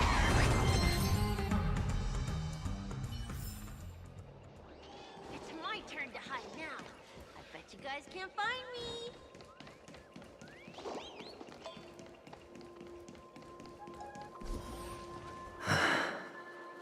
Hide and seek. What sweet childhood memories. When Mama said goodbye that day, how many catechins were like jackals hot on your heels? I know you won't forget that sound anytime soon. Those shrill cackles. You had to hide right under the noses of those savages. You and Big Sis, playing dead, drifting in all that bloody water. Completely ruined that shirt. Shame. Wasn't that the last one Dad left behind? It wasn't ruined. I've always kept it. Come on. It's a rag. It's not like you can ever wear it. Now you don't have to hide. You probably won't even deign to get your pretty outfit wet in the rain. Well, your social capital has changed after all. I've never changed. On the contrary, now you're the one who does the hunting. The last round of hide and seek, and you get to be it. You should enjoy it.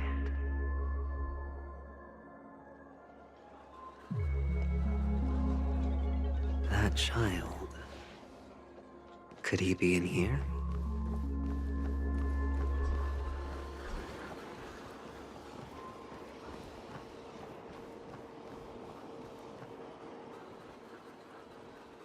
Is this...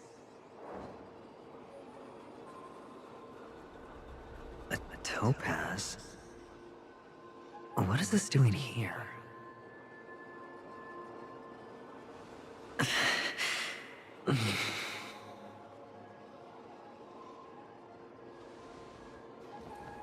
What? Does your cornerstone wrench out your heart, so?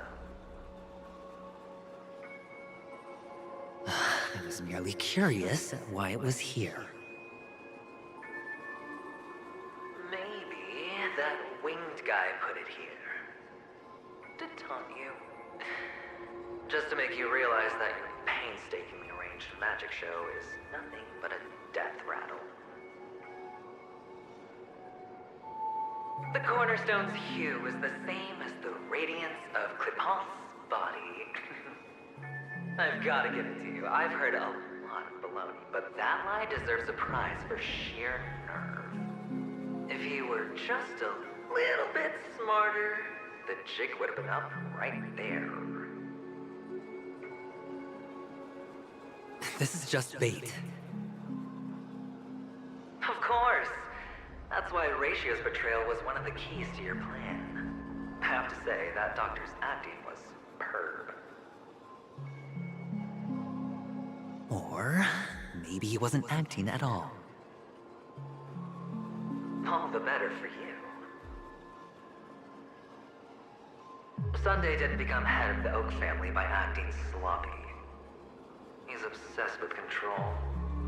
You have to give him enough detail to satisfy his meticulous nature, but not so much that he gets suspicious. Which is why you had Ratio seek him out and leak the plan on purpose. To prevent the other party from suspecting anything. The intel you gave to Ratio was all true. He spoke the same to Sunday. Finally, Sunday took the bait, found the other cornerstone, and before you know it...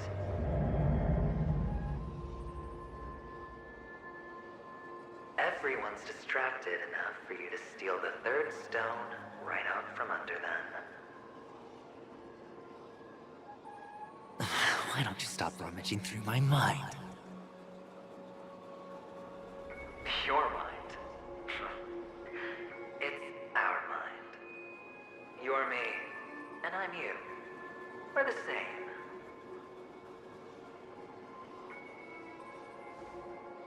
The best way to prevent others from seeing your true colors is to first be able to fool yourself. Really? You can't even fool yourself. You just got lucky this time.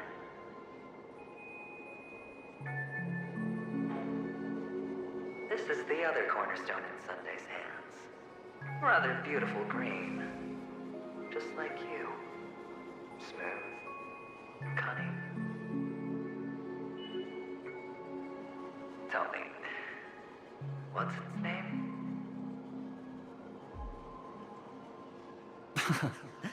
Why are you even asking me? Must I do all the work? Aventurine is the stone of luck and trickery. That's what she said when you received the stone, wasn't it? This type of stone isn't rare, but its hue is very similar to a certain gem. In fact, it's often used as a substitute. And that more precious gem is...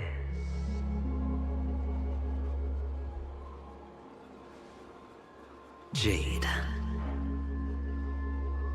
Even Sunday can't tell the difference. Well, looks like jade can be substituted for aventurine, too. Sauce for the goose. Aventurine, topaz, jade. 3 elites, 3 cornerstones who, for a measly Penacony, offered their everything. Oh, you're even more united than the family. As I've said before, 3 chips are sufficient. All or nothing. Oh. But will it be the former or the latter? We'll find out soon enough. So, where's the real aventurine stone? Take it out, let's have a look.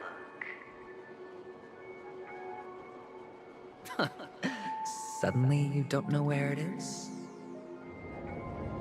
I just want to hear you say it. After all, it really does resemble its owner.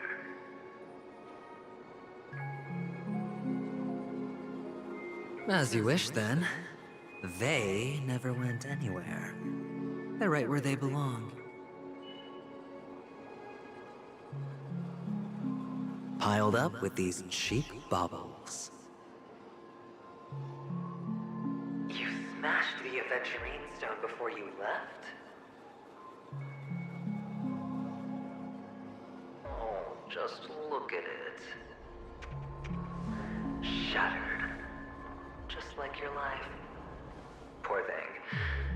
A humble pebble coated in the most lustrous sheen. I take it back. This thing's far more precious than your life. You're absolutely clear about the consequences of doing this. Blasphemy against Clip-On's body. You think the IPC will let you get off scot-free?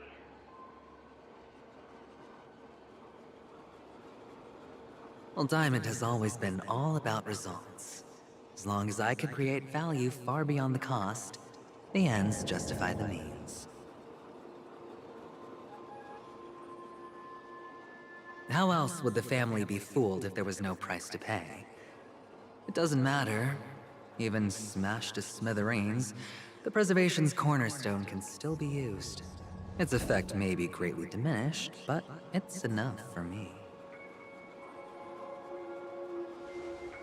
Now I'm really curious. Why does every step you take involve reckless risks, and the choices you prepare for yourself always come with a strong impulse for self-destruction? Do you truly believe that the greater the risk, the greater the rewards? I wouldn't have guessed you'd be so loyal to the IPC. There is so much you don't see. Which is also why you'll never see how I'll win it all. That is, if you can do what it takes. We'll just have to wait and see then. The cornerstone is gone. Another illusion of the harmony. Huh? Hello. We meet again, Mr. Pretty Eyes. Yes. We meet again. Did you find your mother and father? Of course. Big Sis is there too. The four of us were just playing hide and seek. I'm so happy. On our way here, Papa even brought me to see a blimp. I think you mean film. Yes, that's it. Putting many drawings together and turning them into a moving wall painting. They put me, Papa, Mama, and Big Sis together, turning us into one big family. You should give it a try too, mister. You look sad. The amusement park will cheer you up. Sure.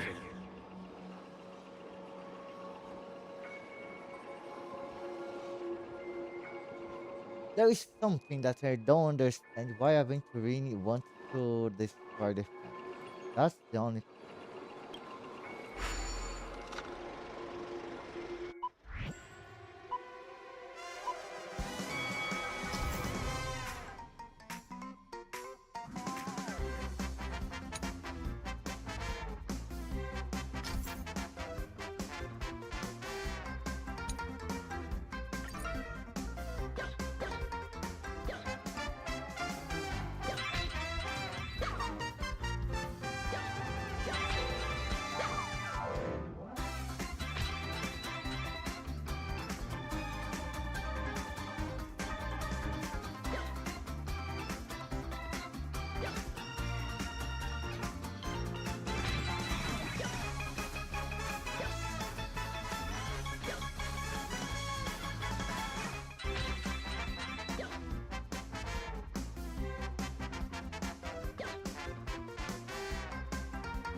How's that?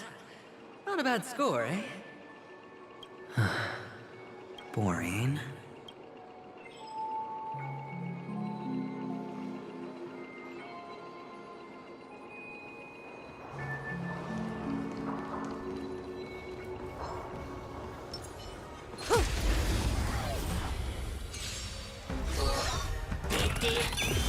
Existence is unity. Time to say bye. Boom.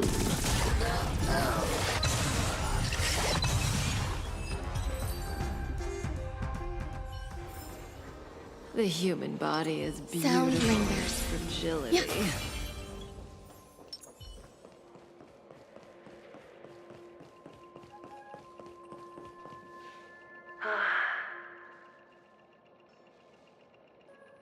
Why aren't you talking? You've piqued my interest. I'll admit that there are still aspects of you that I don't completely understand. Well, you sound sincere this time, at least. Well, sincerity is one of my traits that everybody likes. And I have precious few of those. Moving on. See that maze over there? I'll know everything about you before you reach the exit. Our quaint journey through this amusement park still isn't over, and I wouldn't mind stretching this out at all.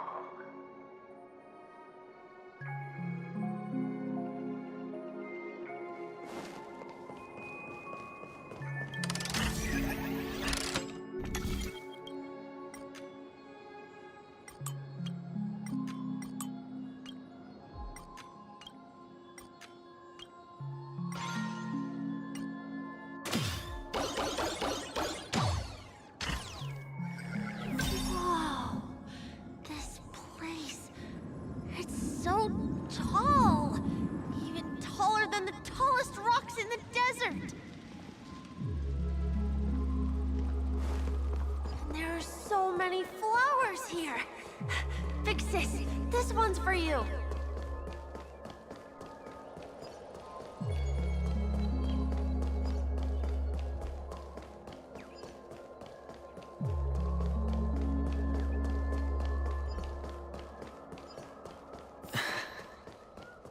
A dead end? Oh, is this the wrong way?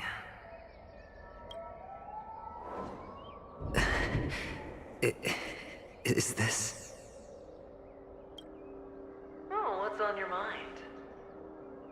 It's got nothing to do with you. Do you need a hint? These are manacles on you. That man gave you your first job. You made your first pot of gold. I remember it all too well. You wrapped that iron chain around your fist, for that is the only tool you could find.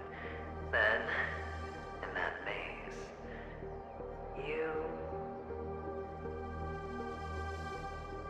Shut up! Oh, you don't wish to face your past? Unwilling to admit that your life is worth only 60 tonmas? Well, from what I see, you refuse to confront it, because it only proves your weakness.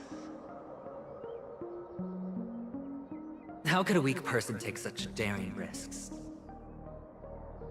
Oh, that's right. You love the thrill of danger. But you refuse to let go of meaningless sentiments. Even in this beautiful dream, the only thing you dare allow yourself is death.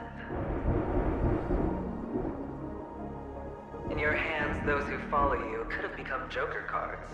They're far more useful that way. It's not like this is the only place the family ever cut corners. You could have had tons of action if you weren't so all or nothing. All it takes is a meager sacrifice. I bet Opal would have resolved this without a fuss. A pity you're not him. Well, you wouldn't be in this state if you could just get with the program. And why couldn't you? Out of professional integrity. Those techniques you mentioned are highly efficient, but it's not that I don't know about them. It's more like I couldn't care less. Get it? What fun is it if the fight isn't fair? Fair? You assume your opponents would fight fair in the first place. The odds are obviously not in your favor, so how are you just breezing by? Did that masked fool's words awaken something in you? Well, she gave me an answer that could turn everything upside down. Everything? You mean it could make all the cards on the table just disappear?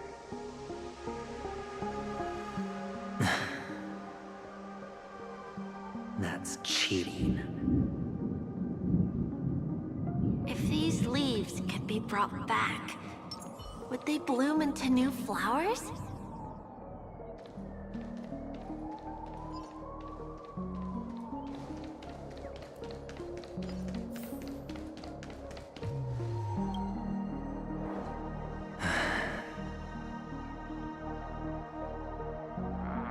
Your expression right now is hard to put into words. The lucky charm Mama left you is made from gold. Why did you never consider selling it? You obviously could have lived a normal life like Big Sis that way. Looking back, that was the better choice. Mama only left us with 2 pieces of jewelry. A necklace and a lucky charm. There won't ever be a 3rd piece. That's what you always say, but you actually regret it, don't you? That you didn't sell You can zip it if there's nothing to talk about. I know. You must remember what Big Sis told you. You're a child blessed by Gaiathra Triclops, and can lead the clan to happiness.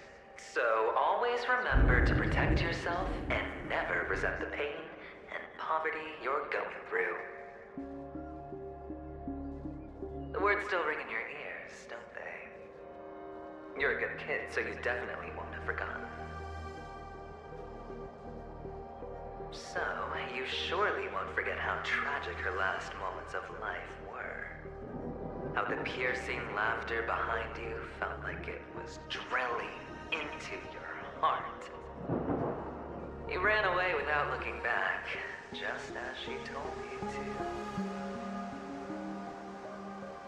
Tisk, tisk. A lifelong regret indeed.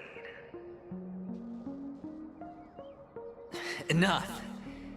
Do you not have anything better to talk about? Oh, shut me down like a champ! Well, I guess when it comes to mind games, this isn't exactly your first rodeo. I think I finally get you. And woo! You are nuts! In the end, I'll ruin this beautiful dream and create the grandest death. Well, you stuck to that start to finish. Think about it. There's a Stellaron in play, the fabulous Robin loses her voice, 2 unsolved murders, cryptic messages from a masked fool, and a chance to go head-to-head with Sunday himself. And the only thing to pique your interest is one word. The last word. A word that's right there at your fingertips. Death. But whose exactly?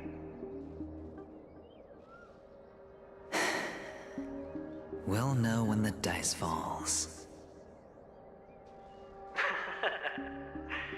All right then. Reserve a seat for me in the audience. I'm curious to see just how capable you are. Still, you never answered my question. If you could start over, would you still want to be the child who received Gaiathra's blessing?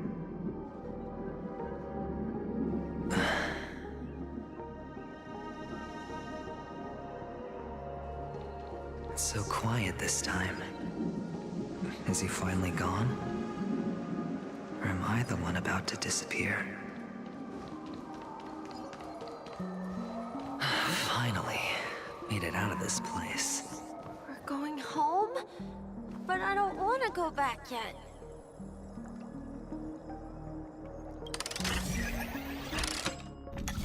Oh.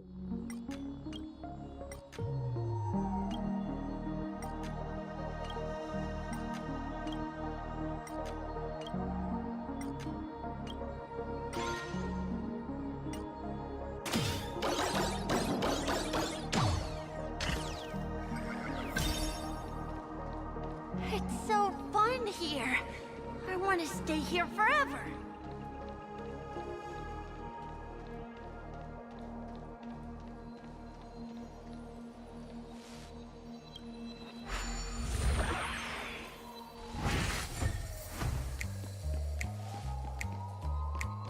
Brother Hanu, where are you going? There's only one place he can be going. Whether it's in the past, present, or future.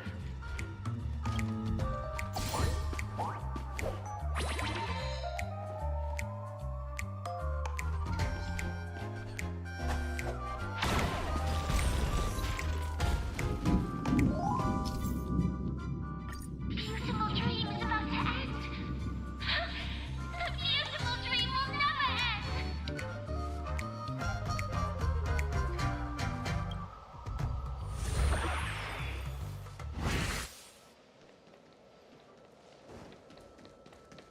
Mister, is that you? I hear the sound of leather shoes. Ah, it really is you. I don't know why, mister, but you always give me a special feeling that makes me more curious about you. It's sad that I can't get to know you more. We have to say goodbye. Did you have fun? You're going back? Yes, I should go home. The day's getting dark, and it's going to rain. I don't want to worry the others. You're home. Where is it? What a strange question. It's where Papa, Mama, and Big Sis are. Oh. In this dream.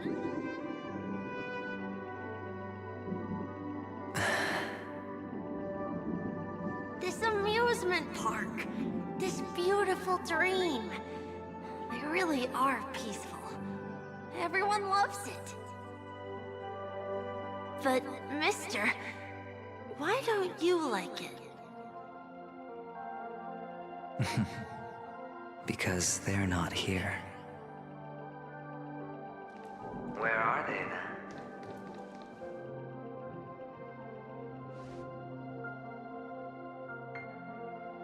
I don't know.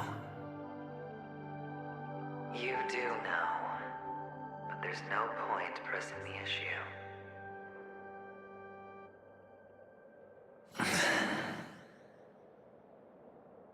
Admit it. You're tired.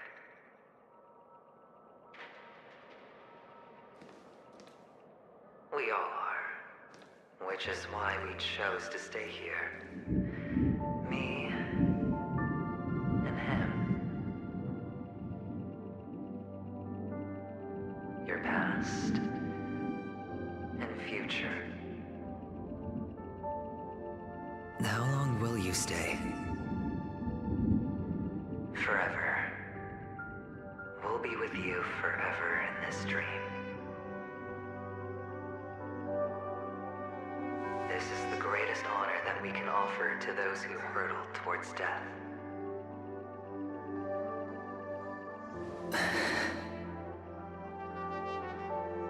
The road less traveled is less traveled for a reason. But you've never gone in any other direction. Your own life is the chip you're most eager to lay down. Always has been. You don't care who the real murderer is, and the Watchmaker's so-called legacy couldn't be more boring. What you want, what you need, is to be the smooth operator, the solid gold deal maker who doesn't waste a drop of sweat, even when he's up to his neck in danger, deep inside family territory. You want to be polished up, cuffed with red-hot chains, and spotlit center stage.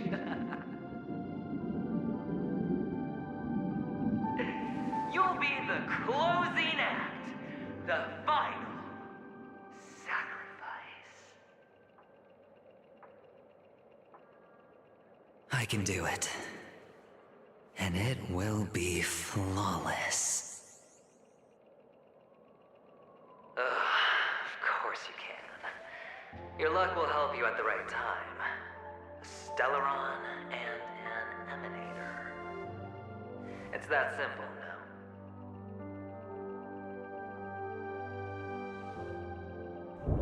That way, the IBC will earn a place at the table. And as for you, you'll just happen to slip the leash, leave the rat race, extract yourself from this endless debacle. You'll have the freedom you've always dreamed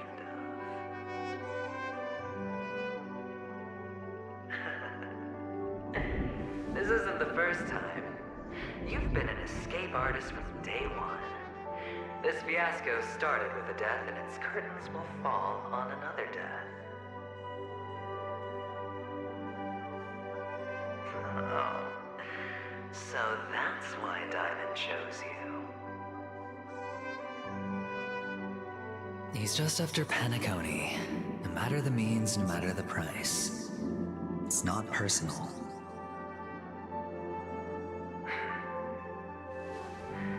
It's hard, isn't it? Well, don't get soft on me now. What, did you suddenly grow a conscience? Hey, I was born from yourself. I'm well aware that climbing out of the hole you've dug is basically impossible. I can't stop you from doing what you want. We can't change where you want to go. Well, what's done can't be undone. All we can do is play the cards we're dealt and rake in as much time as possible.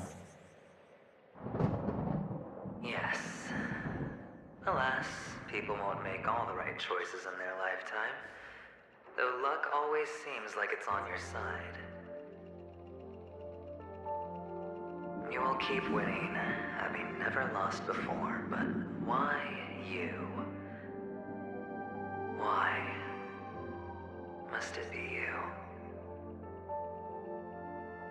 If all your luck is built on the pain of someone you love, on the loss of dozens more, if these windfalls, these jackpots, aren't a gift from Gaiathra, if all they are is a long string of meaningless deaths, then what did we do to deserve living in a world like that?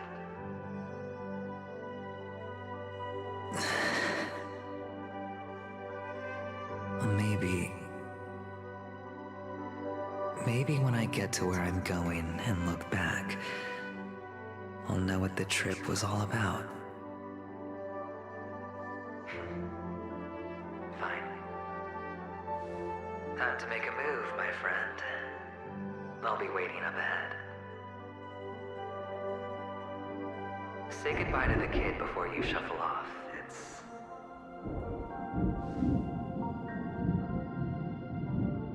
It's best to die without regrets.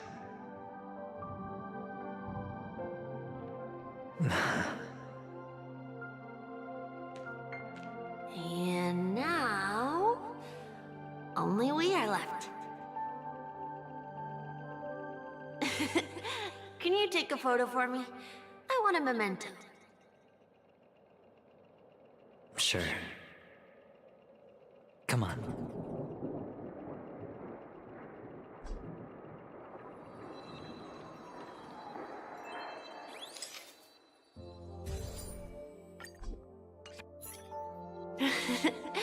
How nice.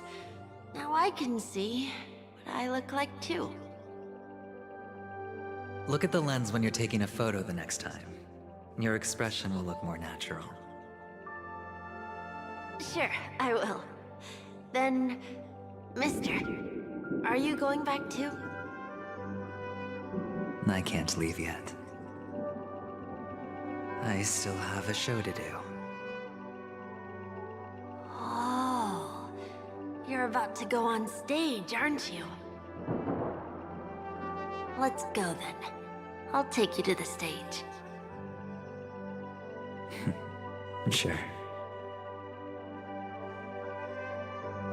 So you're an actor. No wonder your clothes are so stylish.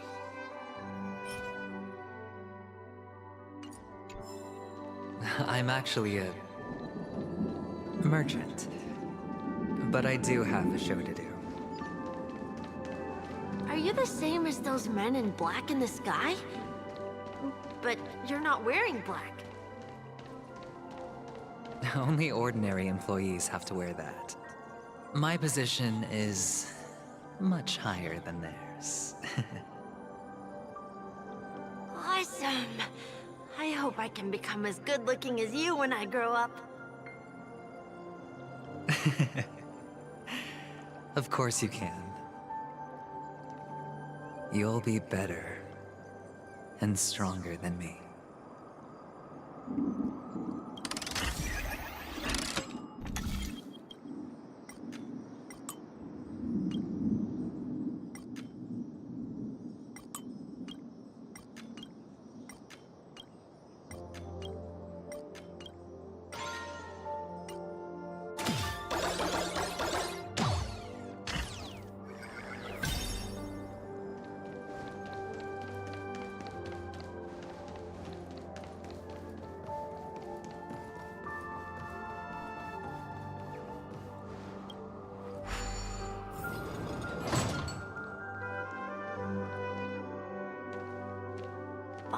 this curtain is the grand stage. It's almost time to go on stage. Are you ready? Good luck with your show. Thank you.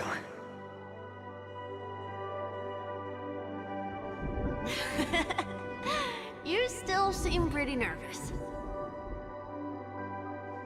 Let's put our palms together. If you receive Gaiathra's blessing, you'll feel more relaxed. Putting our palms together is a simple ritual. By putting our palms together and reciting the prayer to Mama Funga, she will bless us. If you're not familiar, I can guide you. It's all right. I know how to do it. Of course I know.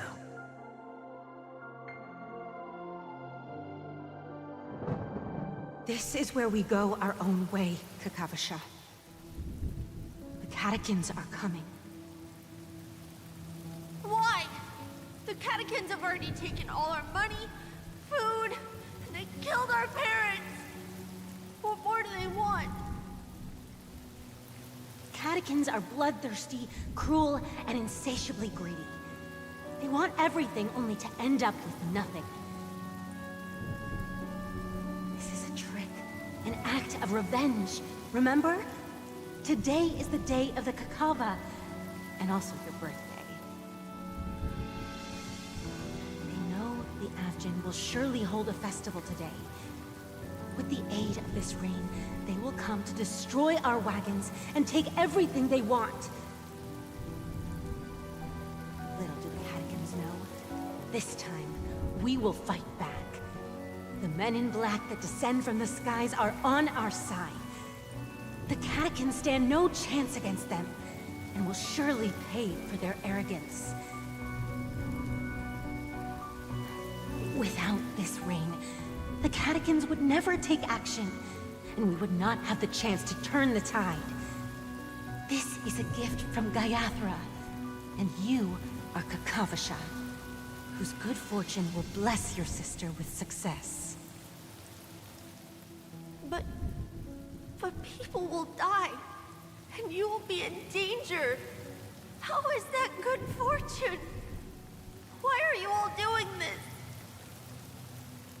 The Avgin always return their blood debts. Gaiathra calls for me, while Papa and Mama are waiting for me. I must answer the call. But she will bless you with good fortune and help you survive. As long as you are alive, the blood of the Avgin will never run dry. So run, Kakavasha. Do not be afraid.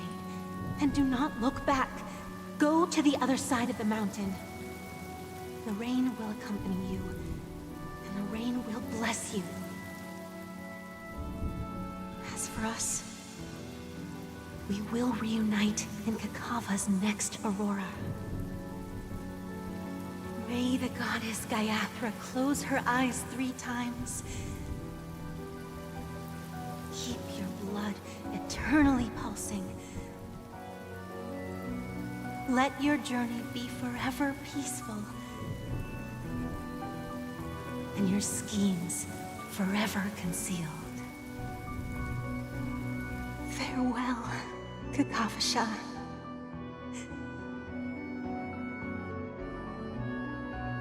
Newsflash from the Inter-Astral Peace broadcast. The IPC Marketing Development Department spokesperson confirms that a small-scale rebellion has broken out in the unclaimed region of Sigonia. The situation is now under control. The insurgents are from a local clan known as Kataka, which has a long history of disdain towards the IPC. This has caused a serious negative impact to the work of the IPC's Marketing Development Department. The clan launched a massive attack on the Avgin, who were under the protection of the IPC, resulting in 6,728 deaths and 3,452 missing. The casualties are currently under the care of the frontline trauma team. The spokesperson expresses his deepest condolences for this devastating humanitarian disaster. At the same time, delivering an important message on this matter to all interplanetary citizens. Finally, he proclaims, the hammer of preservation will fall on all beings, regardless of life or death, regardless of race, regardless of ideology, to uphold the basic rights we inherently possess.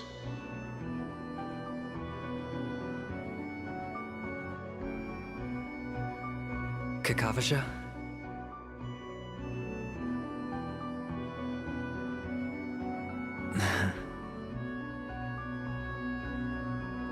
Bye.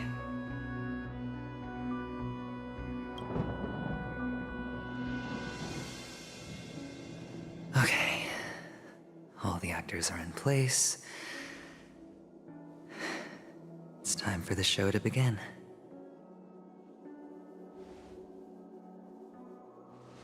This act is dedicated to you. I hope it'll be an unforgettable memory for you.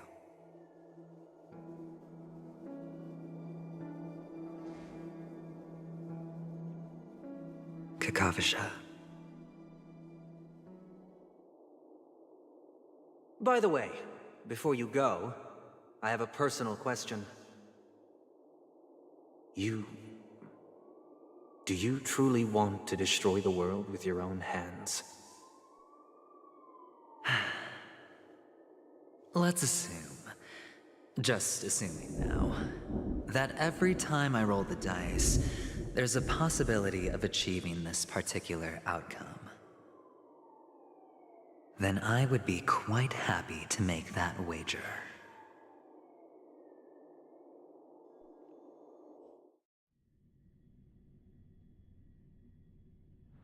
Is this Miss Acheron? Hello, I'm Himiko, the Astral Express's navigator. Hello, I'm March 7th. I'm sure he needs no introduction, as you definitely know him.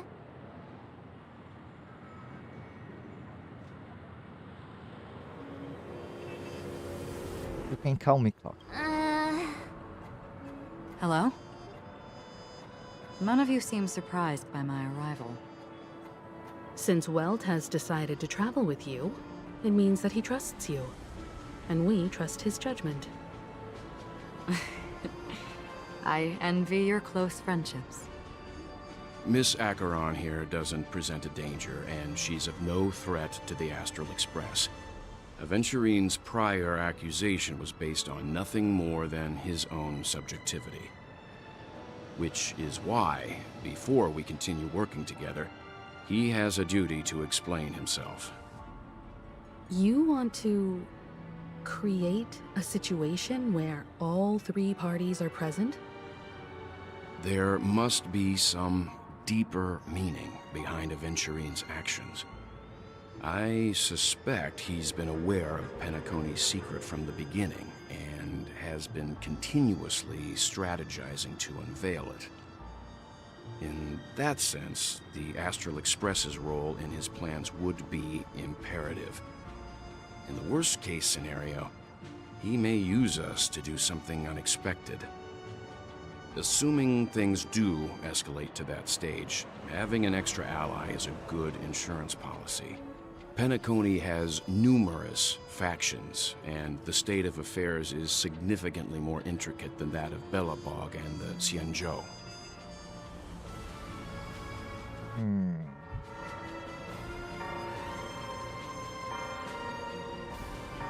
I'm the bone of my bed. You're talking weird again. But it's a good vibe. No matter what, we can't ignore the safety of Penacony. To solve the mystery of the Watchmaker, it is crucial to get the IPC's intel. The path ahead is fraught with danger. But what's trailblazing without a little danger? Sounds like we've reached a consensus. Now, Miss Acheron? I will accompany you, of course. Let's move out then! But where do we start looking for him? No need to rush. If he truly has laid a trap, he will definitely use every means to lure us in. Ladies and gentlemen, the most wondrous, most magnificent show in Penacony's history is about to begin. The IPC cordially invites them to Club Studios Theme Park. Look.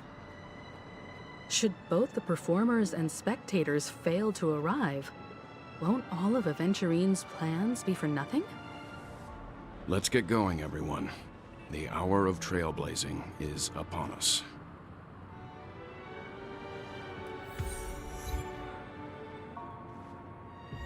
I have a bad feeling that something big's gonna go down. Are you ready? Let's waste no time and head to the theme park then.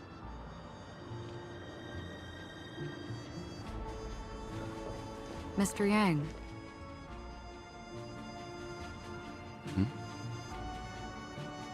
Why did you not tell your companions about my true identity? It's just like you said, an inability rather than an unwillingness. Plus, it's a long story, not something that can be summed up in a few words. But I chose to believe you, and my trust in you stems more from my own personal judgment. I also believe that if it were their choice to make, they would make the same one. Thank you. I'm grateful. To reciprocate, in the upcoming confrontation, if the odds aren't in the Astral Express's favor, I will stand with you, if my meager strength is required.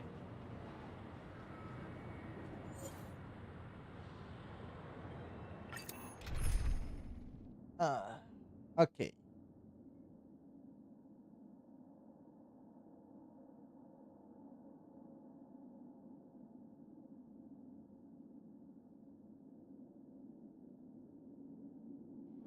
I remember on the trailer that the most annoying thing is that he does. You want AoE attack. Rome is not good for AoE. Oh, God.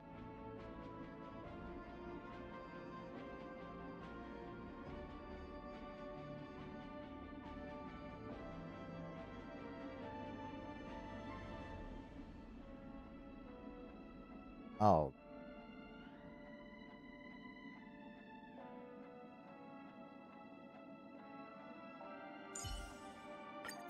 Did you check out my latest live stream? It was a showstopper!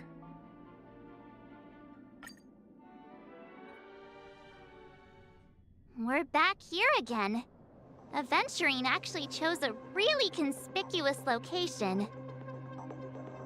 That guy's really taking it to a whole new level. Does he really think he's a superstar or something? Not a soul in sight. The hounds drove out the visitors, and now their whereabouts are unknown too. Everyone, pay attention. The other party has obviously come prepared.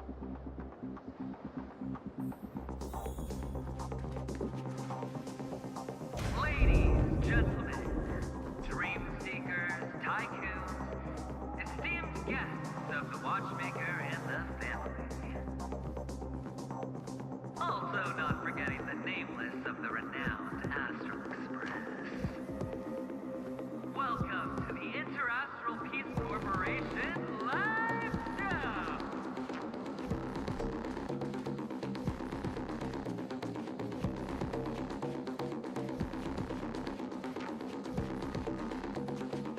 Astral Express, you're late. And this, unsought guest. We've kept your appointment, Mr. Aventurine. It is customary to show yourself as well. I will, naturally. But before that, I've got to introduce our guest of honor. Everyone, give it up for Mr. Stellaron!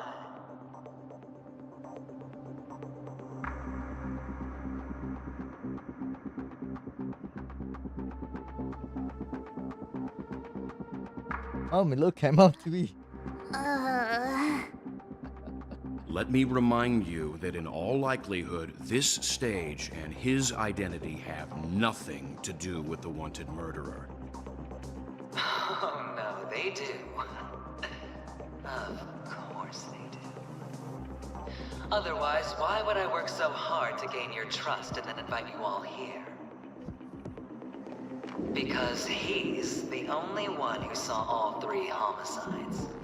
He is the key to proving that the family's death does not exist in Dream's promise is nothing but a sham! 3 homicides? That's right, madam.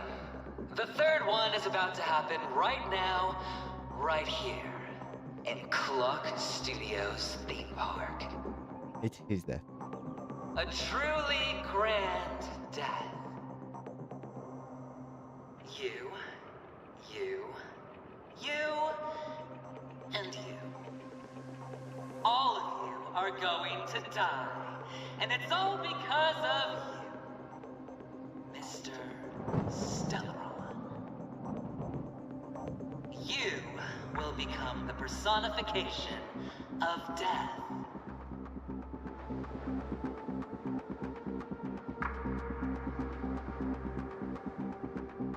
What are you on about?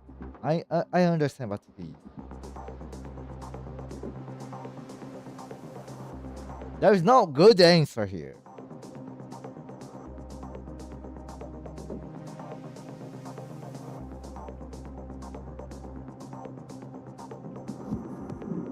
You sure you are going to start this? Oh, don't underestimate the preservation.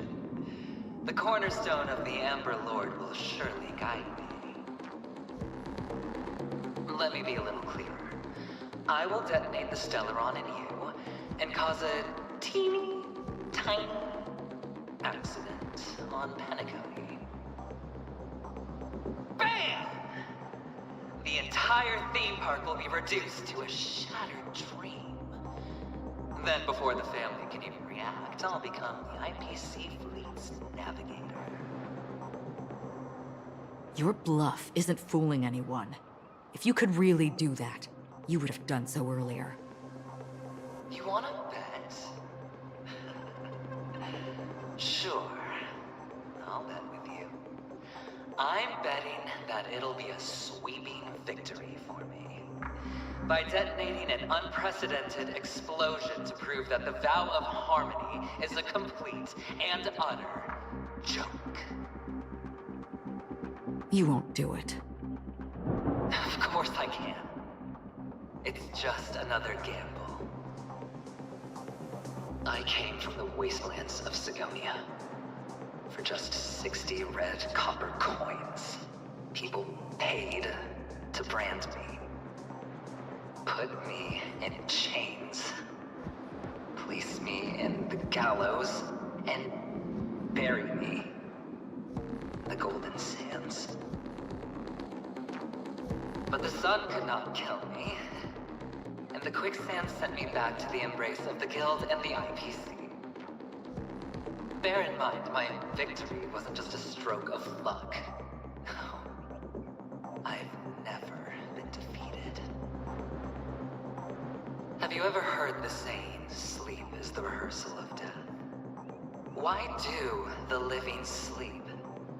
Well, because we are not ready for the final rest. Every night is practice for the end. You and I are escaping into our dreams for fear of death at this very moment. And death will surface in our dreams. Friends, the game has commenced, and you cannot choose to decline. Nor do you have any reason or grounds to!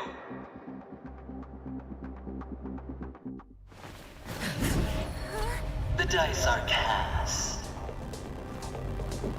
Ladies and gentlemen, ready to unveil your cards? The Architect's flawed stone. Of no value at all. I'm putting down the bet. I'm taking the gamble. I'm claiming the win. I'll invade spin the wheel, a daring gamble. Walking the brink of death for rebirth. Oh. For the Ember Lord!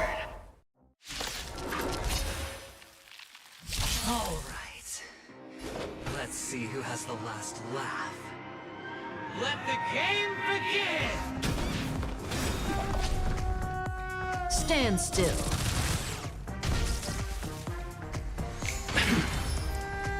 Prepare for some hard luck. Allow me to see you off. Receive divinity. Here we go.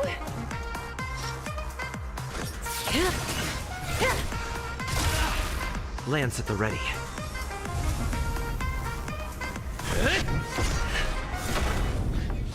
Relax.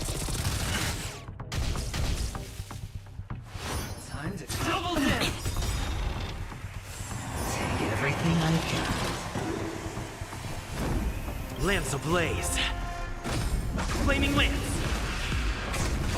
Forward!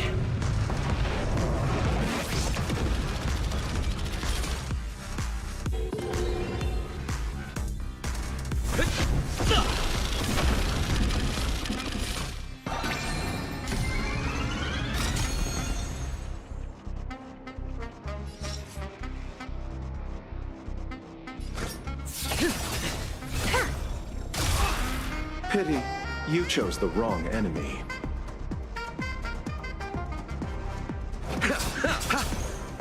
Stand still. Turn out your pockets.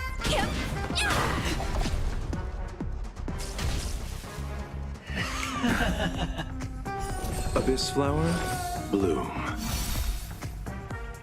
That which is seized must be repaid. Final play coming down from a... You serious, huh?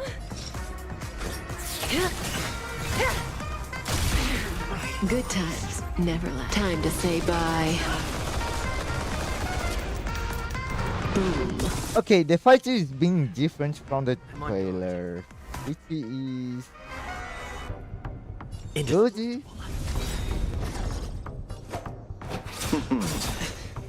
Relax.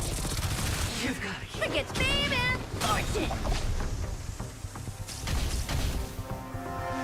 Let's up the ante! Nothing major. All or nothing. Lance at the ready. Lance ablaze. Why always the trailblazer? It doesn't carry simplified.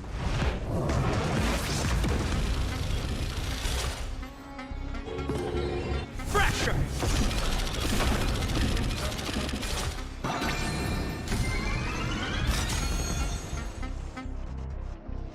That breathing sensation. Allow me to see. Stand still. Don't know the game. Defend the weak.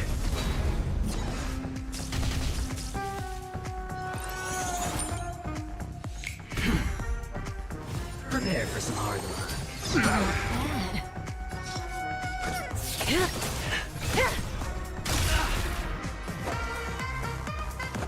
Receive divinity. Here we go. Going all in. Didn't hurt. Take everything I got. Good times never last. Time to say bye. Boom.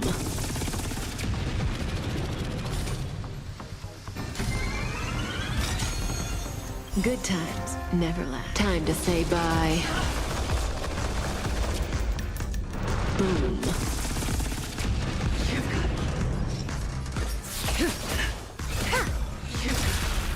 They're not to come. Yeah. Relax. Come feast your eyes. It's never too early for a happy new year. I'm on guard. Oh my gosh, he's not dead.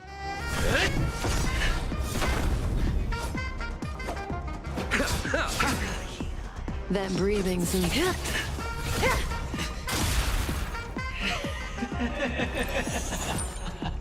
Even on a losing streak, as long as people still have hope, they'll keep throwing money on the table. The chance, no matter how small, the potential is what you hang on to. That's what justifies the gamble.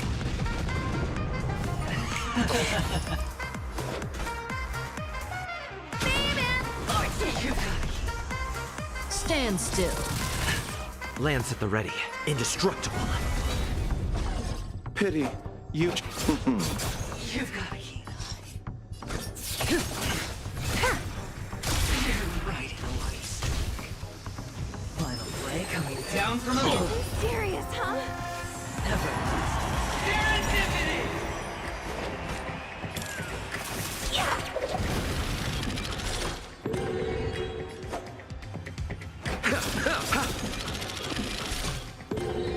Relax.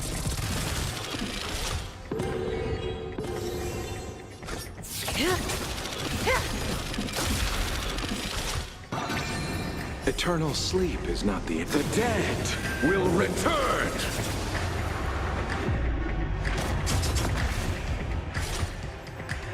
I'm on guard. Fracture!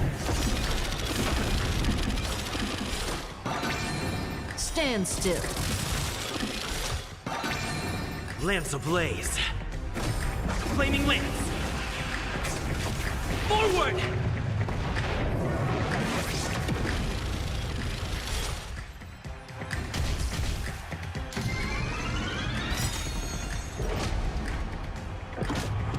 The dice are getting. All or nothing! Glad I changed. Divinity. Here we go. That which is seized must be repaid. Good times never last. Time to say bye. Boom. Going all May as well kill them all. Allow me to see you off. Relax.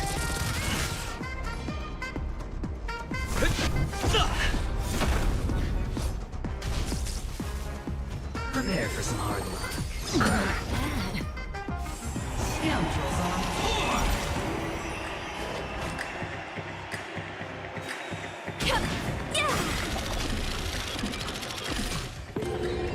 Come feast your eye. It's never too early for a happy new year.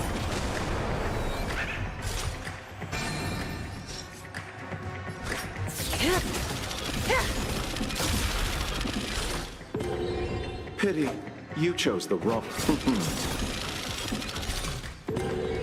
Stand still. Eternal sleep is the dead will return.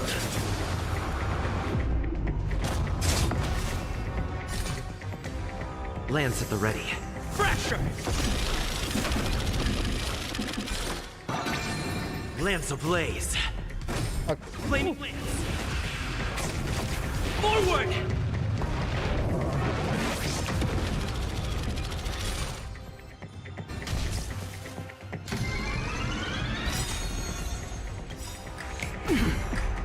Good times never last. Time to say bye. Boom. Let's look the empty. That breathing sensation. Allow me to see you off. Abyss flower, bloom. Thanks. You're too good to me. Look at you, baby. Fortune. Relax. Come feast your eyes! It's never too early! For a Happy New Year! Time to go on the offensive.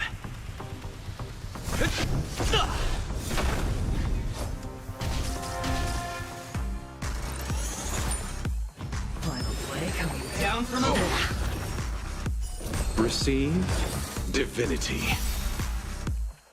That which is seized must be repaid.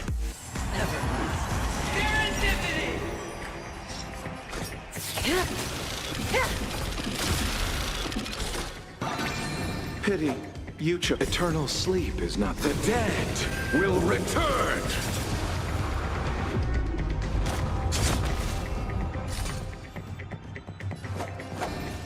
Abyss flower, bloom. Here we go. Turn out your pockets. Wealth and wisdom. I'm on guard. Defend the weak. Lance ablaze. Flaming lance. Losing, and I think you survive, I suppose. Oh. The dice are all or nothing! Gotta drink. Good times never last. Time to say bye. Boom. Lance ablaze. Flaming lance. Forward!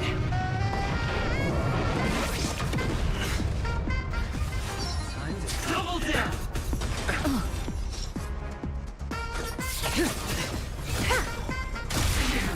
Allow me to see you off. Stand still. Lance at the ready.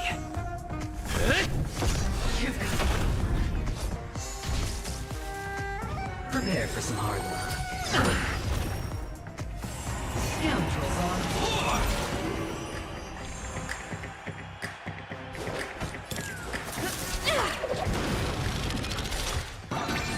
May as well kill them all.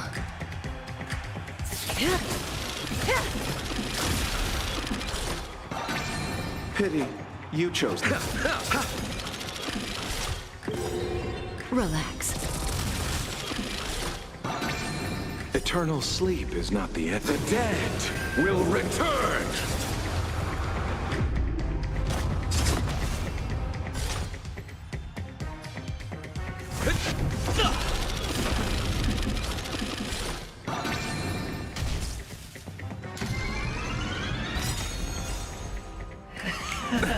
Nothing major. Good times never last. Time to say bye.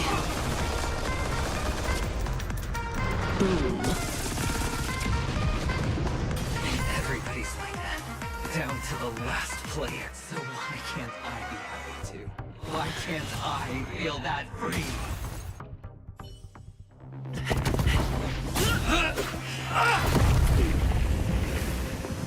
Always hide your ace with a straight face. I'm starting to get a little impatient with you all.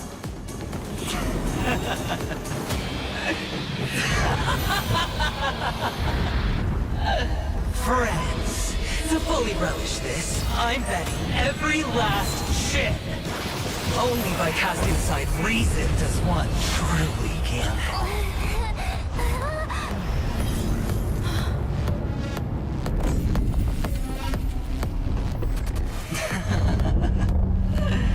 Emanator, I know you'll match my wager, right?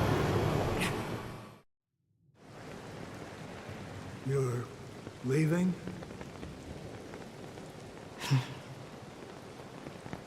Perhaps.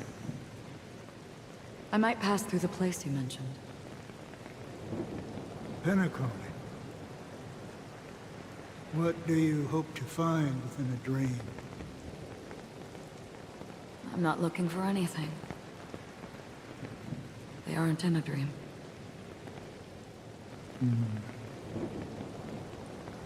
I'm afraid the family will not open the doors for you. Why? Because the path you walk is not accepted by the Harmony. Even if that's not what I want. Precisely because it's not what you want. Because they are not like other eons. They have never glanced at anyone, and they never need to. They leave woven strands of fate for humans to walk, and together, they weave a great shadow. And this shadow silently envelops them. There are always those who rise from the shadows.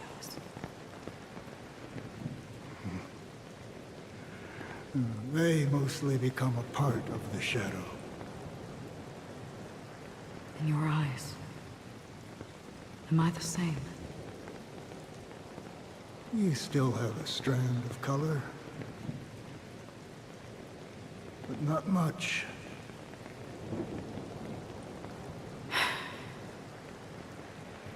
That is enough. Before they vanish completely, I will reach the Nihility's end.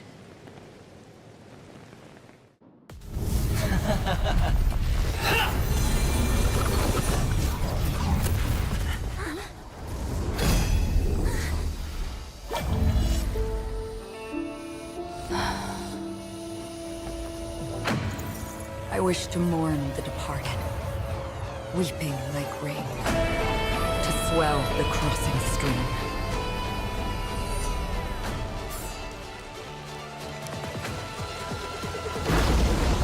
As the tide arrives, leading you back home.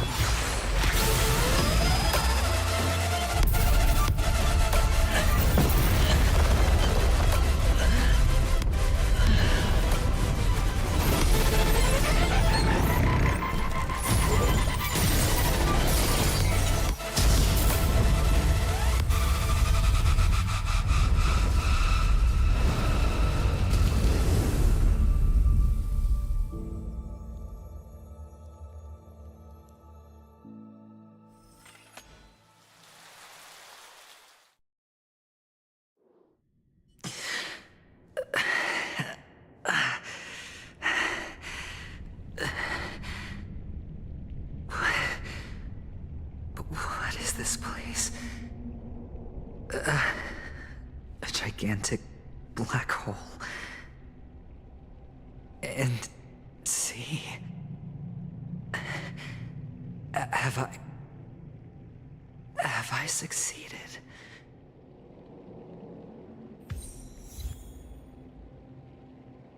Welcome to this sad world, Kakavasha.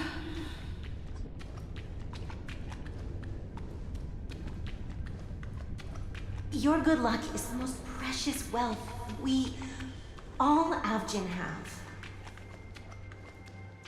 You came out alive after 2 days. It proves that you are the real deal. Wealth, status, power.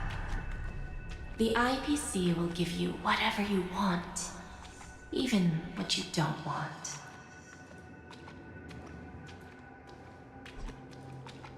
As for us, we will reunite in Kakava's next Aurora. It's a pity this is not the place you were expecting.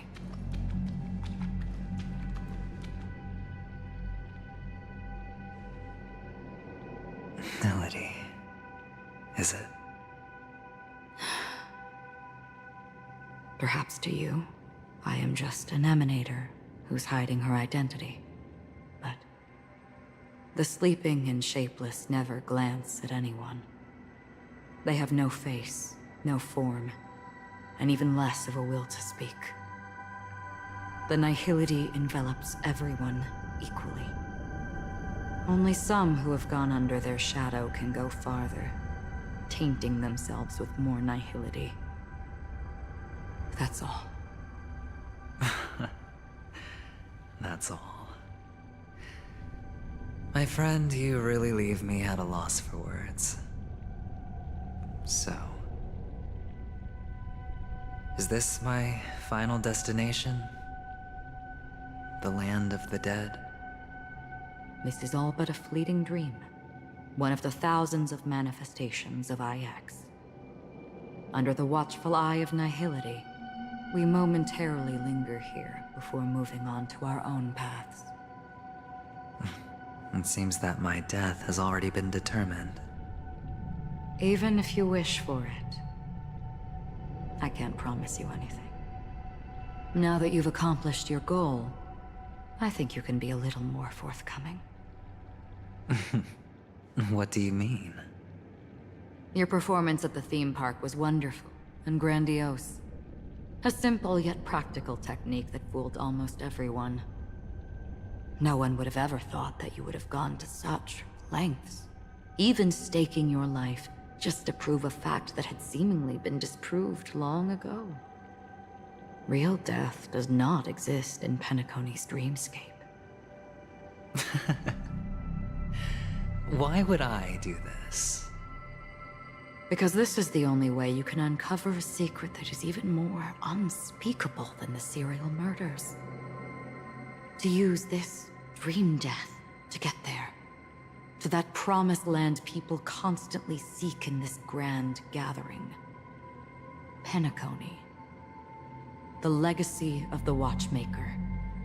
The true land of exile. How did you find out? I never imagined that something I learned about unexpectedly would become the key to connecting everything. It's our Stellaron friend's identity, isn't it? I see you're in the know. Let's just say I'd put money on the possibility.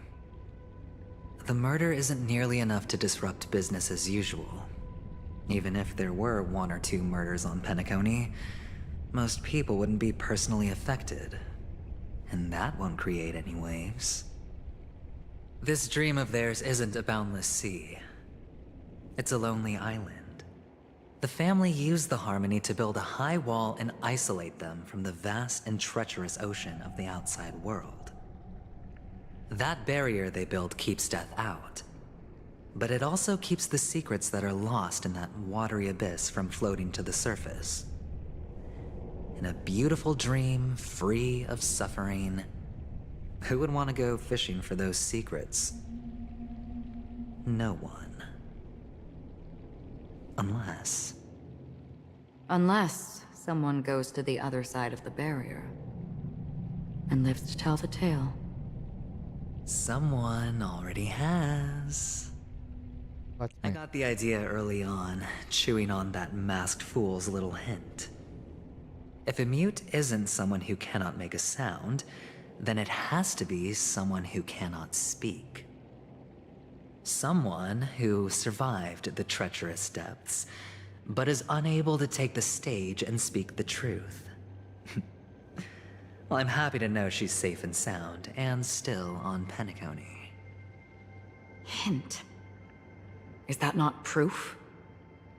Well, proof is the one thing I don't have. The only thing that can prove these conjectures is for the family to come clean. And with the way they buttered up these outsiders, it seems pretty clear they're intent on covering their tracks. But you don't need proof to have a suspicion. And for me, suspicion is enough. I didn't need to find the Memory Zone meme.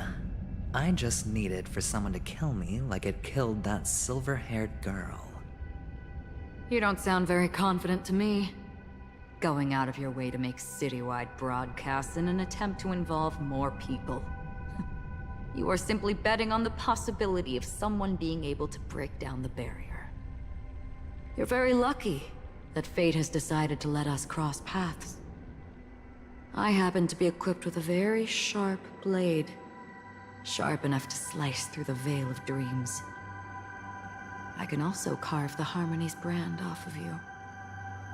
You possess great cunning, deliberately setting us up to be on opposing sides, constantly repeating the words of the Emanator in front of others. leaving me no choice but to draw my blade against you. And that's how you win. Opportunity and strategy, both are essential. And in your plans, the IPC always wins. Even if you lose the bet. To the family, the life of an ambassador is still invaluable.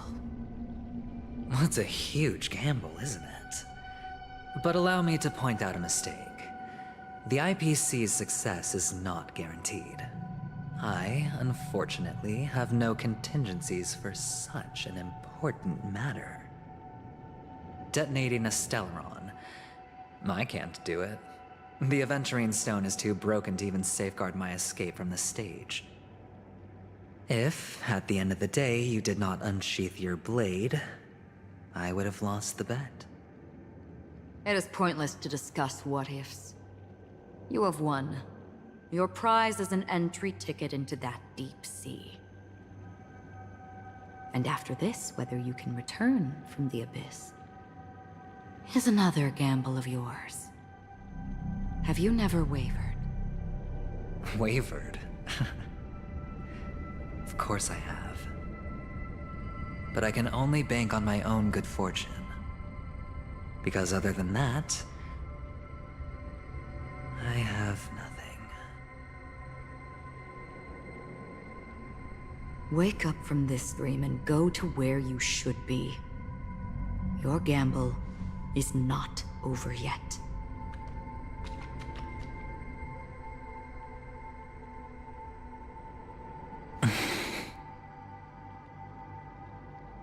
Before we part, can you answer one more question?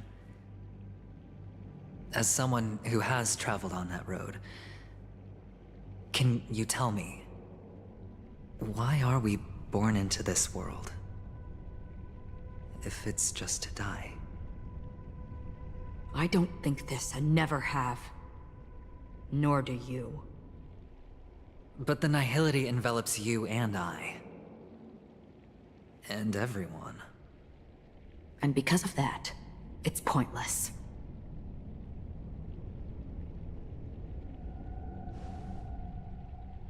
But it is still there.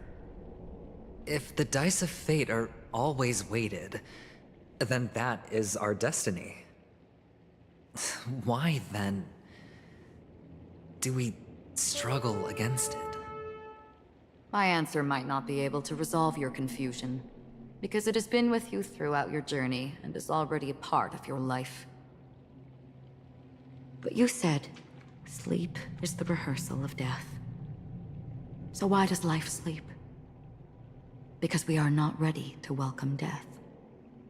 So you can definitely understand why we want to be prepared. Even if the ending has been predetermined, that's fine. There are countless things that humans cannot change. But before the end, there are many things that humans can do while on their journey. And because of this, the end will thus reveal a completely different meaning. Take a good look at your pocket. Your friend has already given you the answer. Good luck. Ah.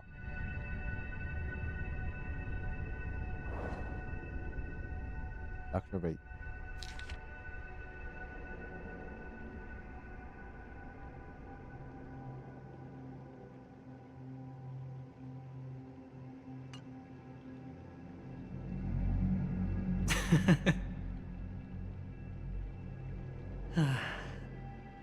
Then I shall get going.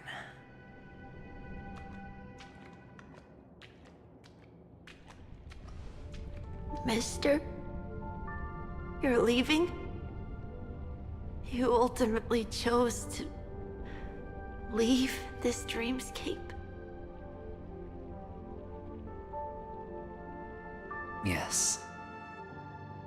Because they are not here. My papa, mama, and big sis. Then where are they? They are in a place where everyone will go. A very, very distant place. Then are you going to? I'll get there one day. But not now. There will come a day when the sky will drizzle, and I will hear the call of Gaiathra Triclops, and know that it is time for me to go, and be reunited with my family. So, until that time comes, I should be preparing. Preparing for what? Well, preparing to face them, Kakavasha. And to make them proud. I know you'll be able to do it. Good luck. Well, of course. For I am a child who received the blessing of Gaiathra Triclops.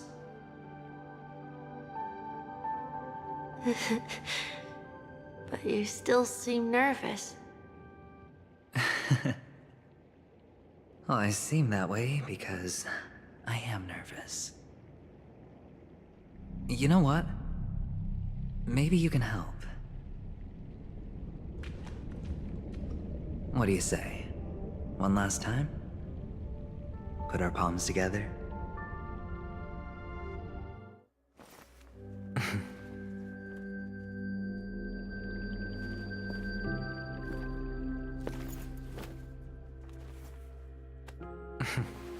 Are you going now?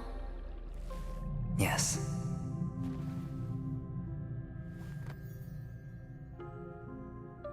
May the Mother Goddess thrice close her eyes for you, keeping your blood eternally pulsing. May your journey be forever peaceful, and your schemes forever concealed. Our paths will cross again beneath Kakava's shimmering auroras.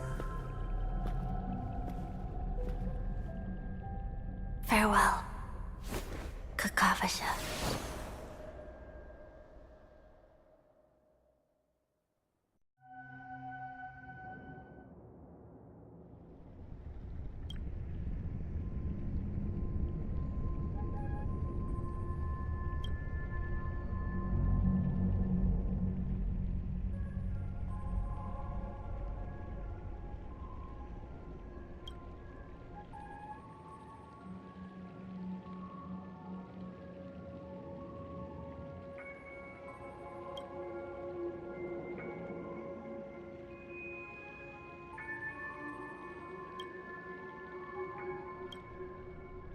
The light of the Aventurine Stone has disappeared.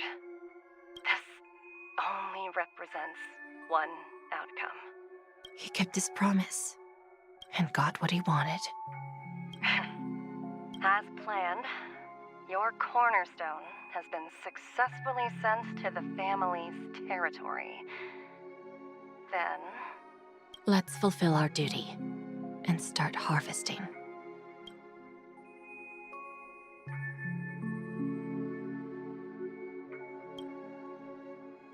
I come for an audience. I come to fill wine, and I come to claim. I bestow poison in the guise of sweet dew. Come the toil of spring and yield a fall. I patiently wait for the branches to be heavy with withered fruits. All for the Amber Lord.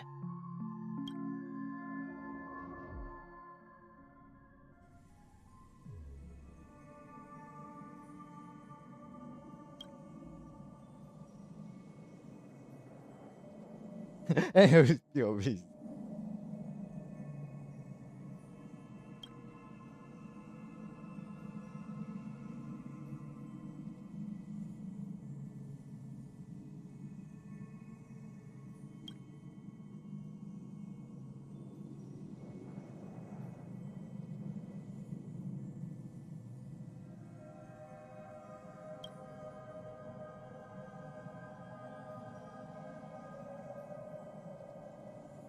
Yes, I'm coming. You're awake. I've been waiting on you for quite a while.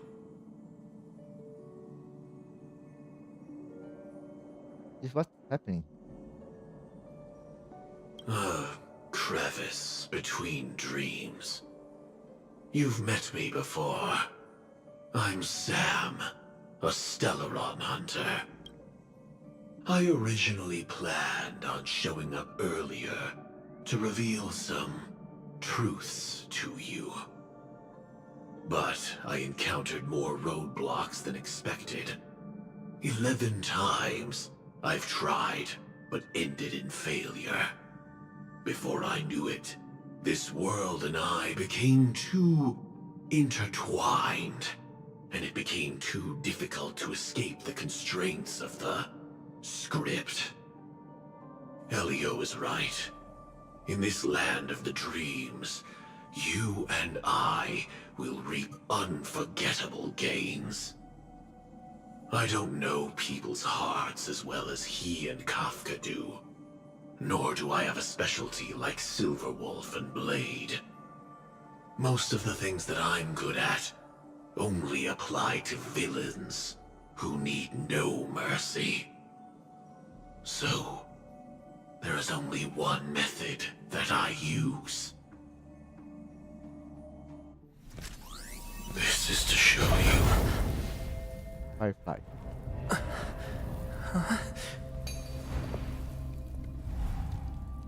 All that I am. I knew.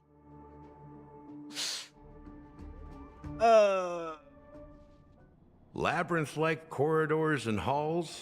Traps everywhere? The owner of this mansion must be a bit paranoid. You are so funny, Mr. Security Officer. I hope that sense of humor of yours has helped you find the serial killer.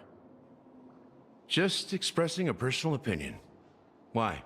Did I hit a nerve? Mr. Gallagher, my patience is wearing thin. Neglecting duties will only make me more suspicious that you and the real serial killer are connected.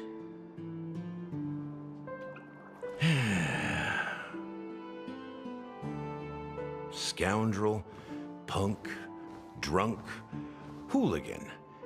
I have heard this trash talk all too often. But I have never once thought that I'd be treated as an accomplice to a murderer. I take back what I said. Your problem isn't paranoia. You're just crazy, you know? Lunatic.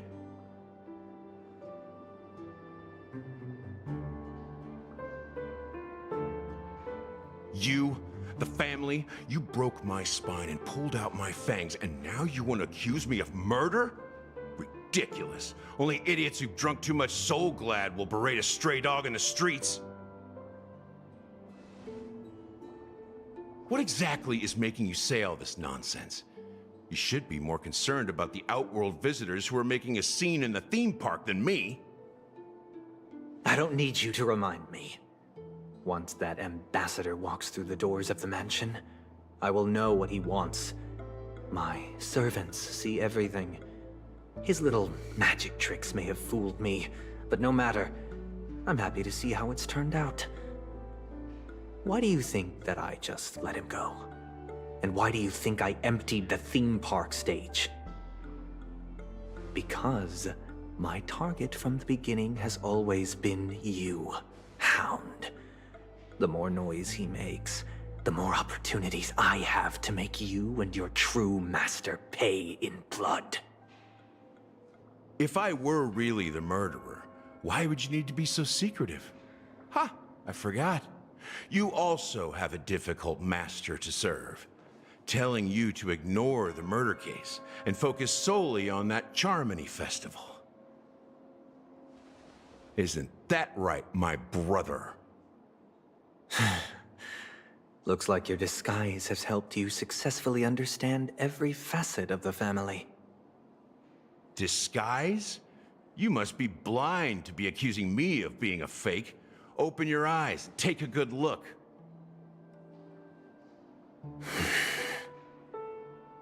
Indeed, every part of you is real. The brown hair, soft and curly like Benny's. The orange eyes, which make me miss the gaze of Sir Whitaker. That odd scar. the mark of Woolsey. And the gray vest, tie, hound emblem, bottle, the bartending, and your role as a security officer. These are all true traits. From all 52 loyal family members. When they are gathered, countless tiny truths are woven together into a lie. You collected a small piece of each of them and claimed them for yourself. Then you invented this facade, a complete Gallagher. Tell me I'm wrong.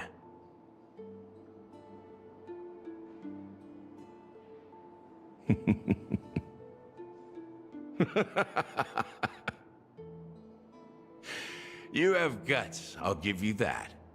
Not bad. I severely underestimated you. Admirable. But so what? Can this prove that I murdered your sister and that stowaway? This proves that you and the Memory Zone meme death are linked. And that's enough. Listen up. I don't care how you did it. I only care about one thing. The answer to a question.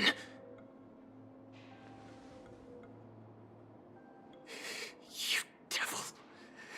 You wretched, despicable dog. Why did you kill her?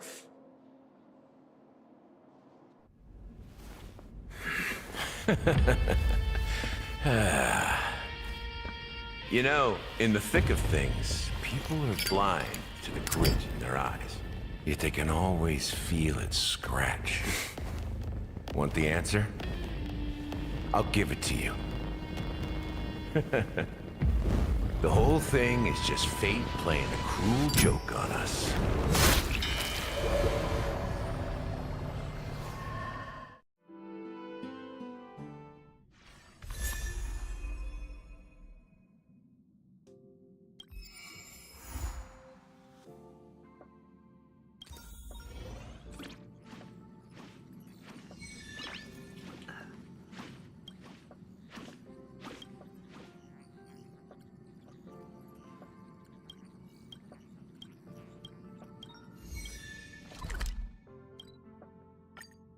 Oh God, that was really long. It's getting late. Where to now? Even if I love her.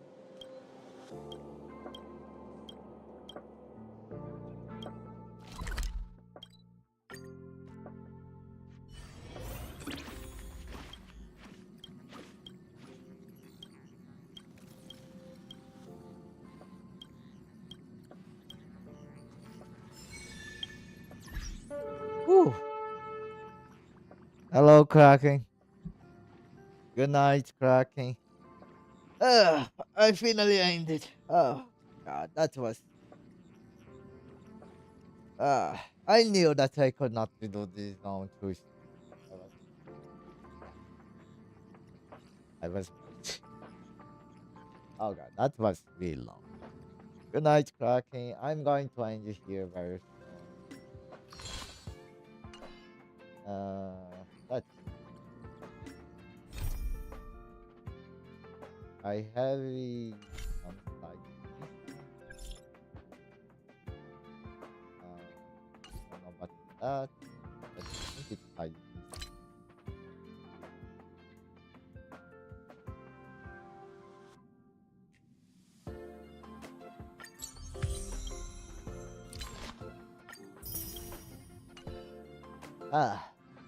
Ooh.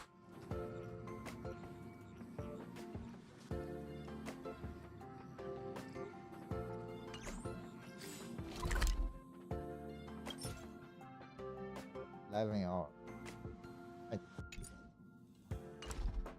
Whew.